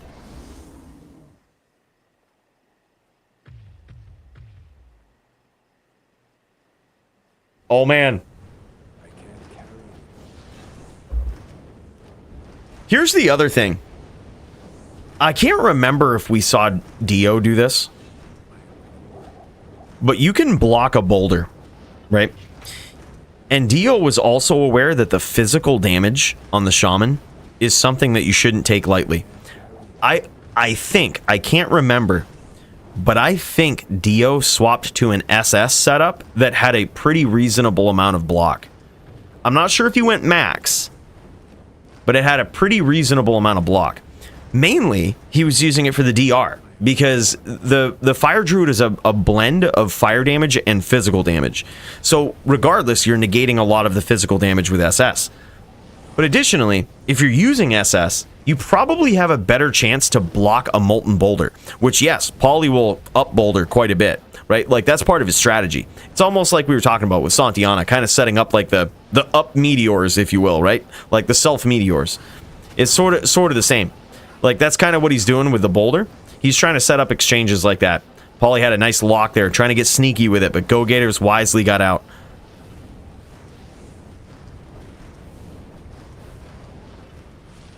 Polytheist's use of Twister as well could be a bit confusing. Oh my god, nice chains from Go Gators! Punishes him with that damage. That was beautiful, man. It's hard to tell how much damage he took, but let's take a look, man. That was a beautiful exchange. Yeah, he's still looking... He got roughed up too. But man, that was a great exchange. Now he's trying to bait Polytheist into some NATOs. He's going to see if Polytheist is going to aggro him a little bit. He's going to fire back. He's wisely staying on the outside of the Armageddon. He's just like, okay, I see what you're doing. You're up bouldering. You've got the Armageddon. I'm low. Like, let's see if you come after it a little bit, right? Like, you have, you know, both of these guys have relatively short range, but Polytheist kind of has to be mid-range to get there. Go Gators has to be... He could technically be mid-range too. He could throw NATOs from the outside. So it's literally a back and forth dance of like who can dare to get closer. Yeah, he's figuring out the pattern. He's doing good about it.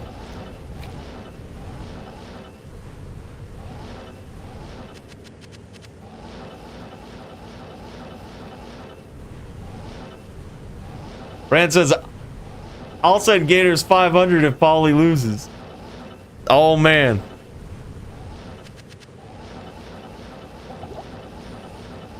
So if Gators wins, Brand says he'll send him 500 forum gold. Well, holy shit.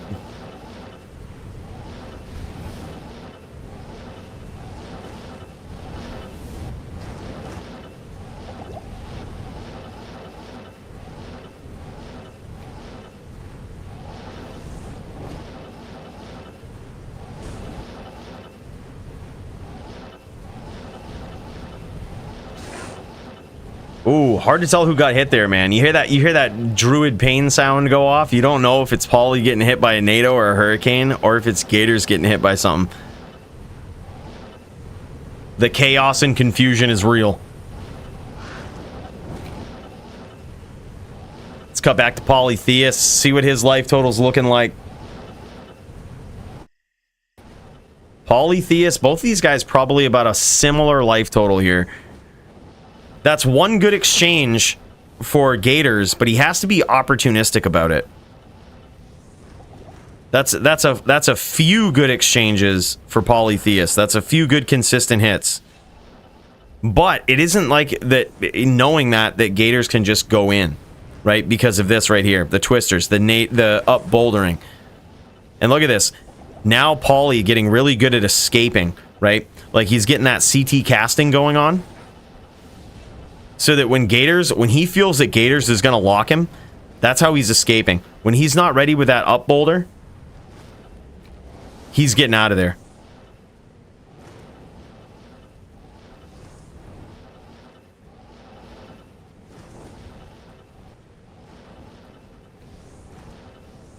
Man, looking for that fissure, looking for that volcano.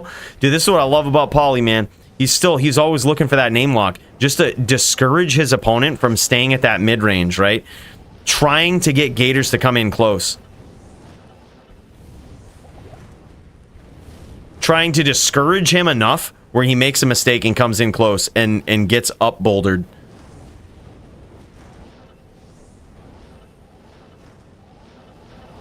I've heard of up smiting, but not up bouldering. They're all sort of the same thing. Like a lot of skills, sometimes people refer to them as like up skilling, basically. Like up spearing, up fireballing, up smiting, up bouldering is another thing too. It's basically these skills that have a set trajectory that or a single target that you can just spam up, right? And or spam in the direction that you're moving. It's more like, I would honestly consider this to be more self-bouldering. I think that's more of a fitting title for it, because it's almost like self-meteor or self-blizz. That's probably a better name for it. Like, it's self-bouldering.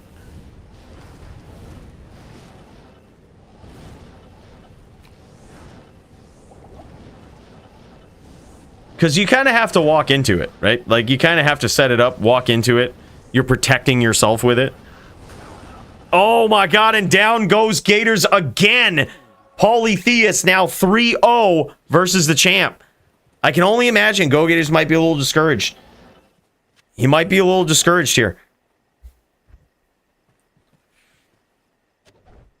Oh yeah, he said such a cringe matchup.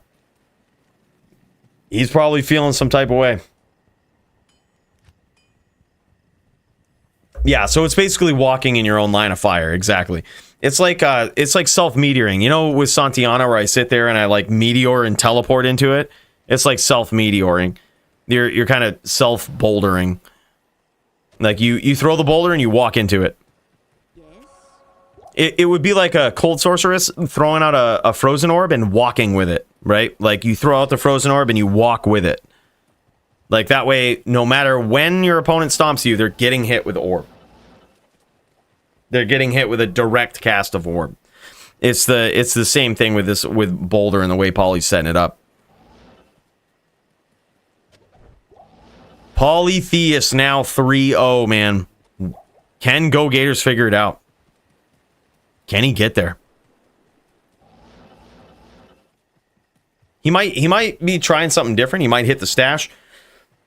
Dude, I think that the way to go versus Polytheist might actually be to resist the physical, right? Almost rely, like you can have a setup that's like 85 fire res and max DR with SS. And although you're giving up, you might be giving up a lot of FHR with that.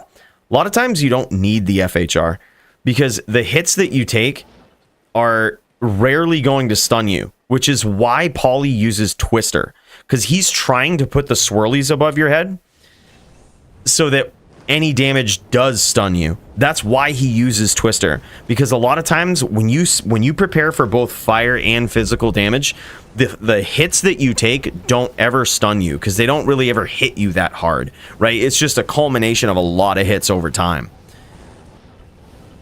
So that's why he throws Twister out, puts the swirlies, and then you'll get stunned from anything. And that gives him the opportunity to either telestomp you, to boulder you. Like, you know, there's a lot of things, a lot of options that he has when you're stunned.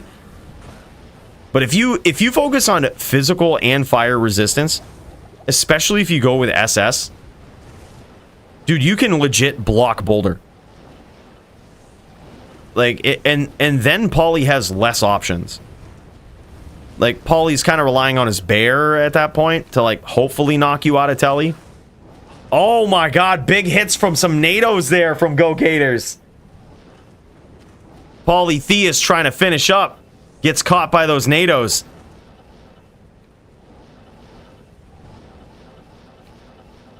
Good thing no one took my wager.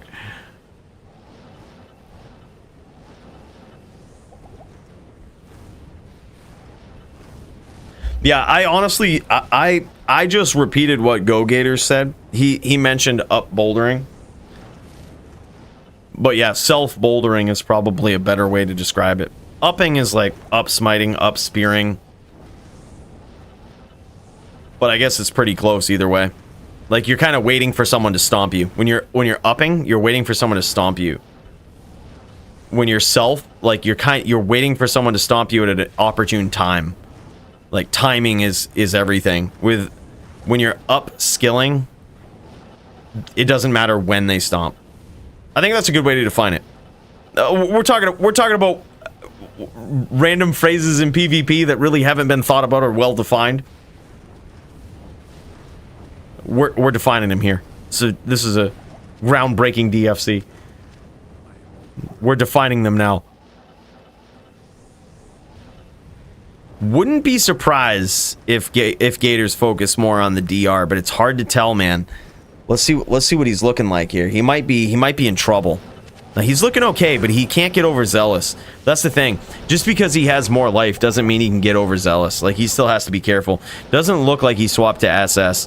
Like, he's sticking with the 163 cast breakpoint, and boom, look at that. See, even that, man, and that exchange right there, this is why the FHR isn't that important unless you get swirlied, because he just took a lot of damage, but he took a lot of damage from multiple sources. He took it from like a boulder, from a Armageddon, from possibly Volcano or Fisher or something else, right? It was like 3 consecutive hits of different skills. And there it is, man. Down goes Polytheist. NATO, aka the Go Gators, trying to start the comeback here. Now figuring it out. Being patient and opportunistic, man. That's what it's about. Bro, it's a tough match, that's for sure. Wow.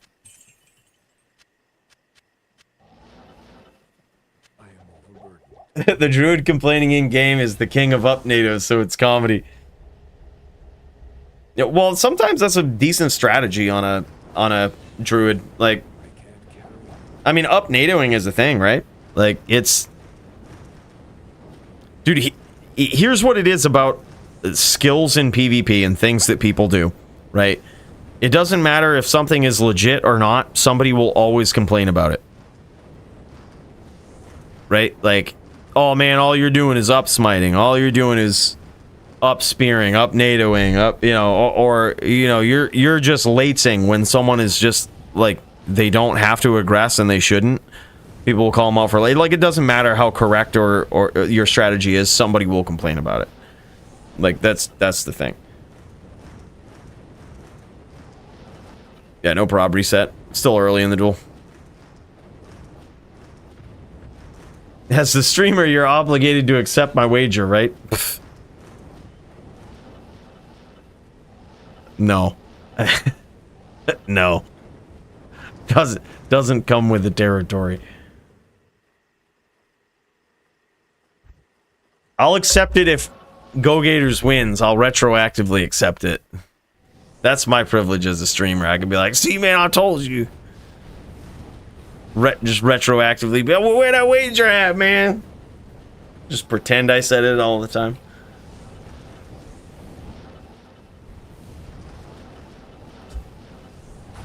Well, dude. Oh, man, big hits from Gators. Holy shit, and a big adaptation on the fly from Polytheist. Switches to bear form and tries to get Gators to get overzealous and stay in the pocket there. Oh my god, is this going to be a comeback from Gators? Nicely done, dude. Good sportsmanship from Polytheist, too. Like, look at this, man. What a good dude. Even in the face, you could tell Gators probably a little tilted. He doesn't feel great about this matchup, but dude, he's figuring it out. Holy shit, man. He is punishing Polytheist right now. I can't carry anymore. I can't carry anymore.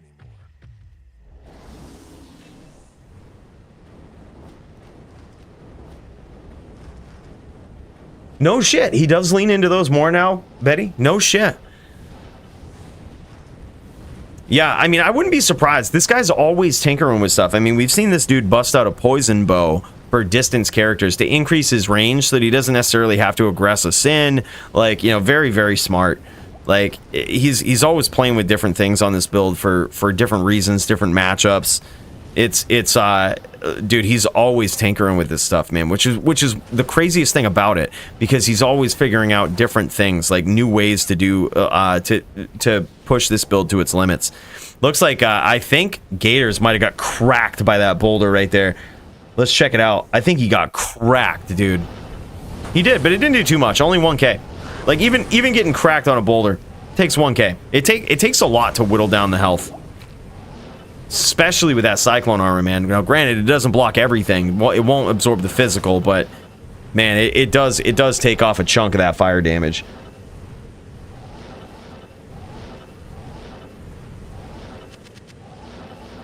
Where you at, Marty? Rigged umpire. Say what you want. Oh my god. Go Gators going in for the kill. Neck and neck right there, but ends up taking a bit more damage in that exchange than Paulie. Surprising, though. He had a nice lock with some nice nados there.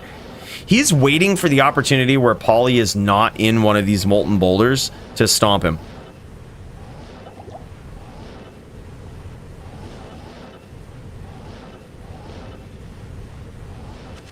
I can't carry.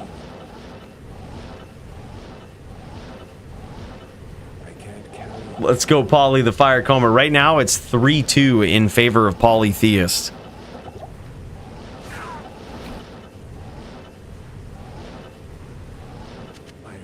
And it sounds like Paulie Theist just took a hit right there. Let's see what it put him at. Took a small hit. He did take a NATO there. Small hit.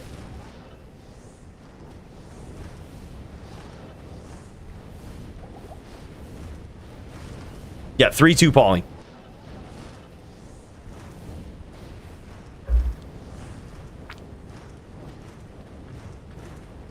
Wow, man, what a nail biter!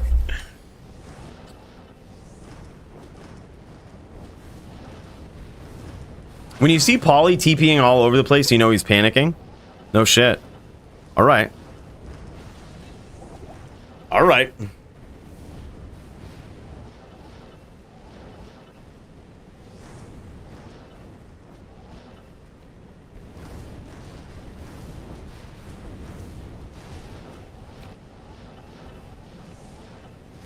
Yeah, I can imagine, like, if you see him walking and he's, like, kind of self-bouldering, you know he's kind of set in his ways. Like, he's feeling comfortable. Nice stomp there from Gators. And again, very nice job closing the distance there from Gators, but man, unable to do anything with it that time. Wisely backs out. He sees those boulders, wisely backs out. I think he's going to make Paulie chase him now.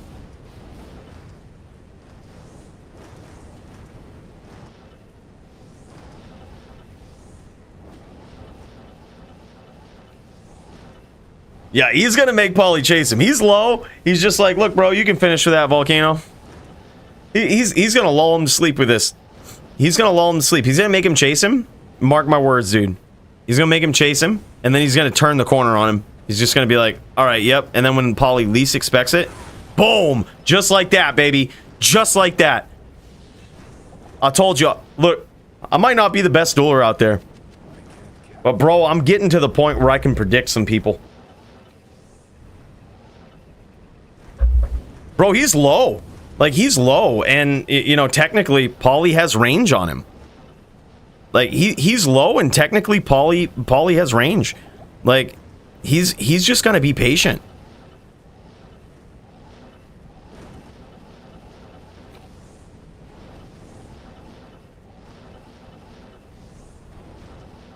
No reason to rush in. He's going to be patient. He's going to wait for the opportunity. He's gonna make Paulie try to finish. He's like, all right, man, I'm low. I'm low. Here it is. Paulie Theist so good at that CTing, man. Oh, and another NATO from Gators. Ooh, narrowly escaping those NATOs, but I think he might have actually landed against Gators there. Paulie Theist might have landed a volcano. Yeah, Gator's probably super low, man. Let's check it out. Yeah, dangerously low. Low enough where you don't want to get into an exchange with Paulie. Like, you don't want to risk going up and exchanging, because we've seen it go where he goes in for a stomp and just gets, like, half-lifed by a variety of different skills.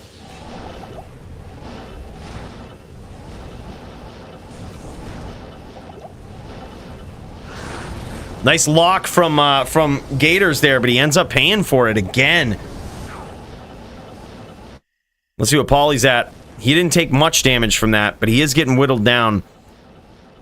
Now Gator's going to back off. Yeah, he certainly should. Like, he's probably Volcano PK. He's going to try to make Paulie look for it.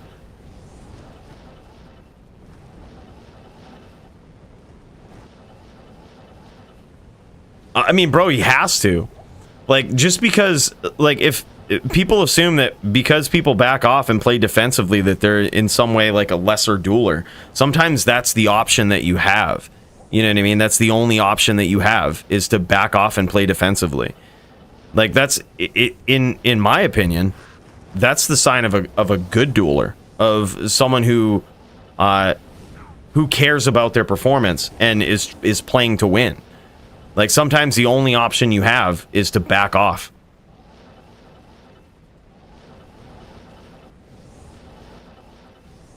It's not, though.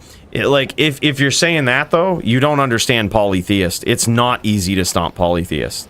Like, this is the guy that has planned on doing this. He's fought these matchups for years, and he is ready for you to stomp him. Like, he wants you to. He's looking for it, man. He's ready with that boulder. Like, he wants that kind of exchange. Why? Because he wins that. He has Armageddon going. He's likely got a Fisher or a Molten Boulder backing him up. Volcano. There's a lot of skills, right? So if you're close range, he can walk out of it, and he will do that too. Like, if he sees that you've randomly stomped him, he's going to try to walk out of it. Like, it might seem like he's so vulnerable, but dude, Polytheist is like #1 contender for a reason. Like, this guy preys on people who think they know what to do. Like, they think that it's going to be easy to stomp him. Like, this guy is a savage. This is the type of guy that will get dangerously close to smiters, because he kind of wants you to try to stomp him. Like, he wants you to try to do that.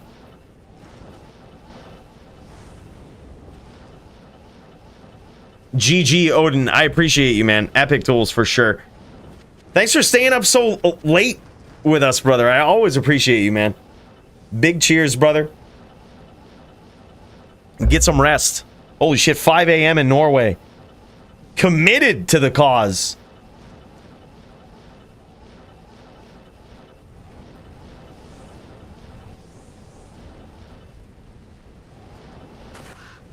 Ooh, man.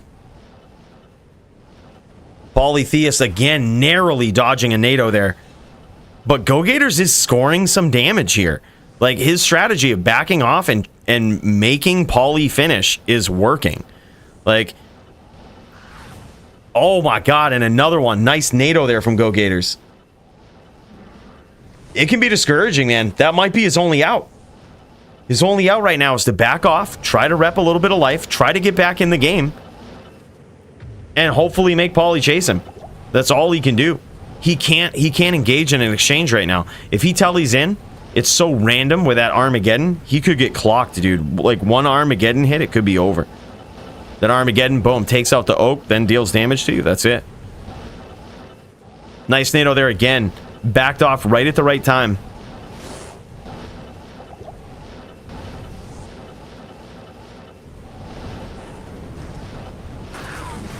Beautiful stomp, and there, wow, dude, holy shit. And it's a draw. Holy hell. Should we just late punch? LOL. What score? It's that's a tie. It's now 3-2 still. Yeah, wow. Oh my god. That was a beautiful stomp. And honestly, one of the best outcomes Gators could have hoped for there. He was dangerously low, and that's exactly what we were talking about. If he goes in for that stomp, all it takes is just a random Armageddon hit to come down and the duel's over. Like, that was beautifully played from Go Gators. Yes? 3-2, but who? Sorry, that's 3-2 in favor of Polytheist. My bad, Primo.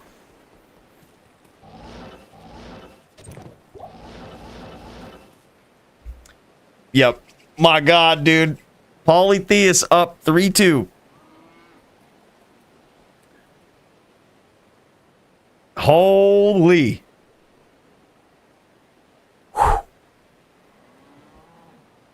What a nail biter. What a nail biter, dude. Polytheist, the king of the shamans. Me and Brand in it for 500 on this. He took Poly. Oh, wow. You took his deal. He was on here offering it, dude. He's just like 500 forum gold on Poly. Hurry, quick. That was after round 1. It was 1-0 Poly at that point. Go Gator says, Cooley, isn't it 3-3 based on null rules? No, because it would have ended the duel.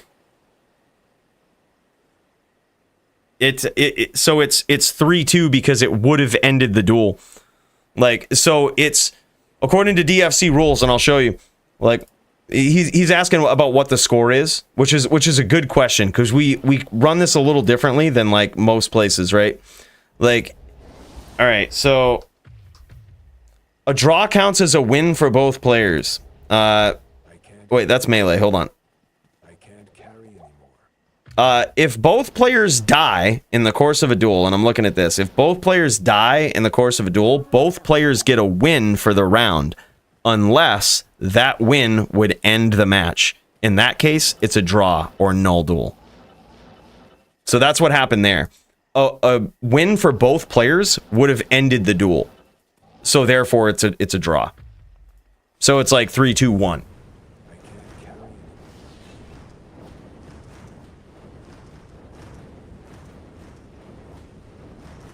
The purpose of it is to speed up duels where both players kill each other. It's like if it happens in any round that other than one that like would have ended it, then they just both get a win. But now we're in a territory where a draw will be a draw because it would end the duel. Because if both players got a win, Polytheist would win.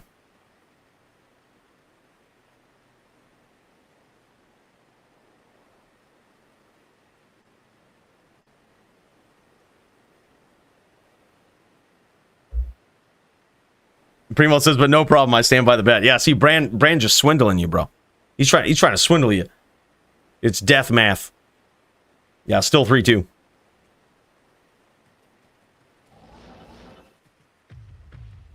That's insane. That was, but honestly, one of the best outcomes that Gators could have hoped for there was a draw. A draw, I mean, the best one is a win, obviously. I would have tied it up, but a draw was fine. He was so low.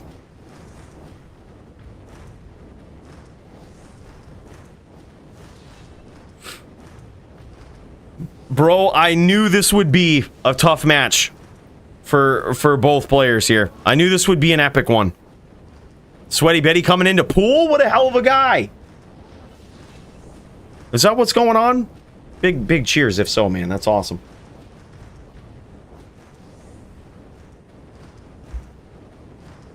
Holy hell. Back and forth, man. This is wild.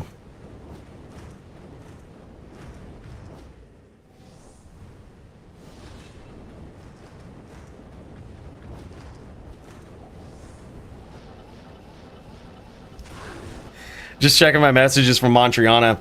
Just got it a little while ago. He says, excellent assignment for tonight. I'll take all of your VTs, mages, all the bad matchup. He's like, nice job tonight. Good. I kind of felt bad because it's a bad matchup, man. But Montriana's like, that's what I want. And honestly, much respect for that because that's the type of stuff that like you typically wouldn't see, right? Like if you have a lesser record, right? You're like not in the top 10 or something. You likely wouldn't see a matchup that is like extremely challenging. The top 10 is like level 10 of the DFC. Once you're there, dude, it's there's no easy matchups. It's all wild shit. Like it's all like wild shit. It's no longer easy. And you can ask anyone in the top 10. Every week it's just like, yep, this is tough. Central game noob pass, lol. Stupid AFK Primo not pooling. Yeah, fucking guy. AF. What is this guy? Some help he is, you know, making central games. Fuck AFKing. No pool. What an asshole. Gosh, how dare this guy try to be helpful.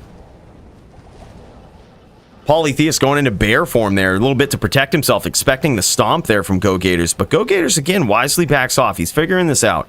He's figuring out, much like what we were talking about, Poly wants you to stomp him. Like, wants you to try. Wants you to be like, yeah, man, this is a good idea. Because he's going to punish you for it. Worthless. Ban that guy. Nah, man, anything but. Big cheers to Primo, dude. This guy makes it all possible. This guy helps so much. Bro, I can't thank you enough for all of the help behind the scenes with the matches and everything, man. I mean that. It's like, I was telling my friend the other day, like, I was checking my Discord while I was at her house, and I was like, God, I fucking love Primo, dude. Like, just gets these guys set up with a match, and it's like, dude, that's fucking awesome, man. Like, it means a lot. It's hugely helpful, brother. I appreciate you. Primo for president. Yeah, dude is the man.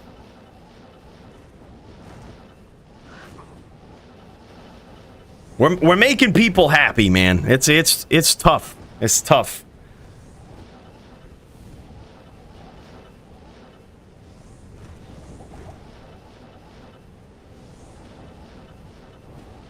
Yeah, I remember the days, like, of trying to figure this out all on my own, and it's like, I'm so pumped to have Primo, Sound, Montriana, Nightfall, you guys, like, helping out.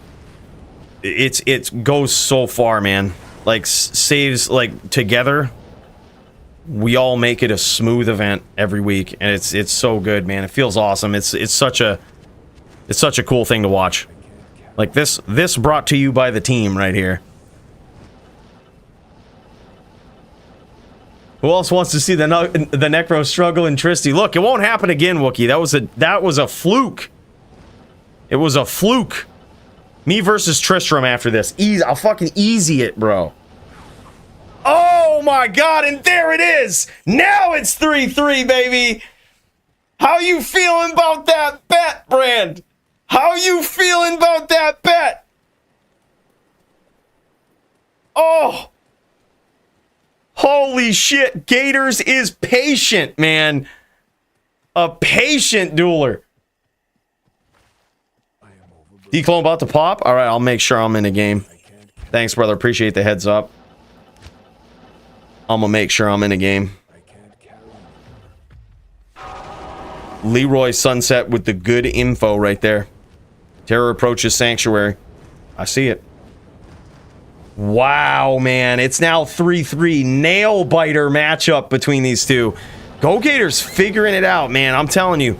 Like, the first few rounds were like, should I even respect this guy, right? I think he figured out the answer is yes. It's a little bit tilting. It's a little bit frustrating, right? But now, everything's on the line. And regardless of how this goes, what an incredible duel between these guys. I knew it would be close, man. I knew this would be a tough, challenging matchup for both players.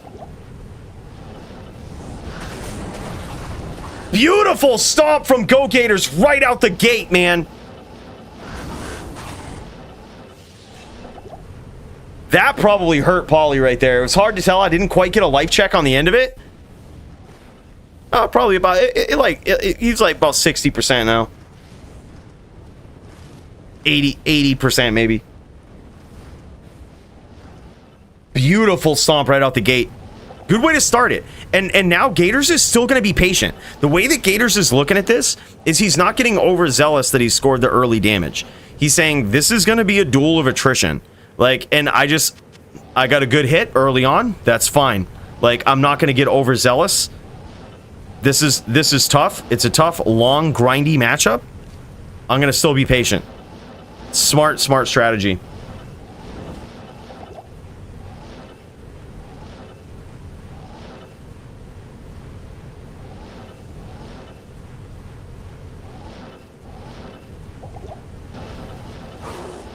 Ooh, he might have clipped him again there. It's hard to tell if it was the Hurricane or a NATO. We'll be able to tell, though. Let's take a look. It was a Hurricane. That, though, that might have been a NATO. Polytheus getting hurt bad here by Go Gators. Go Gators with an early lead here. Now Polytheus going into defense mode. Go Gators looking good, man. Prime life total. I told you he's going to be patient. He's going to make Pauly chase him, dude. He's like, all right, I see what you're all about. Right now it's 3-3, Foozer.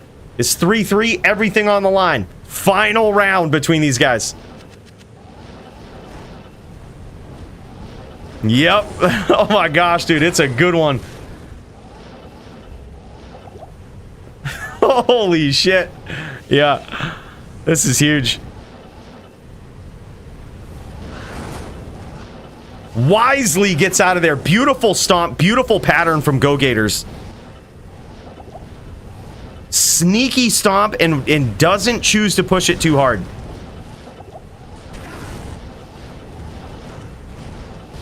Dude, Go Gators is figuring out the pattern, dude. And he is staying pretty safe in these exchanges now. But it's only a matter of time, man. That table can turn very quickly. That's the thing, and Pauly's ready for it. Pauly's setting up. Pauly's doing these self-bouldering right here. You can see him doing it on the map. Those short little turns, those short little... Oh my god! And it is all over, dude! Go Gators figures out the strategy and defends the title. Unbelievable, dude. He had it down pat in that last part of that duel. Oh my god, dude, that's huge! What an incredible comeback from 0-3 to 4-3. Incredible comeback from Go Gators. The undeniable champion. What a savage, man. The undeniable. Only the top win druids have been able to do that to Polytheus. That was huge, man. And what a comeback. Pauly almost had that. Holy shit. Brand L's got to feel, he's feeling so bad right now. Bro, where Brand L at?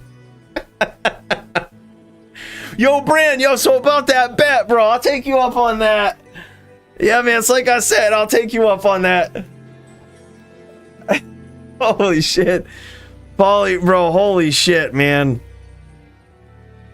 Gators did what he had to do. I don't even think Gators felt good about it.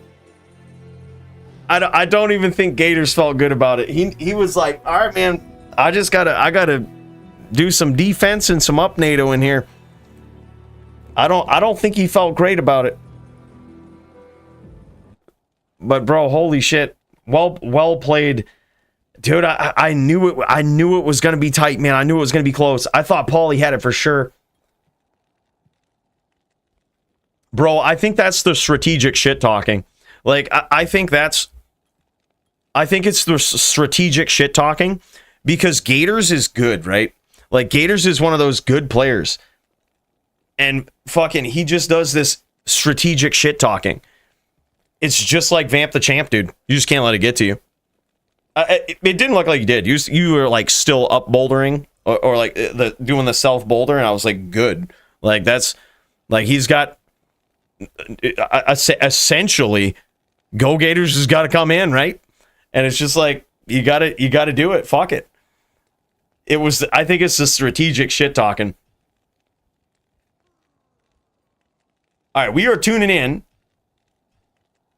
to Serenity's stream. This guy on the Din. What's this guy trying to prove tonight? By the way, big virtual round of applause for those guys, man. Holy shit. This is Serenity versus Jazerman. The Jazerman got beat by the Foozerman tonight, which means now he's just Jay. He's lost the virtual surname. of man, right? That's what that duel was for. Neither of those players knew it, but now it's the Foozer man.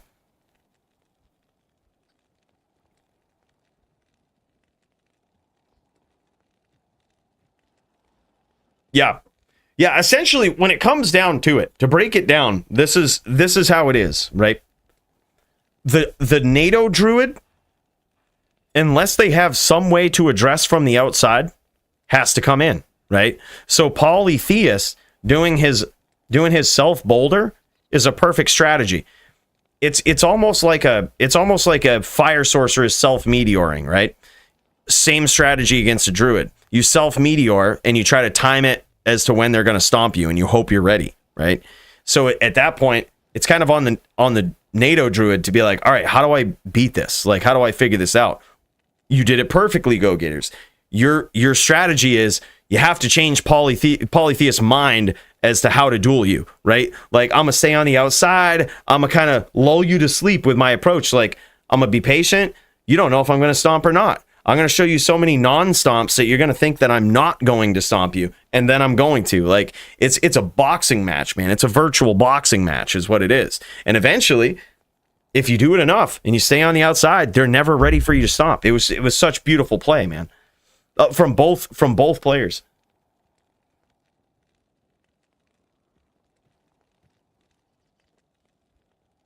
Yeah.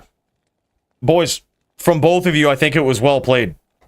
Like, I'll just say this. Well played. Nobody fucked that up. I think it was two players who are very good on their build doing what they had to do. Exactly. We were just talking about that, Paulie. We were talking about that as that duel was going down. You might have been jamming. Knowing you were probably jamming. But dude, we were saying that. I think it was after Go Gators said something about up bouldering. I said the same thing. I said, dude, people talk about upskilling all the time and fucking everybody does it. Sometimes it's like your only option. Holy shit, this is some smite v smite, dude. And you know how we can tell? These guys be using Holy Freeze. That's what it's all about. This is the only time it's allowed is smite v smite. Holy Freeze typically banned, right? But in this matchup in particular, smite v smite, it's kind of a tactical thing to do. Sometimes people flash the Holy Freeze, slow their opponent's attack speed down temporarily to go in for the smite. It's very tactical. We haven't seen this in a while. Yeah, it's part of the game, man. And honestly, when you've got a character that's kind of going to come in and stomp you, you should be ready with some up skills. You should be up bouldering if you're a fire druid. Like, it's up to the aggressive player to figure out how to deal damage, right? And sometimes that option is to back off and to like keep you guessing. Like it's to have the virtual boxing match. When you see two boxers go at it, you don't just see someone throwing punches all the time and the other person just like, you know, running away, right? It's a dance.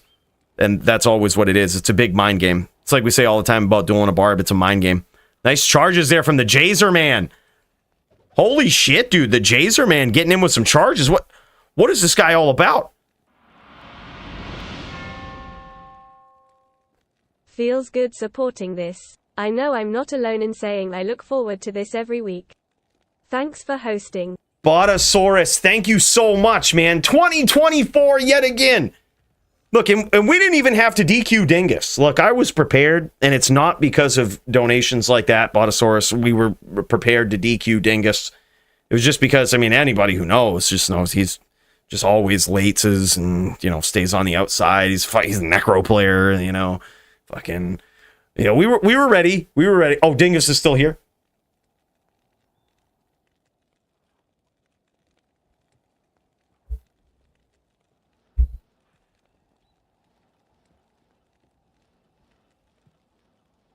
AFK guys.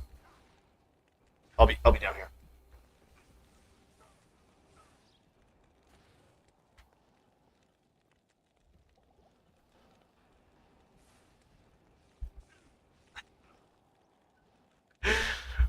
No, bro, that was good. Thank you so much, man.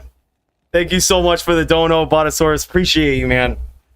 That is awesome. Really appreciate that support. That was an incredible duel between you guys. You shut down the Dingus train. You couldn't let him get 2 wins in a row, man. You just can't do it. Can't let him rack up 2 wins in one night. Dingus too good. Dingus is a threat, man. That guy is savage. So fun to watch on a Necro because he plays different, man. This guy don't know what a long duel is. He's just like, let's do this. So exciting as I knew it would be. Like, I hate matching up Sin v Neck. I saw you two and I'm like, this is going to be good. This is going to be great. And it totally was, man. Yeah, appreciate you so much, man. That means a lot. And Jazer Man, dude, just winning this smite battle back and forth. What is it? What is this, dude? Serenity is king smiter. This guy is top shit in smite v smite, like VTPK. This guy knows what's up. This is big. I didn't know Jazer was like a contender on a VT. I knew he was good. But bro, Serenity is an opponent, man. I think it might be 3-0 right now. I think it's 3-0. JVTPK King? Really? Holy shit. Bro, he ain't messing around. 400 goes to Paulie Pre. Brandel, man, that feels bad. You were up so good, man. It was like a sure bet. Dude, nice stomp there from the Jazer Man. Ooh. Holy shit, man. Going toe to toe. Is he flashing that aura too? Is he flashing that aura? Getting in there, flashing till he sees the frozen, and then just bam. Getting in, finishing up. Damn, it's been a long time since we've VTPK'd. God, that's insane. It's so rare to see VTPK too. Primo, thanks for throwing this one together, man. This was quick, fast-paced, but wow, worth it. Like, Serenity is king, dude. This guy is nasty on VTPK. Which, like, this might be undefeated for Jazer Man, but, like, don't let it speak for Serenity. Like, Serenity is nasty.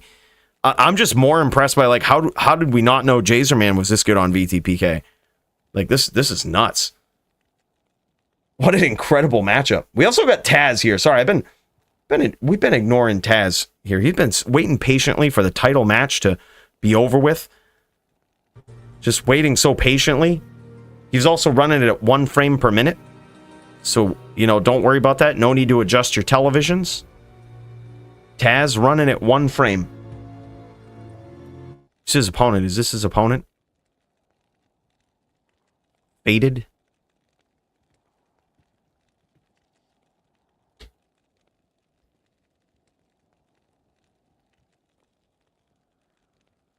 Yeah, is this Radiology guy? Oh my god.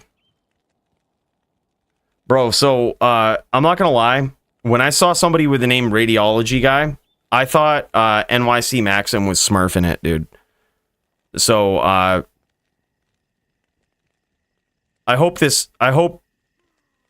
Radiology guy has the skills of NYC Maxim, because he's been set up as such. And oh my god, he's off to a good start, man. Some sick Whirl Girl action right here. This is what we were talking about, right? This is what we were talking about. I totally thought, Max, I'm telling you. I was like, yeah, Max getting in here smurfing it, dude. Like, this is... I'm gonna set it up. This was a punishment fight right here. Sin v Sin. I was like, don't you be smurfing it. Radiology guy actually making some moves here. He's good. Radiology current #1 SVS ladder. Sin v Sin. Or Sork v Sork.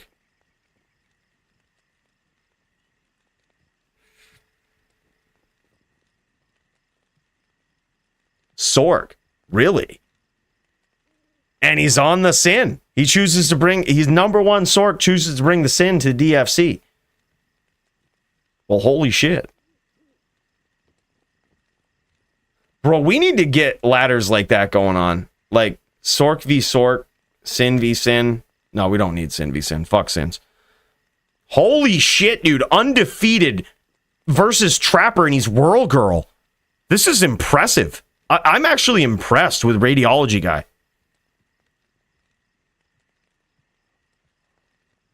Like, he's Whirl Girl, and theoretically, Whirl Girl has the disadvantage here. It's as the great Bowie once said, in Sin v Sin, it often comes down to who gets aggressive first. That person loses. But Radiology guy is getting in here. He's waiting for his opportunity. And before you know it, he's got like 3 traps up around his opponent, and he's whirlwinding him. That is not what I expected in this matchup. This is wild. Yeah, this is sick, man. He's a good Sin player. He might be top at SVS, but he's also really good on Sin. Look at this Blade Sentinel. He's got Blade Sentinel up in there with 17k attack rating. What is this?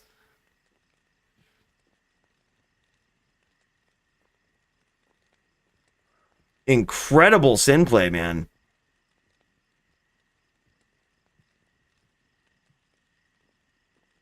And this is his opponent, I believe, is Taz. I think this is Taz, right? Let me double check. Yeah, I'm pretty sure it is. Taz from the Mott J. And Radiology guy in a Sin v Sin matchup. I'm actually glad we get to see it. We don't usually see a lot of Sin v Sin. I think people get pitted Sin v Sin and they're like, fuck this, man. I'm going to take this week off. Yeah, it is Taz. Yep, for sure.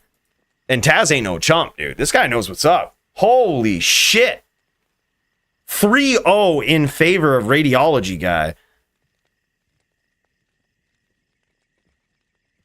I didn't even notice that, Max. Yeah, almost 4,500 HP. So that's probably 45 lifers with like the most decked out shit.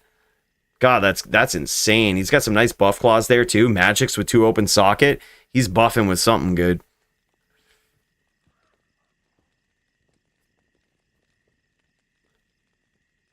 This is wild, dude. I'm just going to check and see if declone spawn. No, it says it approaches Sanctuary still. No spawn. No spawn to kill him on the Necro.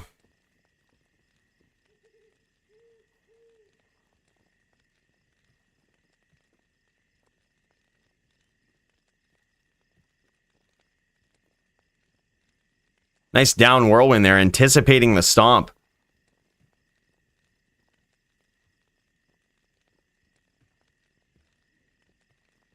Man, he's just dancing in those traps, too. Radiology guy is savage, man. And he's right on top of him. Beautiful chains. Like, gets in, whirls, immediately looks for that name lock again. Look at this. Constant pressure from Radiology guy. This is nuts. He's an incredible Sin player. And there it is, man. Quick 4-0. Radiology guy. Well, I gotta say, I expected this Sin v Sin matchup to be fucking miserable. But this was one of the fastest matches of the night. Yeah. Bully, dude, is a good way to put it. Holy shit, man. This guy's insane. Whirl Girl, even in the Sin v Sin, Faded is his name. The 99 Sin, bro. You ain't messing around, man. He gets his shit to 99. He ain't dicking around. He's got that Blade Sentinel too. I noticed that on the left click. Very interesting. Which I suppose is pretty synergy with Trap Grand Charms. I mean, especially if you can get that attack rating up there. What an interesting Sin. So many threats, man. That's just wild.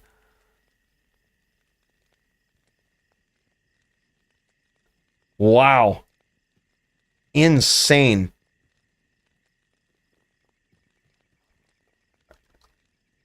Sorry, bro. Got distracted.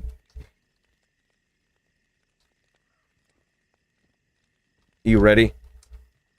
I just messaged Riz. I totally forgot about that. I was supposed to duel him. This is why, dude, it's so hard to host and duel. I try to only fill when I can't find a good matchup for someone. And I'm like, all right, let's do this. I got my BVA.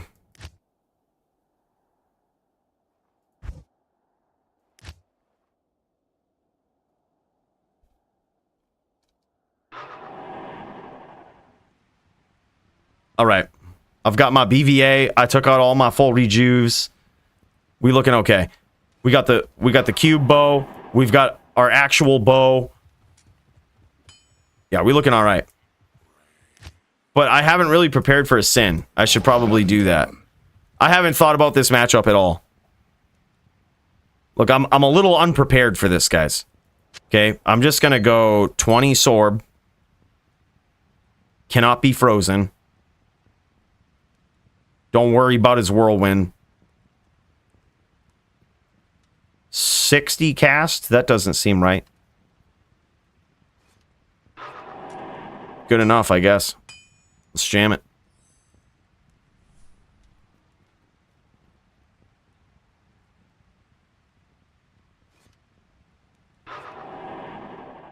Grief Beast. Yeah, we're looking good there.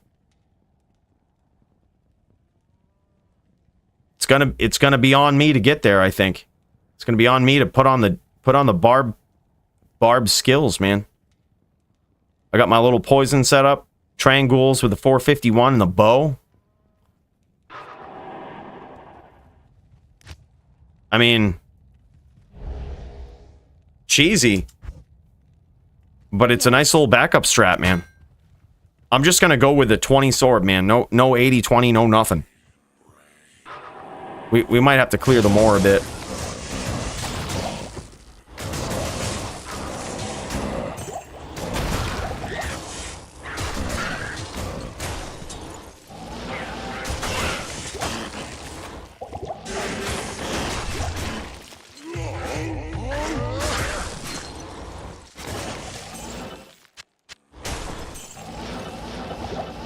All right, man. Me versus Riz. I think he's on a Hybe Sin.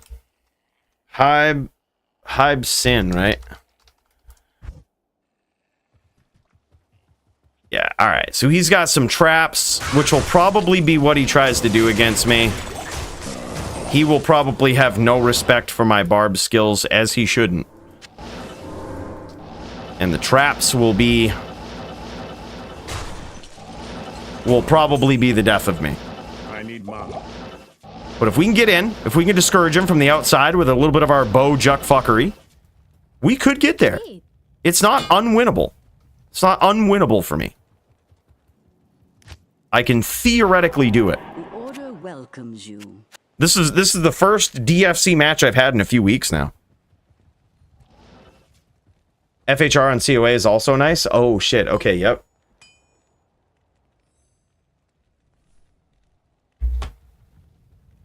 Yep, don't underestimate his world. Probably a good idea. Double bear COA, probably. Don't get caught with the bow out. We're a little low on that strength. Don't get caught with the bow out.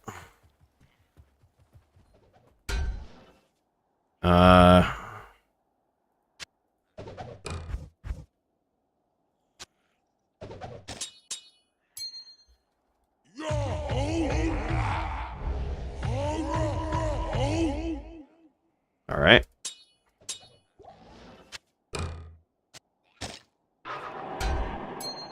All right, man. Well,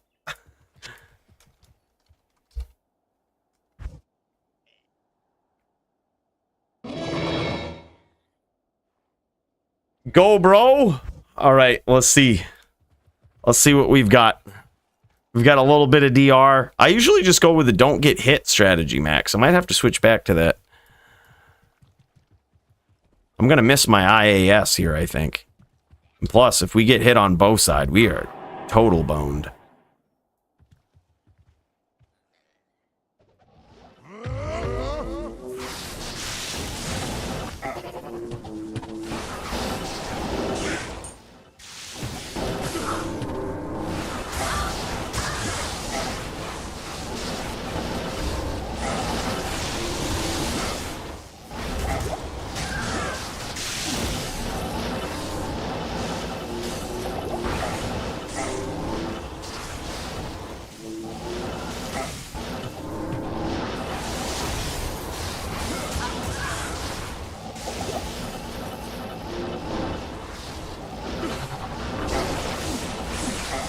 Holy shit, dude.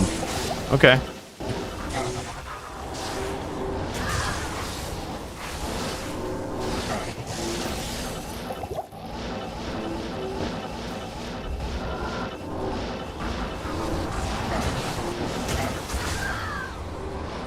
Oh my god, dude. What?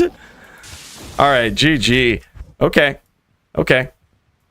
All right.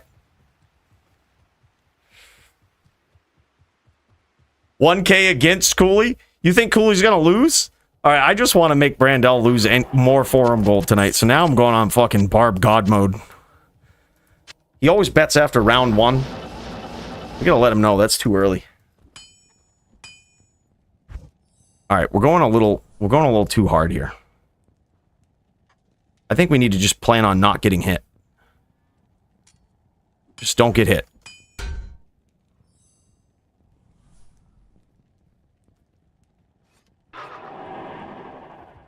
Good to see you. Just don't get hit. That's the game plan. Greetings.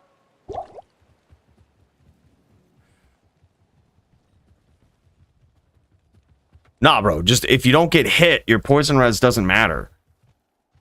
Don't you know this shit? Gosh, don't you know the game plan, dude? Come on. Get with the program.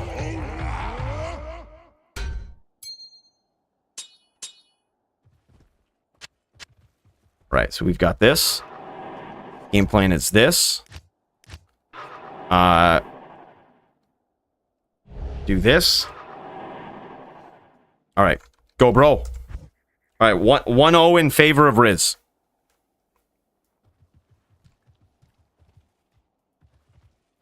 All right, we've got this. We just need to be patient. Don't get hit. Be patient.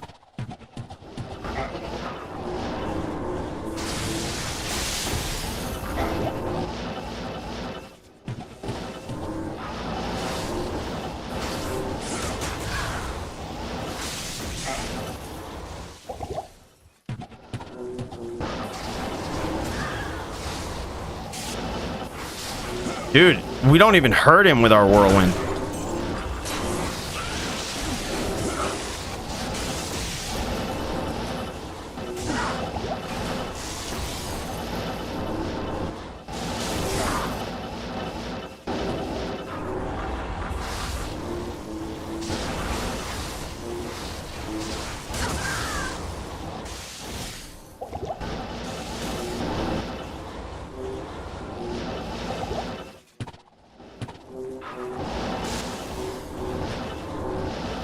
Dude, our whirlwind doesn't even hurt him. And we're a barb.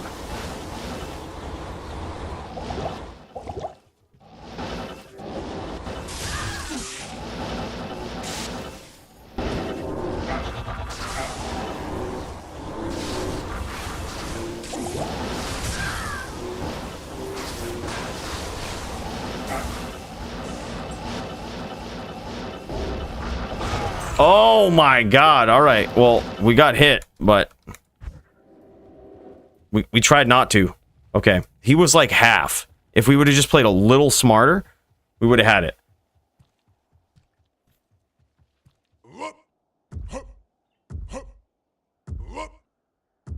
All right. All right.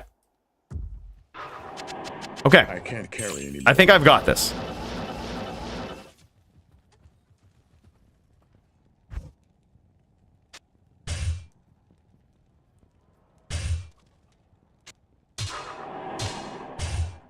Okay, so we do this.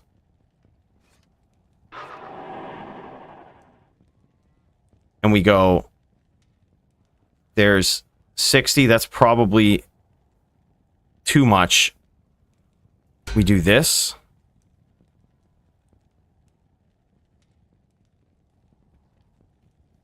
We swap. No, I say we just jam it. All right, there we go. All right, we're no longer underestimating the whirl. Yes? He hits like a barb. We gotta treat him like we would a barb. From bad idea to worse. Look, what's worse about this, dude? Besides my light res.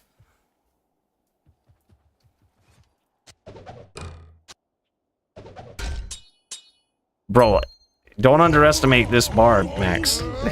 And his max block. Alright, look. Don't underestimate. No grief is what's worse. Oh, hell no, dude. We need this. Trust me, this is gonna be good. Alright, go, bro. 2-0 Riz. Sorry, we coming back. Alright, we're gonna shoot him.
Damn it.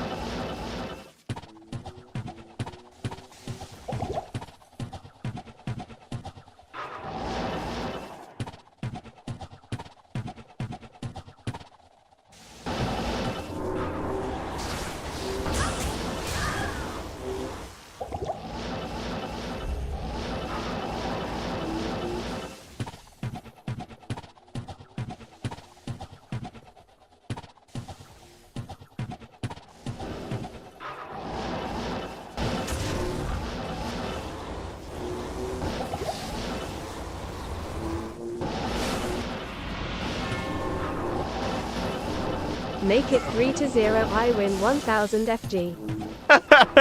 Brand. Oh my gosh. We can get this. Bro, what was that? What was that about it? What's that about? It's 2-1, bro. You're already wrong. I'll take that 1K. Take that 1K.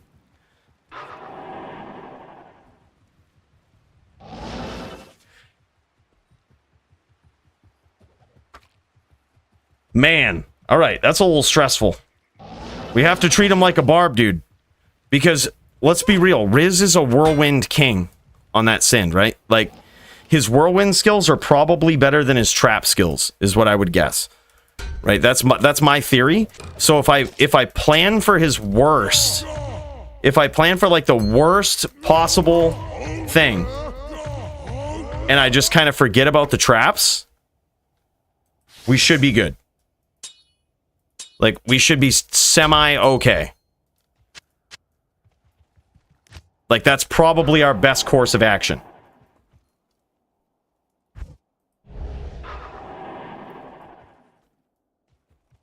Use T-Gods and get rid of Wisp? I don't know about that, man. That's asking a lot. I feel like that would be too cheesy. I already have the bow. I can't be, like, that cheesy.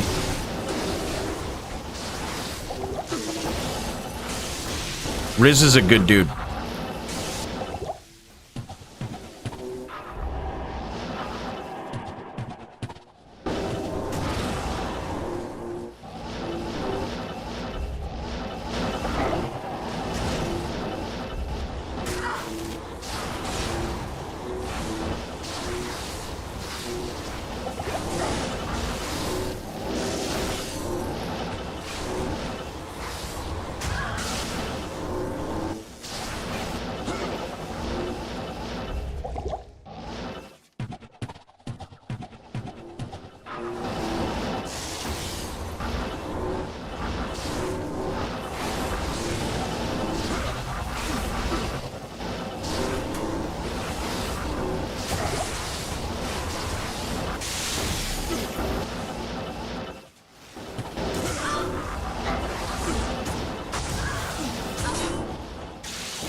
Damn, bro.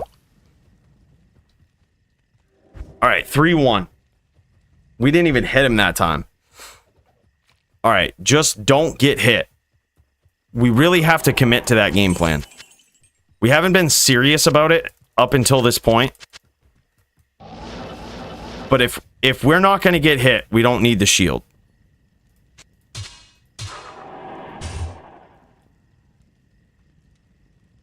So we can go DR here. There's 31. We could probably go higher than that. There's 39. With 40 cast.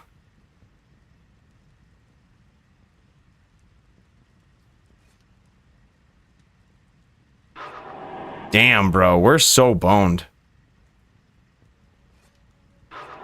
I think we just have to lull him to sleep with the bow, man. Lull him to sleep with the bow. That's the goal.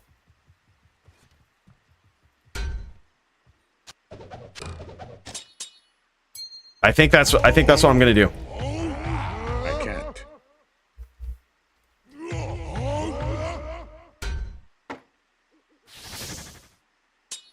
Did I just enchant my oak?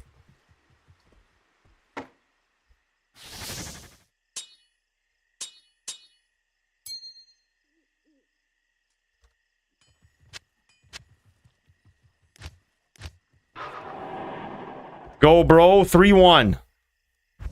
Big comeback time. All right, here we go. We got this. Be patient.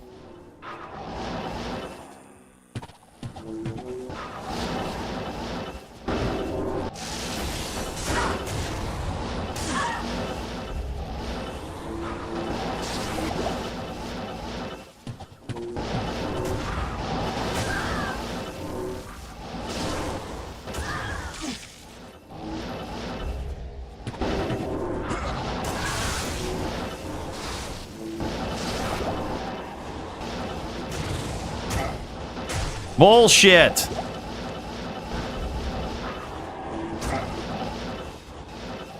He's so good at the whirl, dude.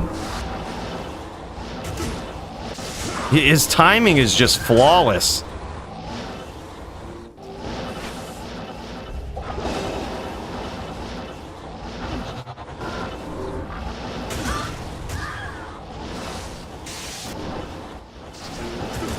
Jesus Christ, dude.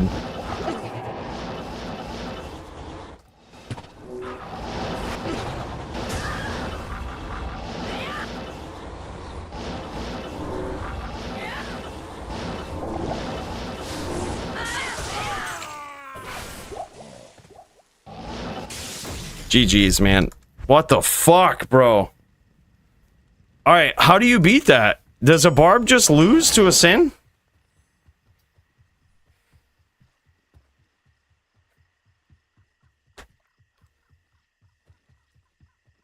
Always with the bow. It can't leave my hands. It's attached.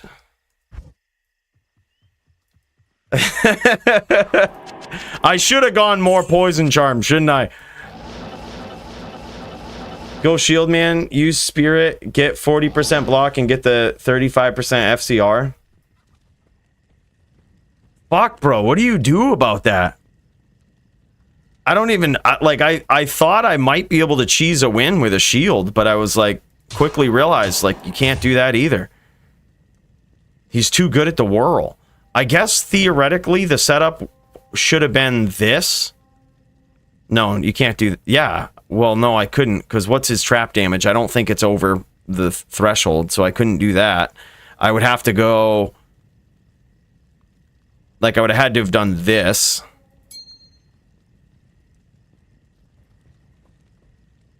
Shield makes one-handed whirl. Doesn't hit consistent enough. Baird, Ariats. You can win with shield setup, but I don't know about Beast. Well, I heard from Punch, and I'm not sure if this is... Well, I shouldn't say I heard. I just, you know, took notes watching Punch. That at least versus a Zon...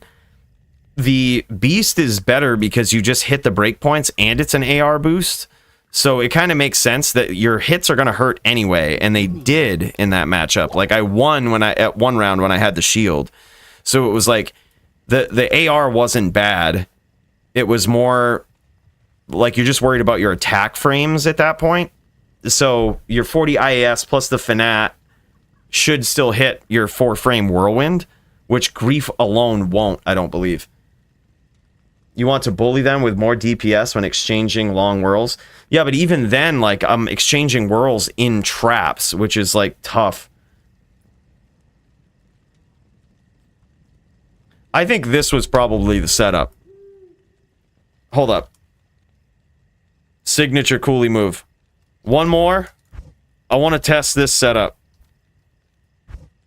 I maybe should have gone with this. Greetings. I think this was the setup.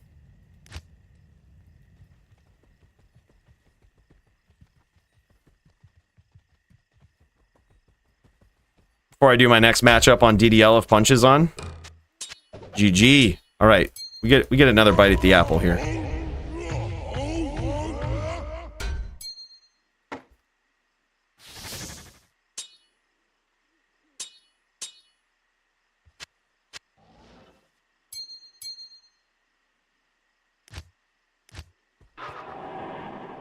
All right, go, bro. Let's try this out. This was certainly the setup all along.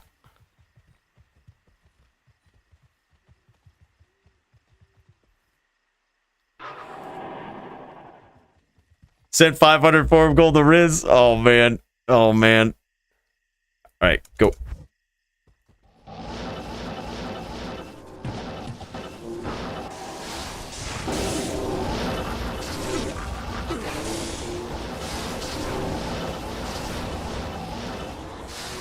Yeah, now it's still traps are just vicious.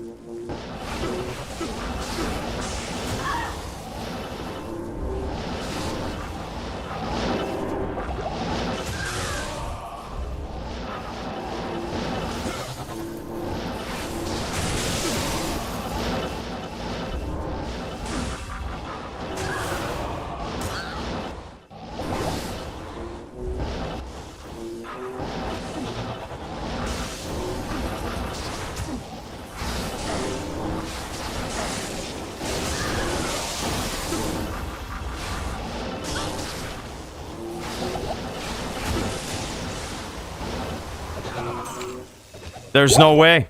GG, man. Good duels. I don't even think it was close. Yeah, you just can't beat it. You can't beat it. This not mediocre skill level. There's no way to cheese it, dude. You got to be punch level barb, I think. Mandy will find a way.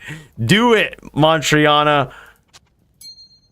God damn it, avenge my death.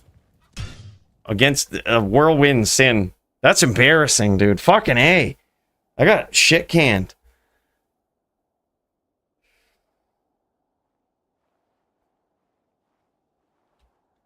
God damn.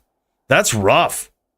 Like, I don't feel like my setup was too far off from what it should have been. Yeah, strange. Strange. God damn, man. That sucks. I got my ass beat. All right, you know what, though? You know what we need to do to really come out of this now? To really make up for it? We need to just sub 5 a Trist run. All right, what have I got for keys? That's how we're gonna end it, unless somebody else duels in the meantime. We've got hate, terror.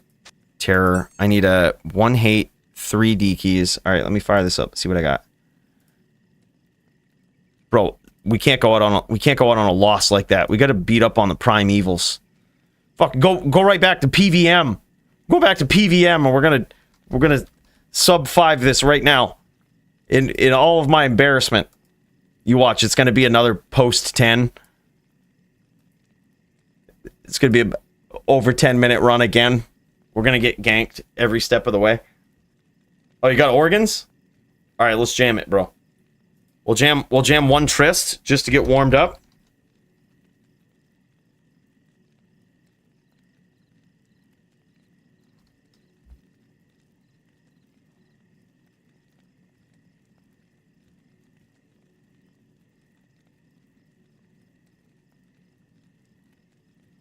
All right, send me location, bro. I'll come get him.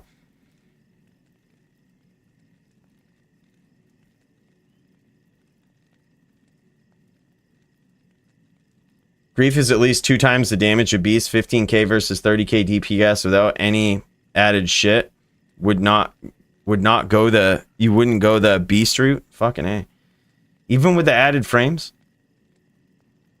Look, I never accepted that. Yeah, I had zero faith in my ability to beat Riz. That's why I put on that matchup. I was like, this might be fair. I was like, because I think he struggles with barbs, but I was like, I'm terrible on a barb, so he might not struggle versus me. I significantly underestimated how good he was against subpar barbs. Significantly.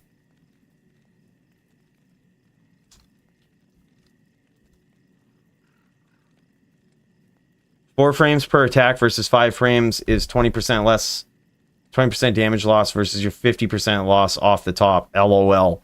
Don't you LOL me, Stadium. Fucking... All right, maybe grief is the way to go. I don't know, man. I saw some barbs wearing the beast, and I was like, that's got to be it. That's got to be the way.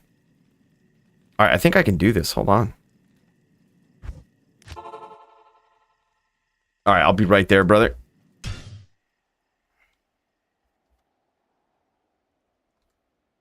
All right, we're gonna organ this up. Then I've got a key set. All right, we're starting up with Trist. Want torch?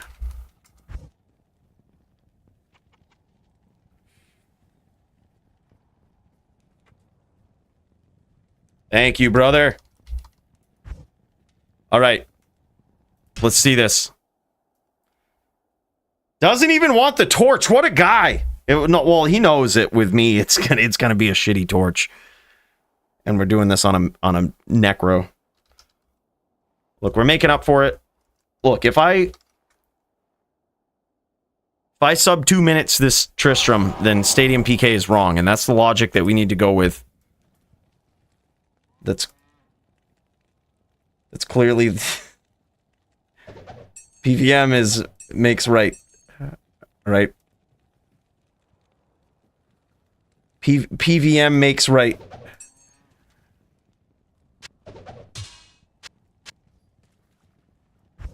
God damn it, dude. So I gotta... Alright, I just never give up grief versus the sin. Just always go grief. Grief is just good.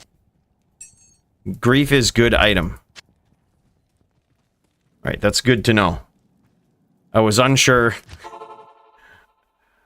If this run gives a trash torch, got another organ set. Alright, GG.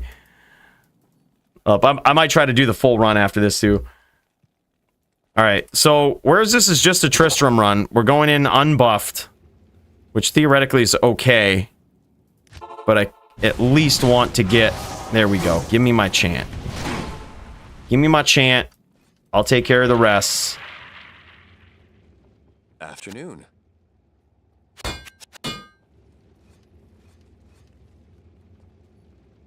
Alright, here we go. I don't have a timer for just Trist, but we'll see. It's like 11:42 right now. Jam Slam Alabama.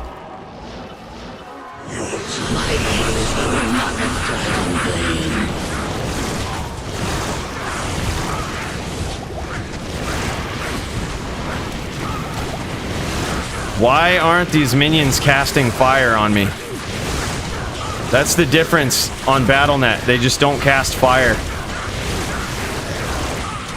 I think that's what it is.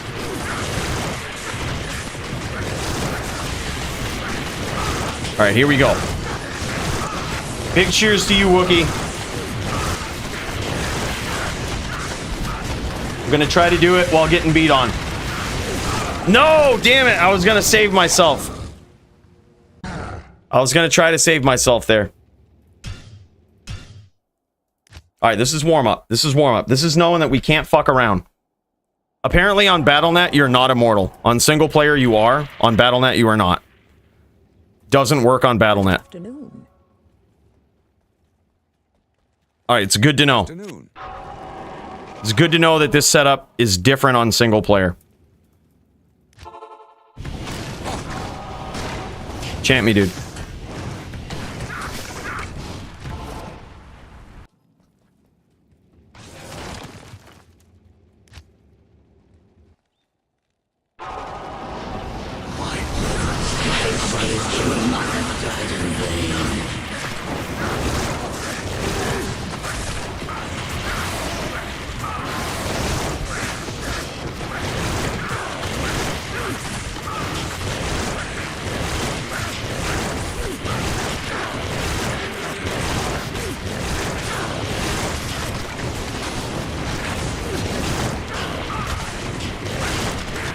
I think we got this, dude. This was the warm-up we needed.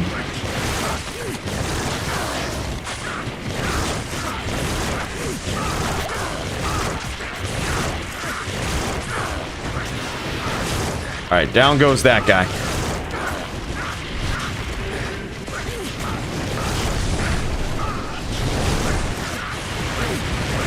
Slow and steady wins the race.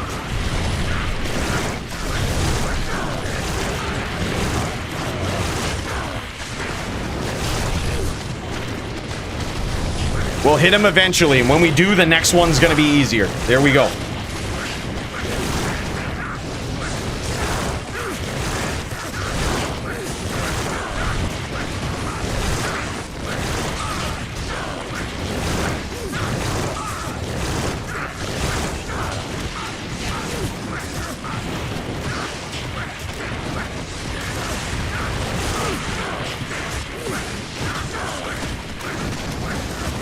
I think our cold res is too low, dude.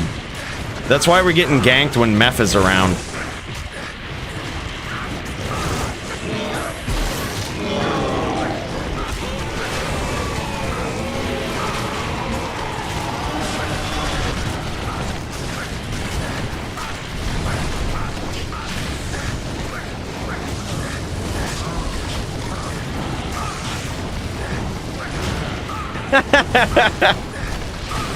Look, this is peak, dude. This is peak.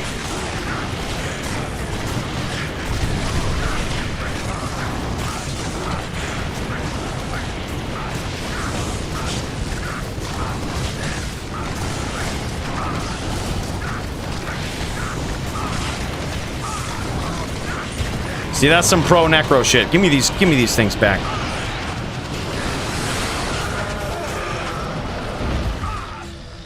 There it is, baby. All right, we just had to get warmed up. That's what it is. Now it's time to sub 5 this. Just real quick. You know, before we go out, we just got to sub 5 this.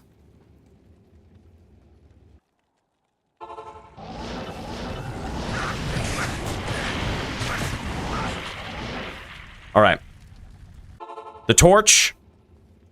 A 2020 necro would be an upgrade. A 1920 necro would be an upgrade. Hello. It's a 20 stat, I think. We've re-equipped the hammer.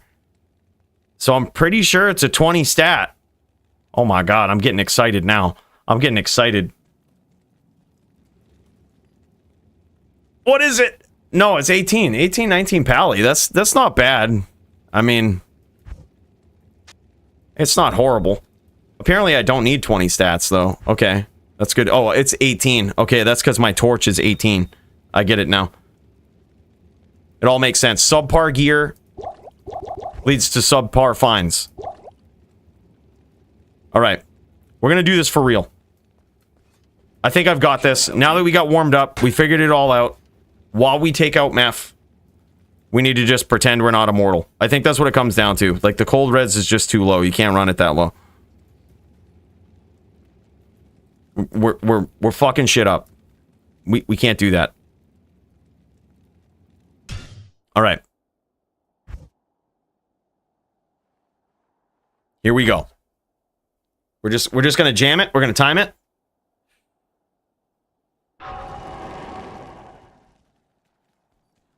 We'll do the full gamut.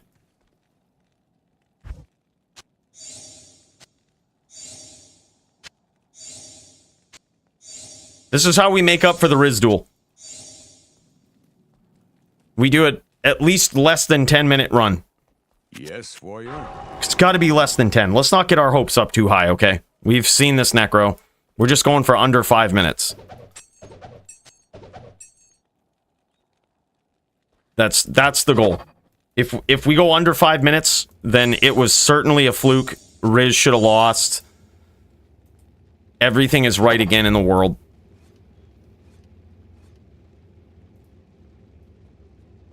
That's what it boils down to. It's the logic of the Ubers. We would obviously be good in PvP if we can sub 5 this. It's not even a debate. I don't want to hear nothing. This is the Immortal Necro. My Immortal Necro build. Alright, let's just jam it. Hopefully we get good minions. Right off the gate. Right out the gate. Let's just go.